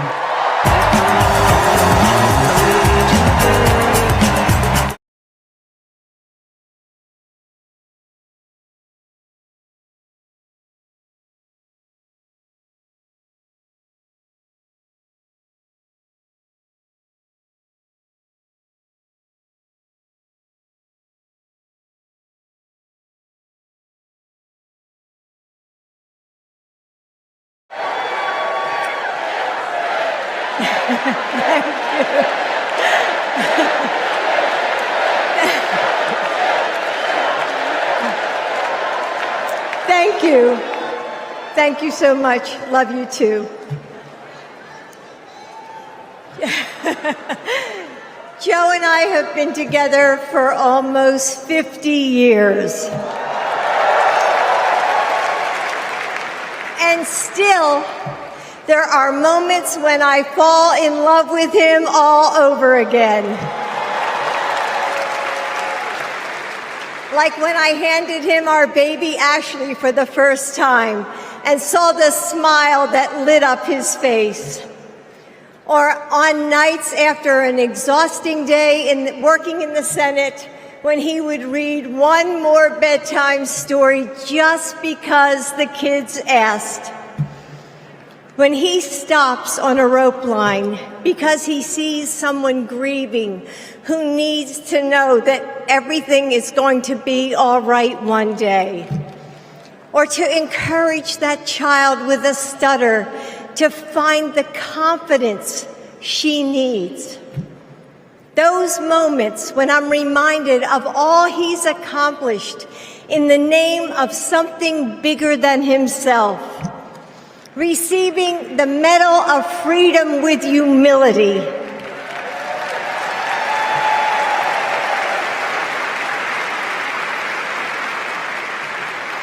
Placing his hand on our family Bible to take his oath of office.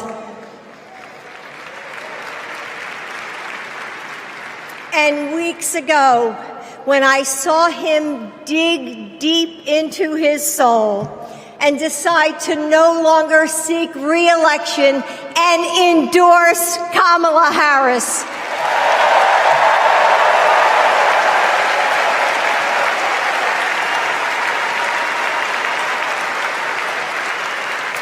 With faith and conviction, Joe knows that our nation's strength doesn't come from intimidation or cruelty. It comes from the small acts of kindness that heal deep wounds, from service to the communities that make us who we are. from love of a country that shines with promise and renewal. Kamala Harris knows that too.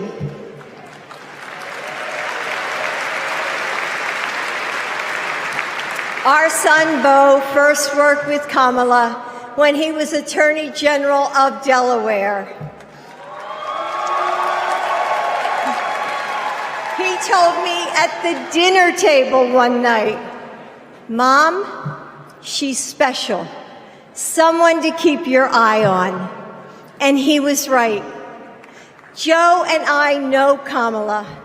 We have seen her courage, her determination, and her leadership up close. Kamala and Tim, you will win.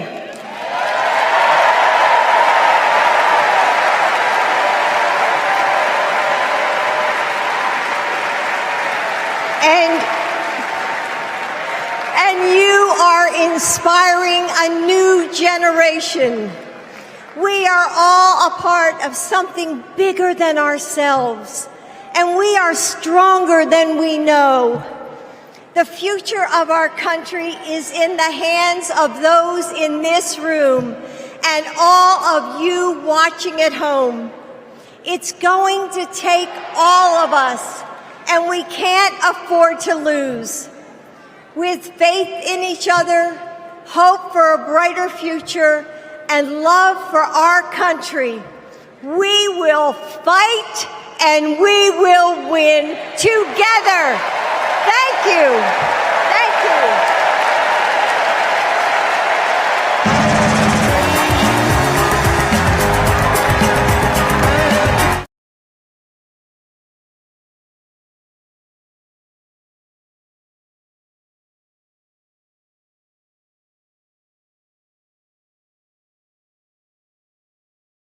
Biden.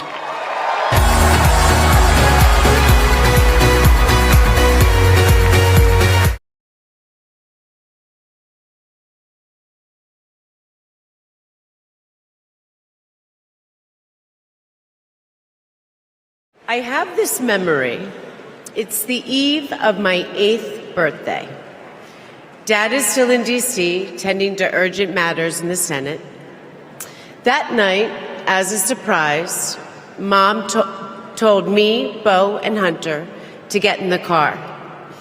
I remember pulling up to the Wilmington Amtrak station, riding up the escalator to the platform. The train stops, doors open, and Dad steps out. As soon as I saw him, I run down that platform and jump into his arms.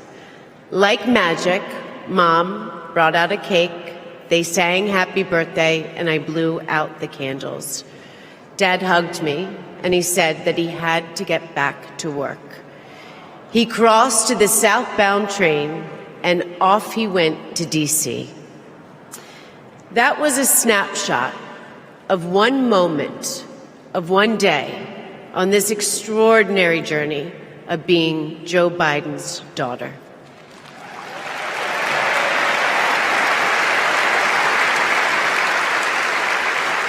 Joe Biden is the OG girl dad.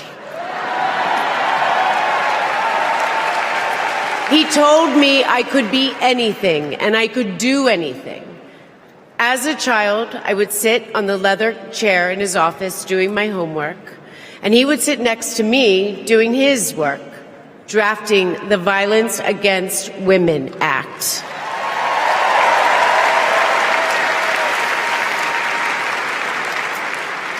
And he wasn't just a girl dad. I could see that he valued and trusted women. How he listened to his mother, how he believed in his sister, and most of all, how he respected my mother's career.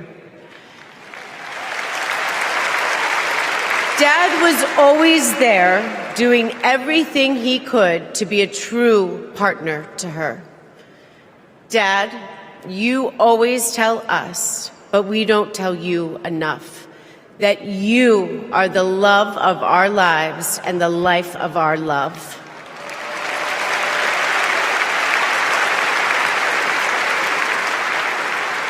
I had my wedding reception in my parents' backyard. At the time, my dad was vice president. But he was also that dad who literally set up the entire reception. He was riding around in his John Deere four-wheeler, fixing the place settings, arranging the plants, and by the way, he was very emotional. I thought that I would be a mess, but he was the one crying, and I was the one who had to comfort him. Before he walked me down the aisle, he turned to me and said that he would always be my best friend. All these years later, Dad, you are still my best friend. His example in service inspired my career. I'm a social worker in Philadelphia.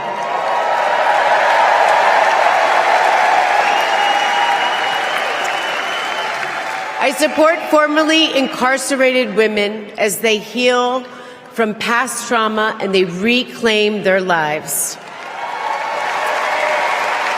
Dad always told me that I was no better than anybody else and nobody was better than me.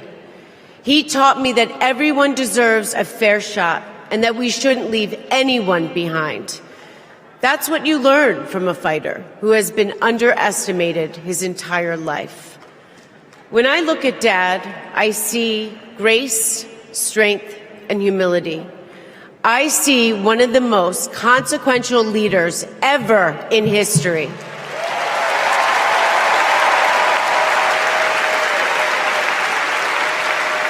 And I also know that he never stops thinking about you, about your dreams, about your dignity, about your opportunities, about your family. Dad knows that family is everything. When Hunter and I lost our brother Bo to cancer in 2015, the grief and the pain felt like it might never end. Dad had the capacity to step out of his own pain and absorb ours. And I know that Bo is here with us tonight, as he is always with us.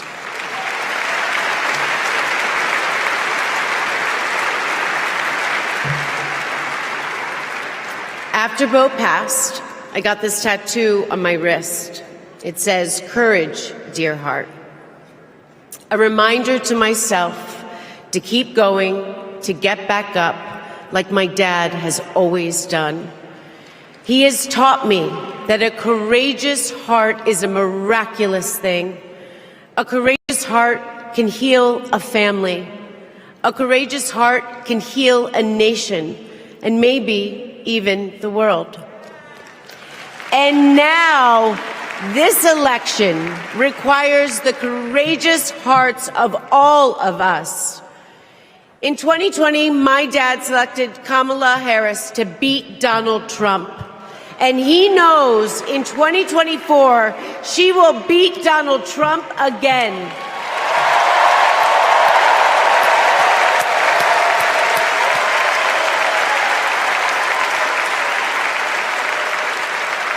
So tonight, I am asking you, if you stood with us in 2020, call upon your courageous heart.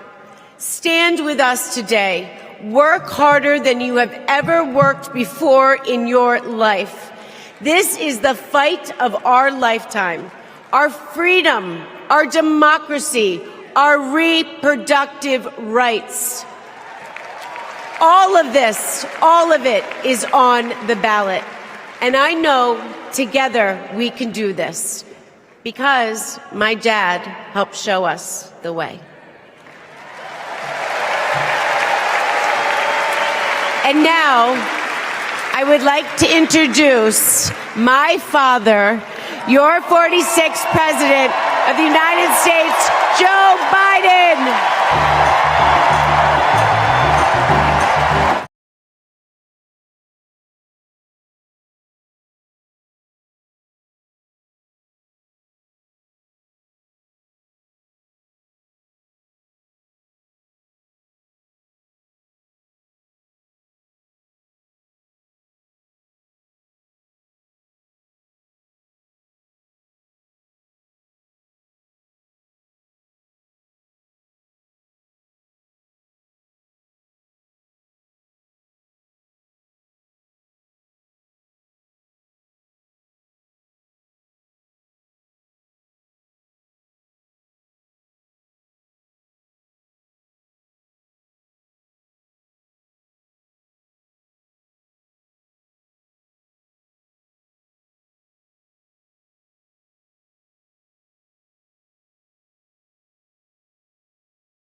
Thank you, thank you, thank you.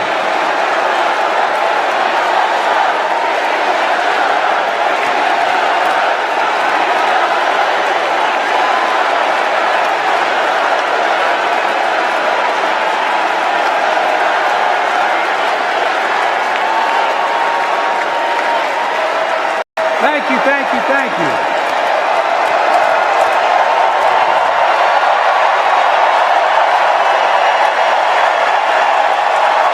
Thank you.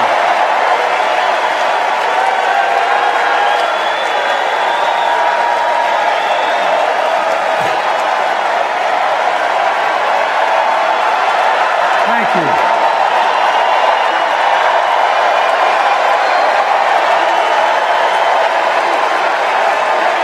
Thank you. I love you. Thank you.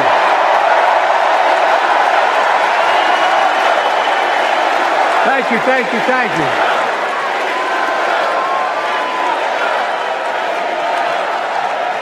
That was my daughter.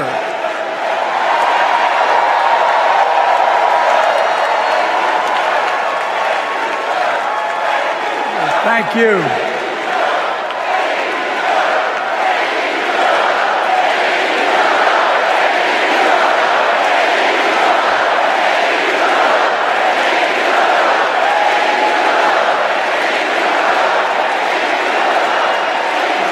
Thank you, thank you, thank you. Thank you. Thank you for so. I tell you what.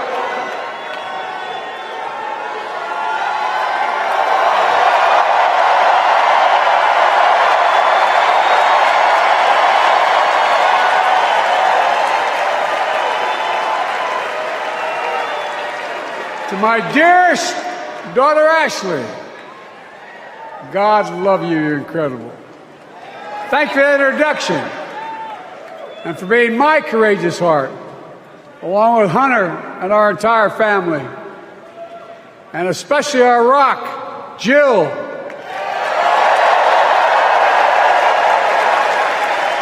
Who, as those of you who know us, she still leaves me both breathless and speechless. Everybody knows her. I love her more than she loves me. She walks down the stairs and I still get that going boom, boom, boom. Y'all will know me. No, I'm kidding. Let's give a special round of applause to our First Lady, Jill Biden.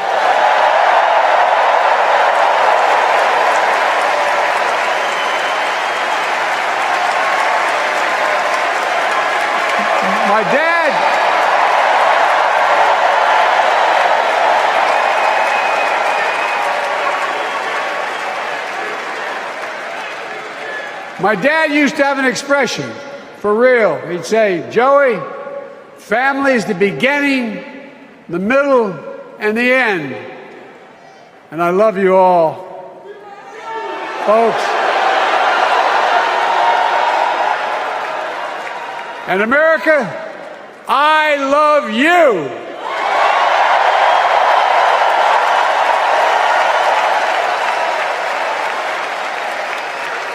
Folks, let me ask you.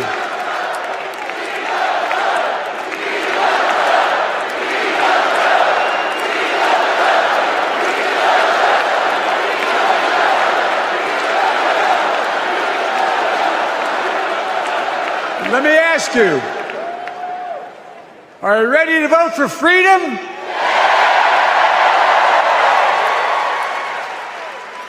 Are you ready to vote for democracy and for America? Let me ask you, are you ready to elect Kamala Harris and Tim Walz, President and Vice President of the United States?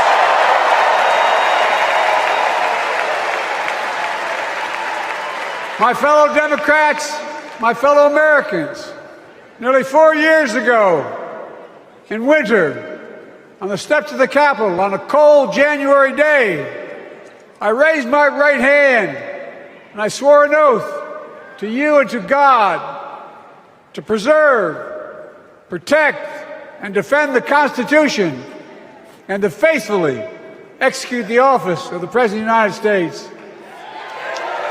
In front of me was the city surrounded by the National Guard. Behind me, a Capitol just 2 weeks before had been overrun by a violent mob. But I knew then, from the bottom of my heart, that I knew now, there is no place in America for political violence. None. You cannot say you love your country only when you win.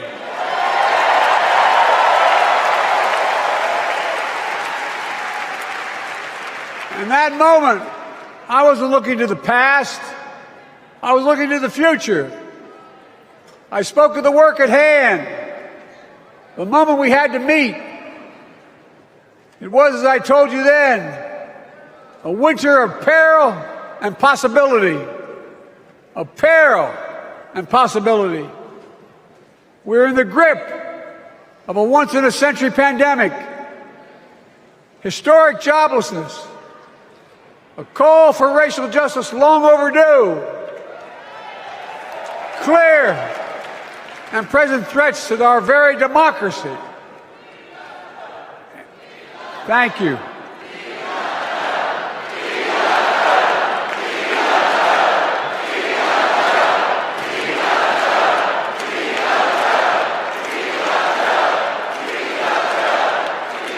And yet I believed then, and I believe now, that progress was and is possible. Justice is achievable. And our best days are not behind us, they're before us.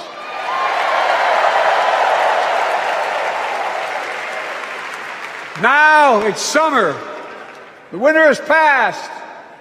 And with a grateful heart, I stand before you now on this August night to report that democracy has prevailed. Democracy has delivered. And now democracy must be preserved.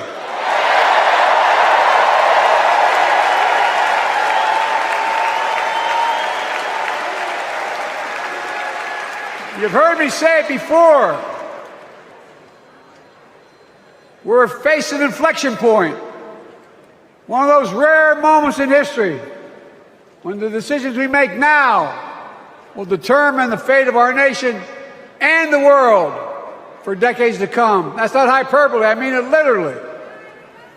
We're in a battle for the very soul of America. I ran for president in 2020 because of what I saw in Charlottesville in August of 2017.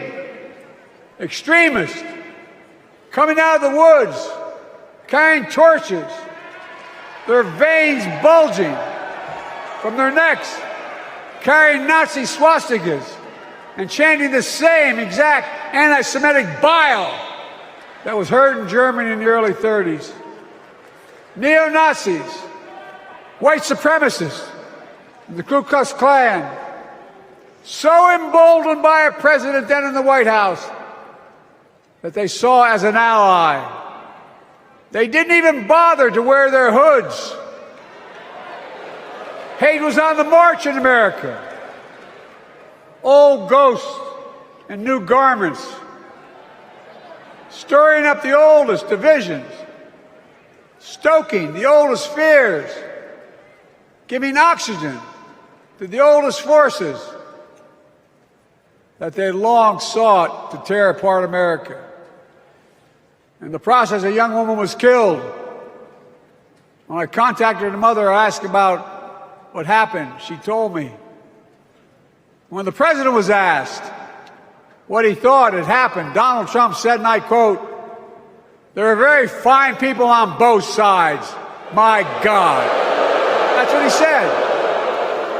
That is what he said and what he meant. That's when I realized, had to listen to the admonition of my dead son, I could not stay in the sidelines. So I ran.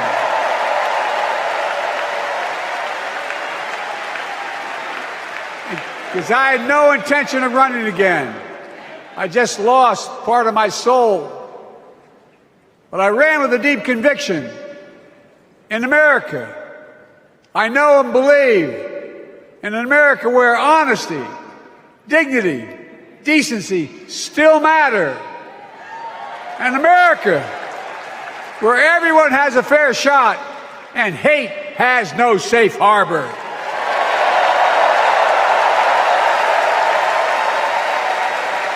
An America where the fundamental creed of this nation, that all of us are created equal, is still very much alive. And a broad coalition of Americans joined with me. 81 million voters voted for us, more than any time in all of history. Because of all of you in this room and others, we came together in 2020 to save democracy.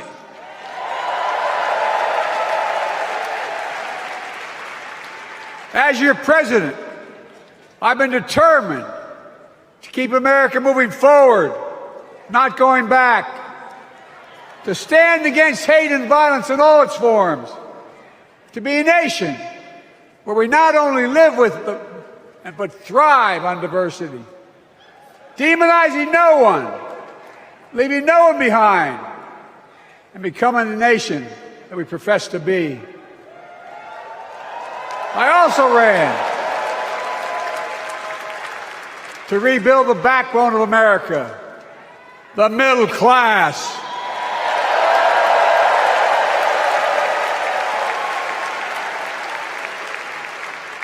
I made a commitment to you that I'd be a president for all Americans, whether you voted for me or not. We have done that. Studies show the major bills we have passed actually delivered more to red states than blue, because the job of the president is to deliver to all of America.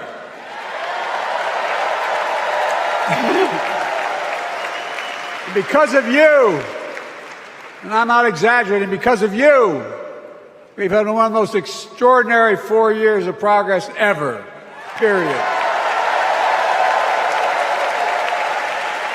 When I say we, I mean Kamala and me.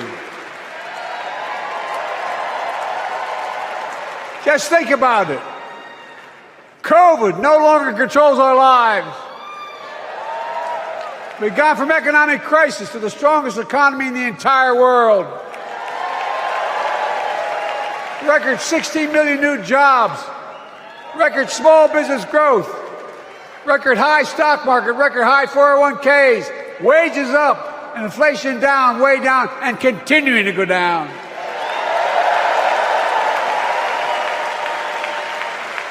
The smallest racial wealth gap in 20 years. And yes, we both know we have more to do, but we're moving in the right direction. More Americans have peace of mind that comes from having health insurance. More Americans have health insurance today than ever before in American history.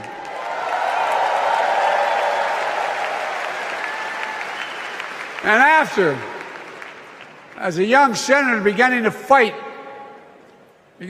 for 50 years to give Medicare the power to negotiate low prescription drug prices, we finally beat Big Pharma.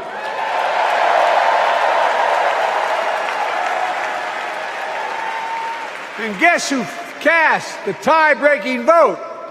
Vice President, soon-to-be President Kamala Harris.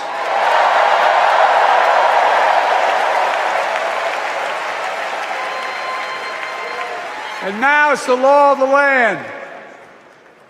Instead of paying $400 a month for insulin, seniors with diabetes will pay $35 a month. The law we passed already includes, starting in January, every senior's total prescription cost can be capped at $2,000 no matter how expensive the drugs they have. And what we don't focus on, and our Republican friends don't seem to understand, our reforms don't just save seniors money, they save the American taxpayers money. You know what we just passed saved? It saved $160 billion over the next decade. That's not hyperbole. It's because Medicare no longer has to pay those exorbitant prices to the big pharma. But look, thank you, Kamala, too. Look, folks, how can we have the strongest economy in the world without the best infrastructure in the world? Donald Trump promised Infrastructure Week every week for 4 years, and he never built a damn thing.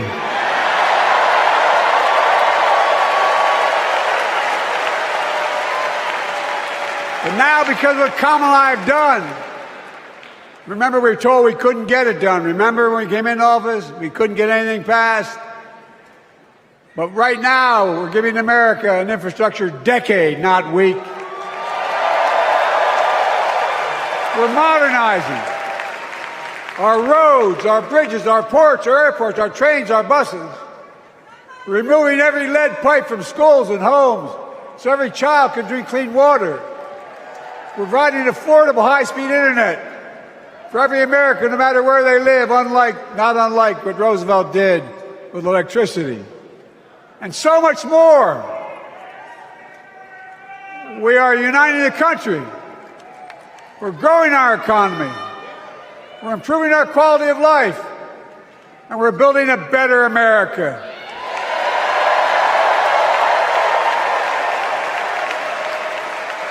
Because that's who we are. How can we be the strongest nation in the world without leading the world in science and technology?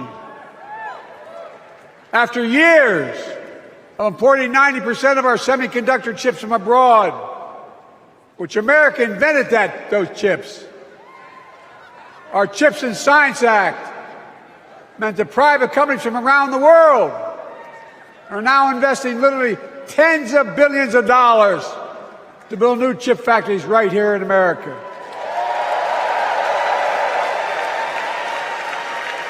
And over that period, they'll create tens of thousands of jobs. And many of those jobs in the so-called fabs, the buildings that make the chips, are being constructed now. And guess what? The average salary in those fabs, size of a football field, will be over $100,000 a year, and you don't need a college degree.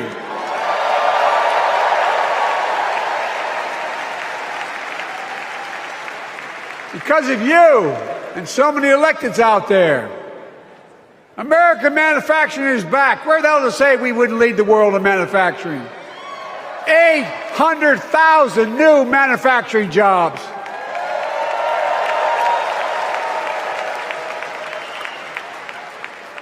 Our Republican friends and others made sure they'd go abroad to get the cheapest labor. We used to import products and export jobs. Now we export American products and create American jobs right here in America, where jobs belong.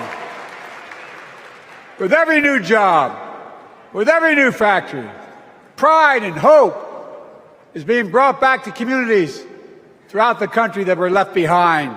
You know you're from them, many of you. You know what it's like when that factory closed, where your mother, your father, your grandmother, grandfather worked. And now you're back, providing once again, proving that Wall Street didn't build America, the middle class built America, and unions built the middle class.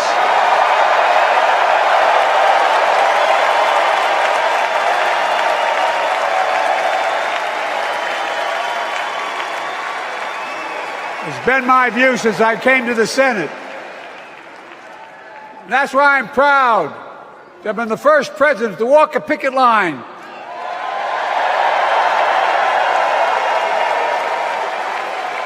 and be labeled the most pro-union president in history, and I accept it. It's a fact.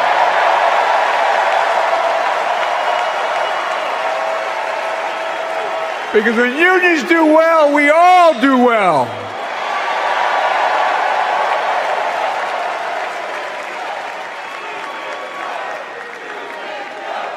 You got it, man. You got it.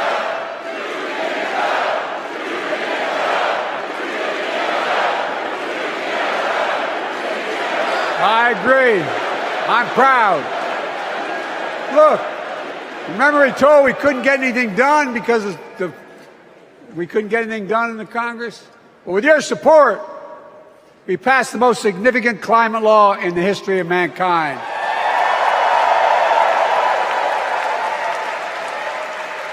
Over $370 billion. Cutting carbon emissions in half by 2030. Launching a climate corps, similar to AmeriCorps and Peace Corps, creating tens of thousands of jobs for young people of the future who are going to make sure this continues. Creating hundreds of thousands of jobs in clean energy for American workers, including the IBEW installing 500,000 charging stations all across America. And in the process, reducing carbon emissions.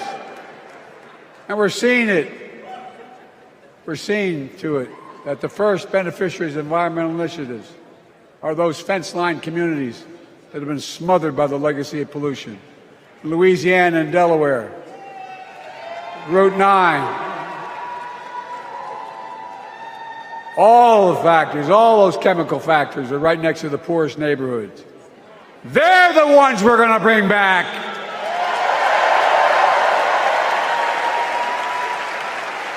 And how? How can we be the greatest nation in the world without the best education system in the world? Donald Trump and the Republican friends, they not only can't think, they can't read very well. Seriously, think about it. Look at their Project 2025. They want to do away with the Department of Education. Well, during the pandemic, Kamala and I helped states and cities get back their schools back open. And we gave public school teachers a raise. We created apprenticeships with businesses and communities, putting students on a path to a good paying job, whether or not they go to college. And by the way, we're making college a hell of a lot more affordable. Increasing Pell Grants by $900. Over $15 billion to HBCUs. Minority service education, including Hispanic institutions and tribal colleges. We kept our commitment to provide more student relief than ever by lifting the burden of helping millions of families so they can get married, start a family, buy a home, and begin to build family wealth and contribute to the community and grow our economy. It's not costing us, it's creating more wealth. We fundamentally transformed how our economy grows, from the middle out and the bottom up instead of the top down. You know, my dad used to say there wasn't a whole hell of a lot to drop down on my kitchen table at the end of the month. I come from a basic middle-class family, 3-bedroom house, 4 kids, a grandpop living with us, decent neighborhood, but never a penny to spare. And look, that top-down notion never worked. A lot of Democrats didn't think it worked, but thought it worked, but it doesn't. And when we did all that, what we've done, everybody can do well. Everybody.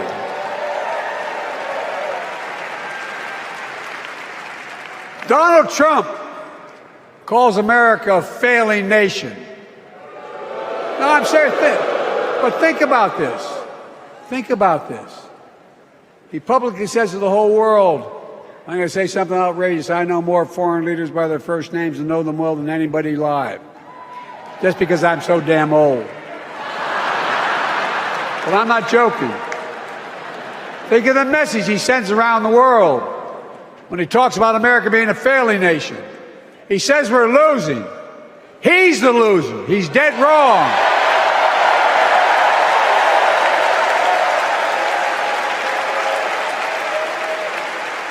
Many of you are very successful people who travel the world.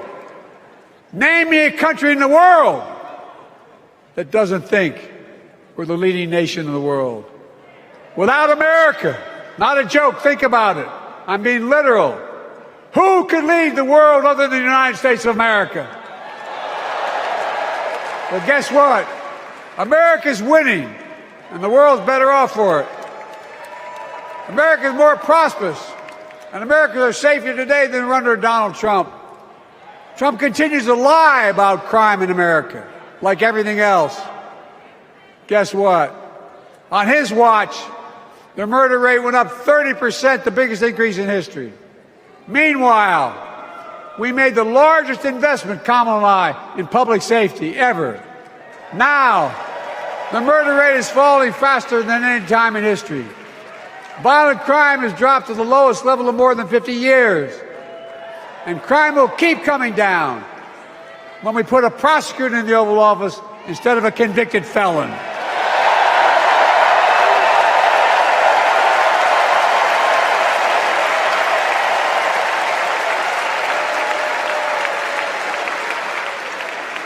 And folks, the distinguished senator from the passed the first ban on assault weapons. And guess what? It worked. If we care about public safety, we need to prevent gun violence.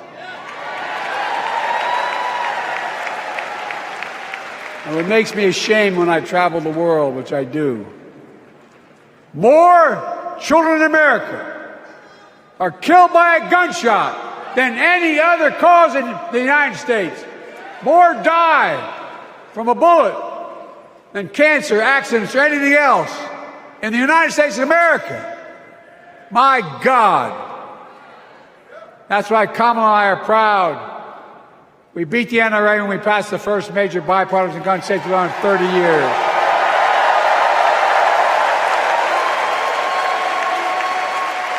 I'm serious.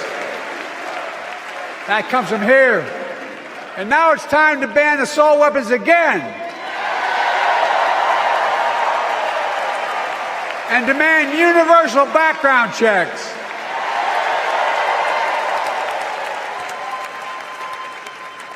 It's hard. I never thought I'd stand before a crowd of Democrats and refer to a president as a liar so many times. No, I'm not trying to be funny. It's sad. Trump continues to lie about the border. Here's what he won't tell you. Trump killed the strongest bipartisan border deal in the history of the United States that we negotiated with the Senate Republicans. Took 4 weeks. Once it passed, and never acknowledged the most expansive border change in American history, he called senators to say, don't support the bipartisan bill, because he said it would help me politically and hurt him politically. My God. No, I'm serious. Think about it. Not a joke. Ask even the press who doesn't like me. They'll tell you that's true. Typically Trump, once again, putting himself first and America last. Then I had to take executive action. The result of the executive action I took, border encounters have dropped over 50%. In fact, there are fewer border crossings today than when Donald Trump left office.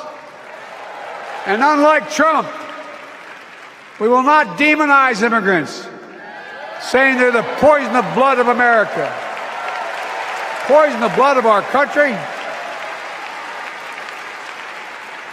Kamala and I are committed to strengthening legal immigration, including protecting dreamers and more.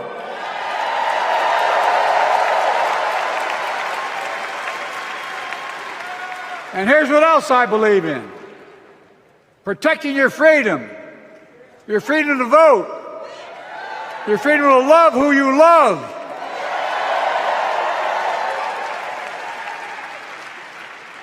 And your freedom to choose.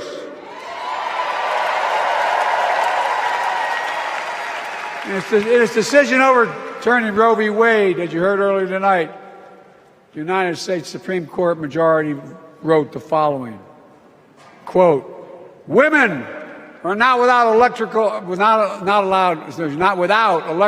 electoral or political power.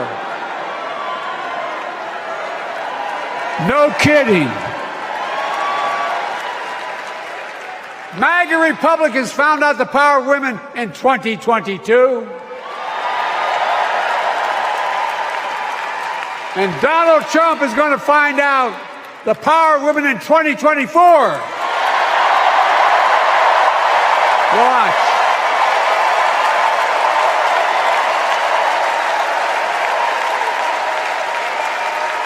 And where Trump and his mega Republican right-wingers seek to erase history, we Democrats continue to write history and make more history. I'm proud to have kept my commitment to appoint the first black woman to the United States Supreme Court.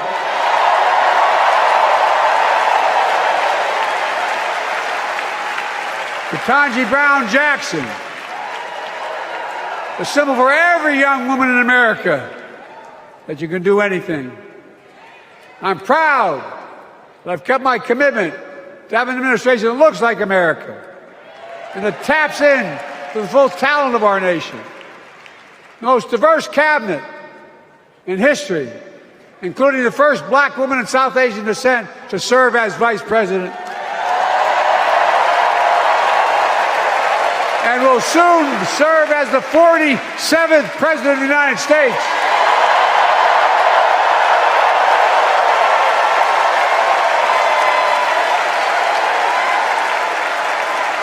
She is good. Look. Thank you, Kamala.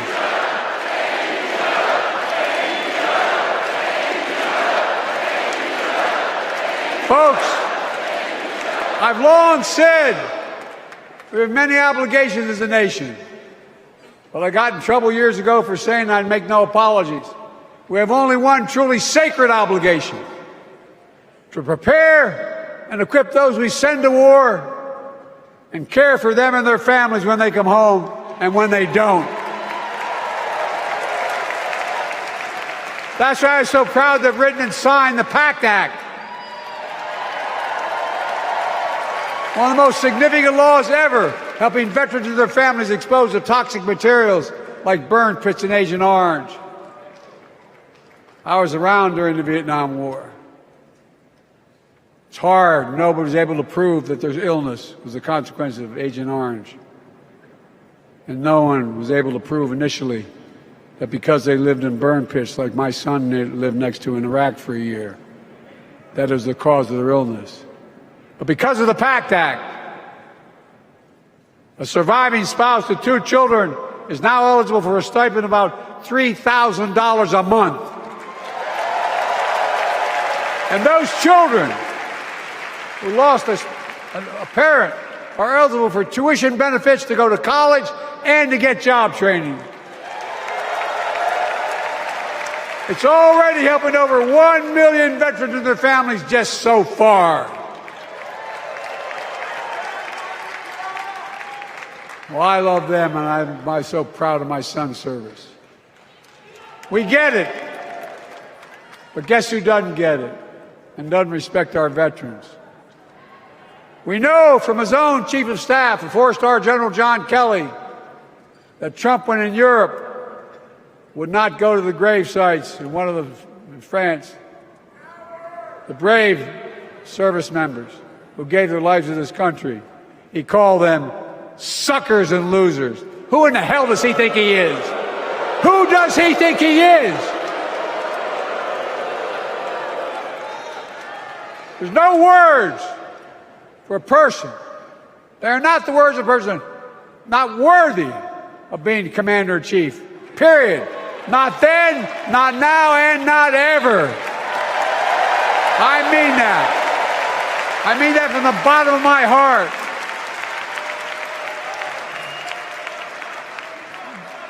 Just as no commander-in-chief should ever bow down to a dictator, the way Trump bows down to Putin. I never have, and I promise you, Kamala Harris will never do it. Will never bow down.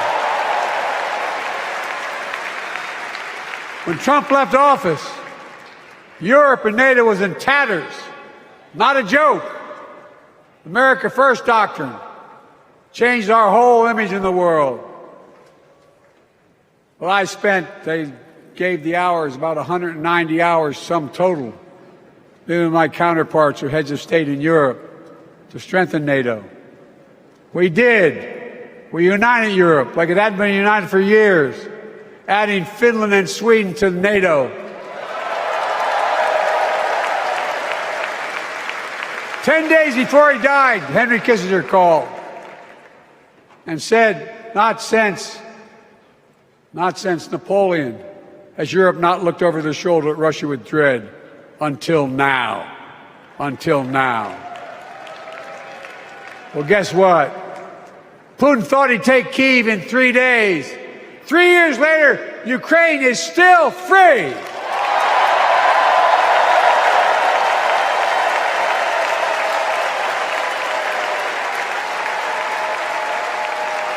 When I came to office, the conventional wisdom was that China would inevitably surpass the United States. They haven't noticed. No one's saying that now.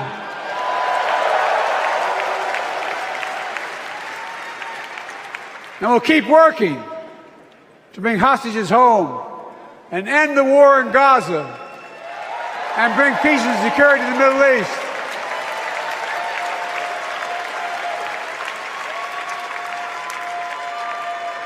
As you know, I wrote a peace treaty for Gaza. A few days ago, I put forward a proposal that brought us closer to doing that than we've done since October 7th.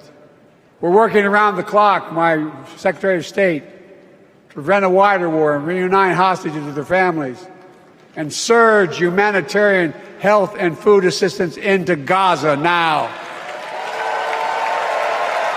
To end the civilian suffering of the Palestinian people, and finally deliver a ceasefire and end this war.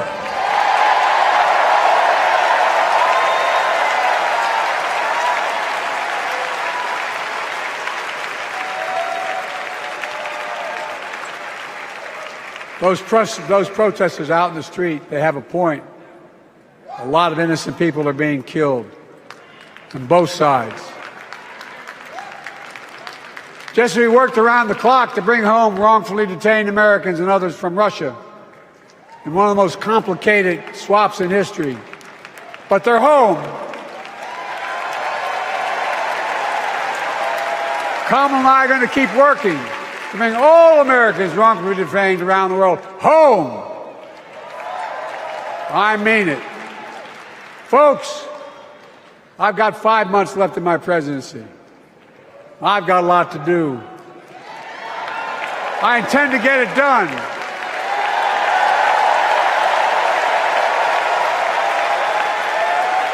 It's been the honor of my lifetime to serve as your president.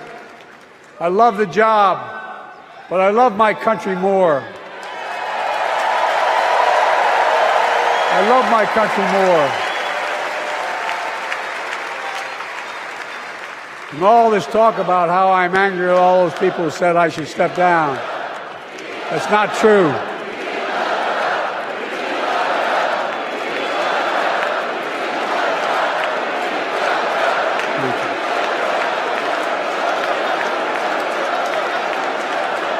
I love my country more, and we need to preserve our democracy. In 2024, we need you to vote.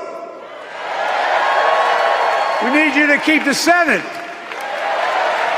We need you to win back the House of Representatives. And above all, we need you to beat Donald Trump.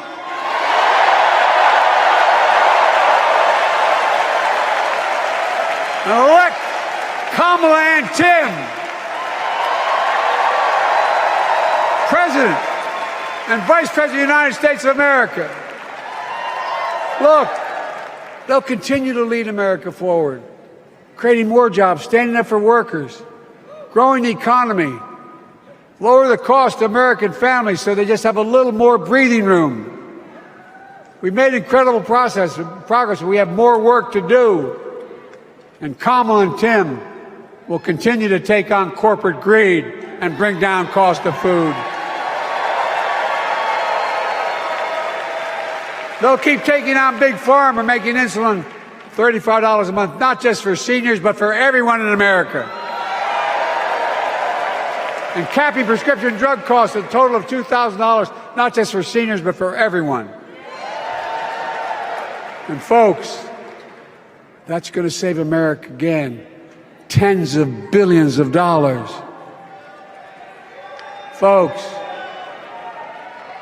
they'll make housing more affordable, building 3 million new homes, providing $25,000 down payment assistance for the first-time home buyer, more than the 10 we approved. Donald Trump wants a new tax on imported goods, food, gas, clothing, and more. You know what that will cost the average family, according to the experts? $3,900 a year in a tax.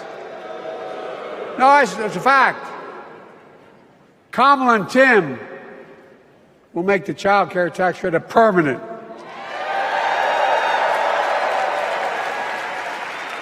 Lifting millions of children out of poverty and helping millions of families get ahead.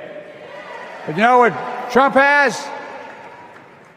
He created the largest debt any president had in 4 years with his $2 trillion tax cut for the wealthy. Well, Trump has a new plan. He wants to provide a $5 billion tax cut for corporations and the very wealthy. Read it. Put us further in debt. And folks, you know we have 1,000 billionaires in America. You know what their average tax rate they pay? 8.2%. If we just increased our taxes we proposed to 25%, which isn't the highest tax rate even, it would raise $500 billion new dollars over 10 years. They'd still be very wealthy. Look, Kamala and Tim are going to make them pay their fair share. They'll protect Social Security and Medicare. Trump wants to cut Social Security and Medicare. Kamala and Tim will protect your freedom. They'll protect your your right to vote. They'll protect your civil rights. And you know Trump will do everything to ban abortion nationwide. Oh, he will.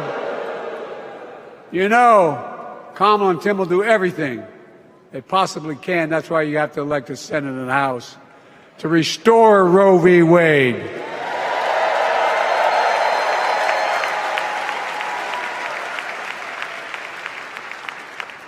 The ancient Greeks taught us that character is destiny.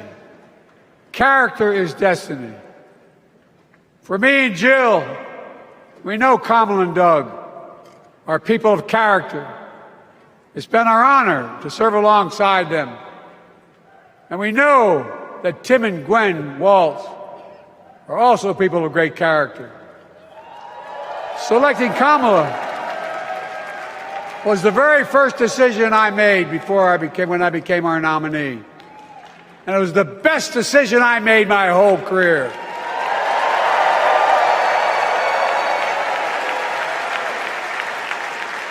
We've not only gotten to know each other, we've become close friends. She's tough, she's experienced, and she has enormous integrity. Enormous integrity. Her story represents the best American story. And like many of our best presidents, she was also vice president. That's a joke.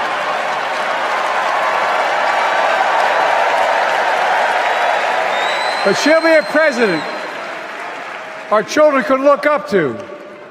She'll be a president respected by world leaders because she already is. She'll be a president we can all be proud of. And she will be a historic president who puts her stamp on America's future.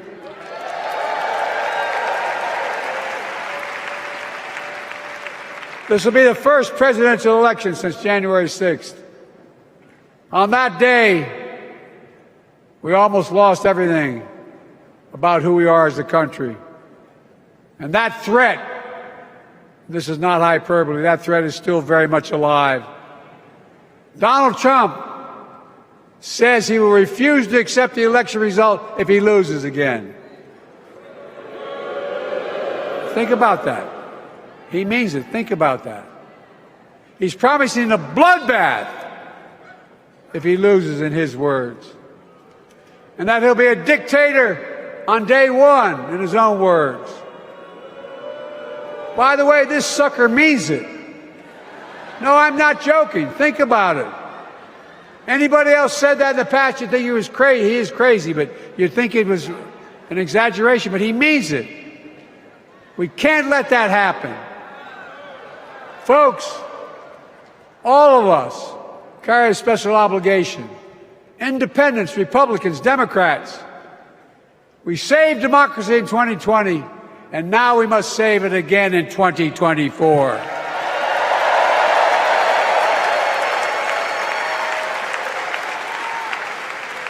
The vote of each of us cast this year will determine whether democracy and freedom will prevail.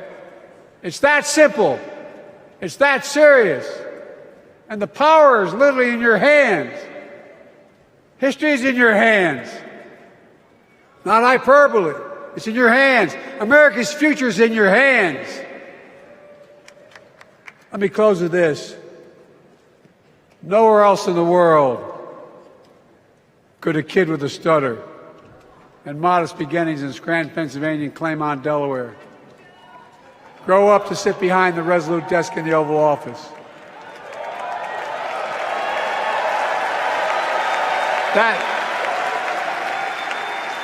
That's because America is and always has been a nation of possibilities. Possibilities. We must never lose that. Never. Kamala and Tim understand that this nation must continue to be a place of possibilities, not just for the few of us, but for all of us. So join me in promising your whole heart to this effort, and where my heart will be. I promise I'll be the best volunteer Harris and Walz has Cam ever seen.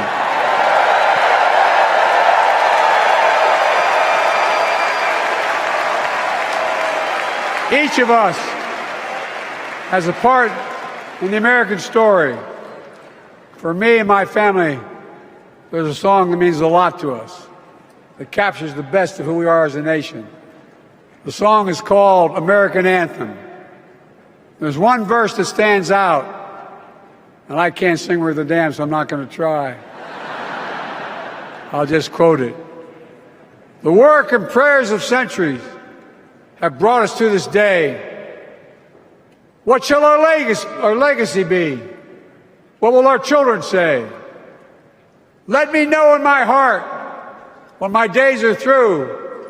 America, America, I gave my best to you.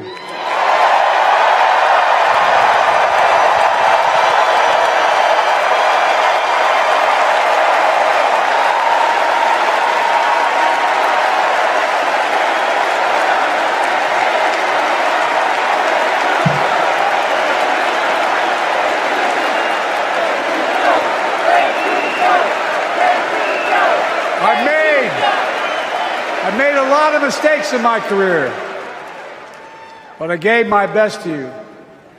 For 50 years, like many of you, I've given my heart and soul to our nation.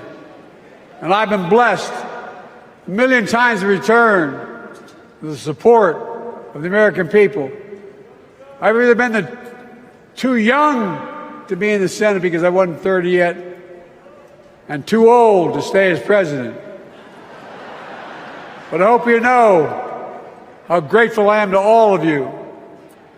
I can honestly say, and I mean this in the bottom, give you my word as a Biden, I can honestly say I'm more optimistic about the future than I was when I was elected as a 29-year-old United States Senator. I mean it. Folks, we just have to remember who we are. We're the United States of America.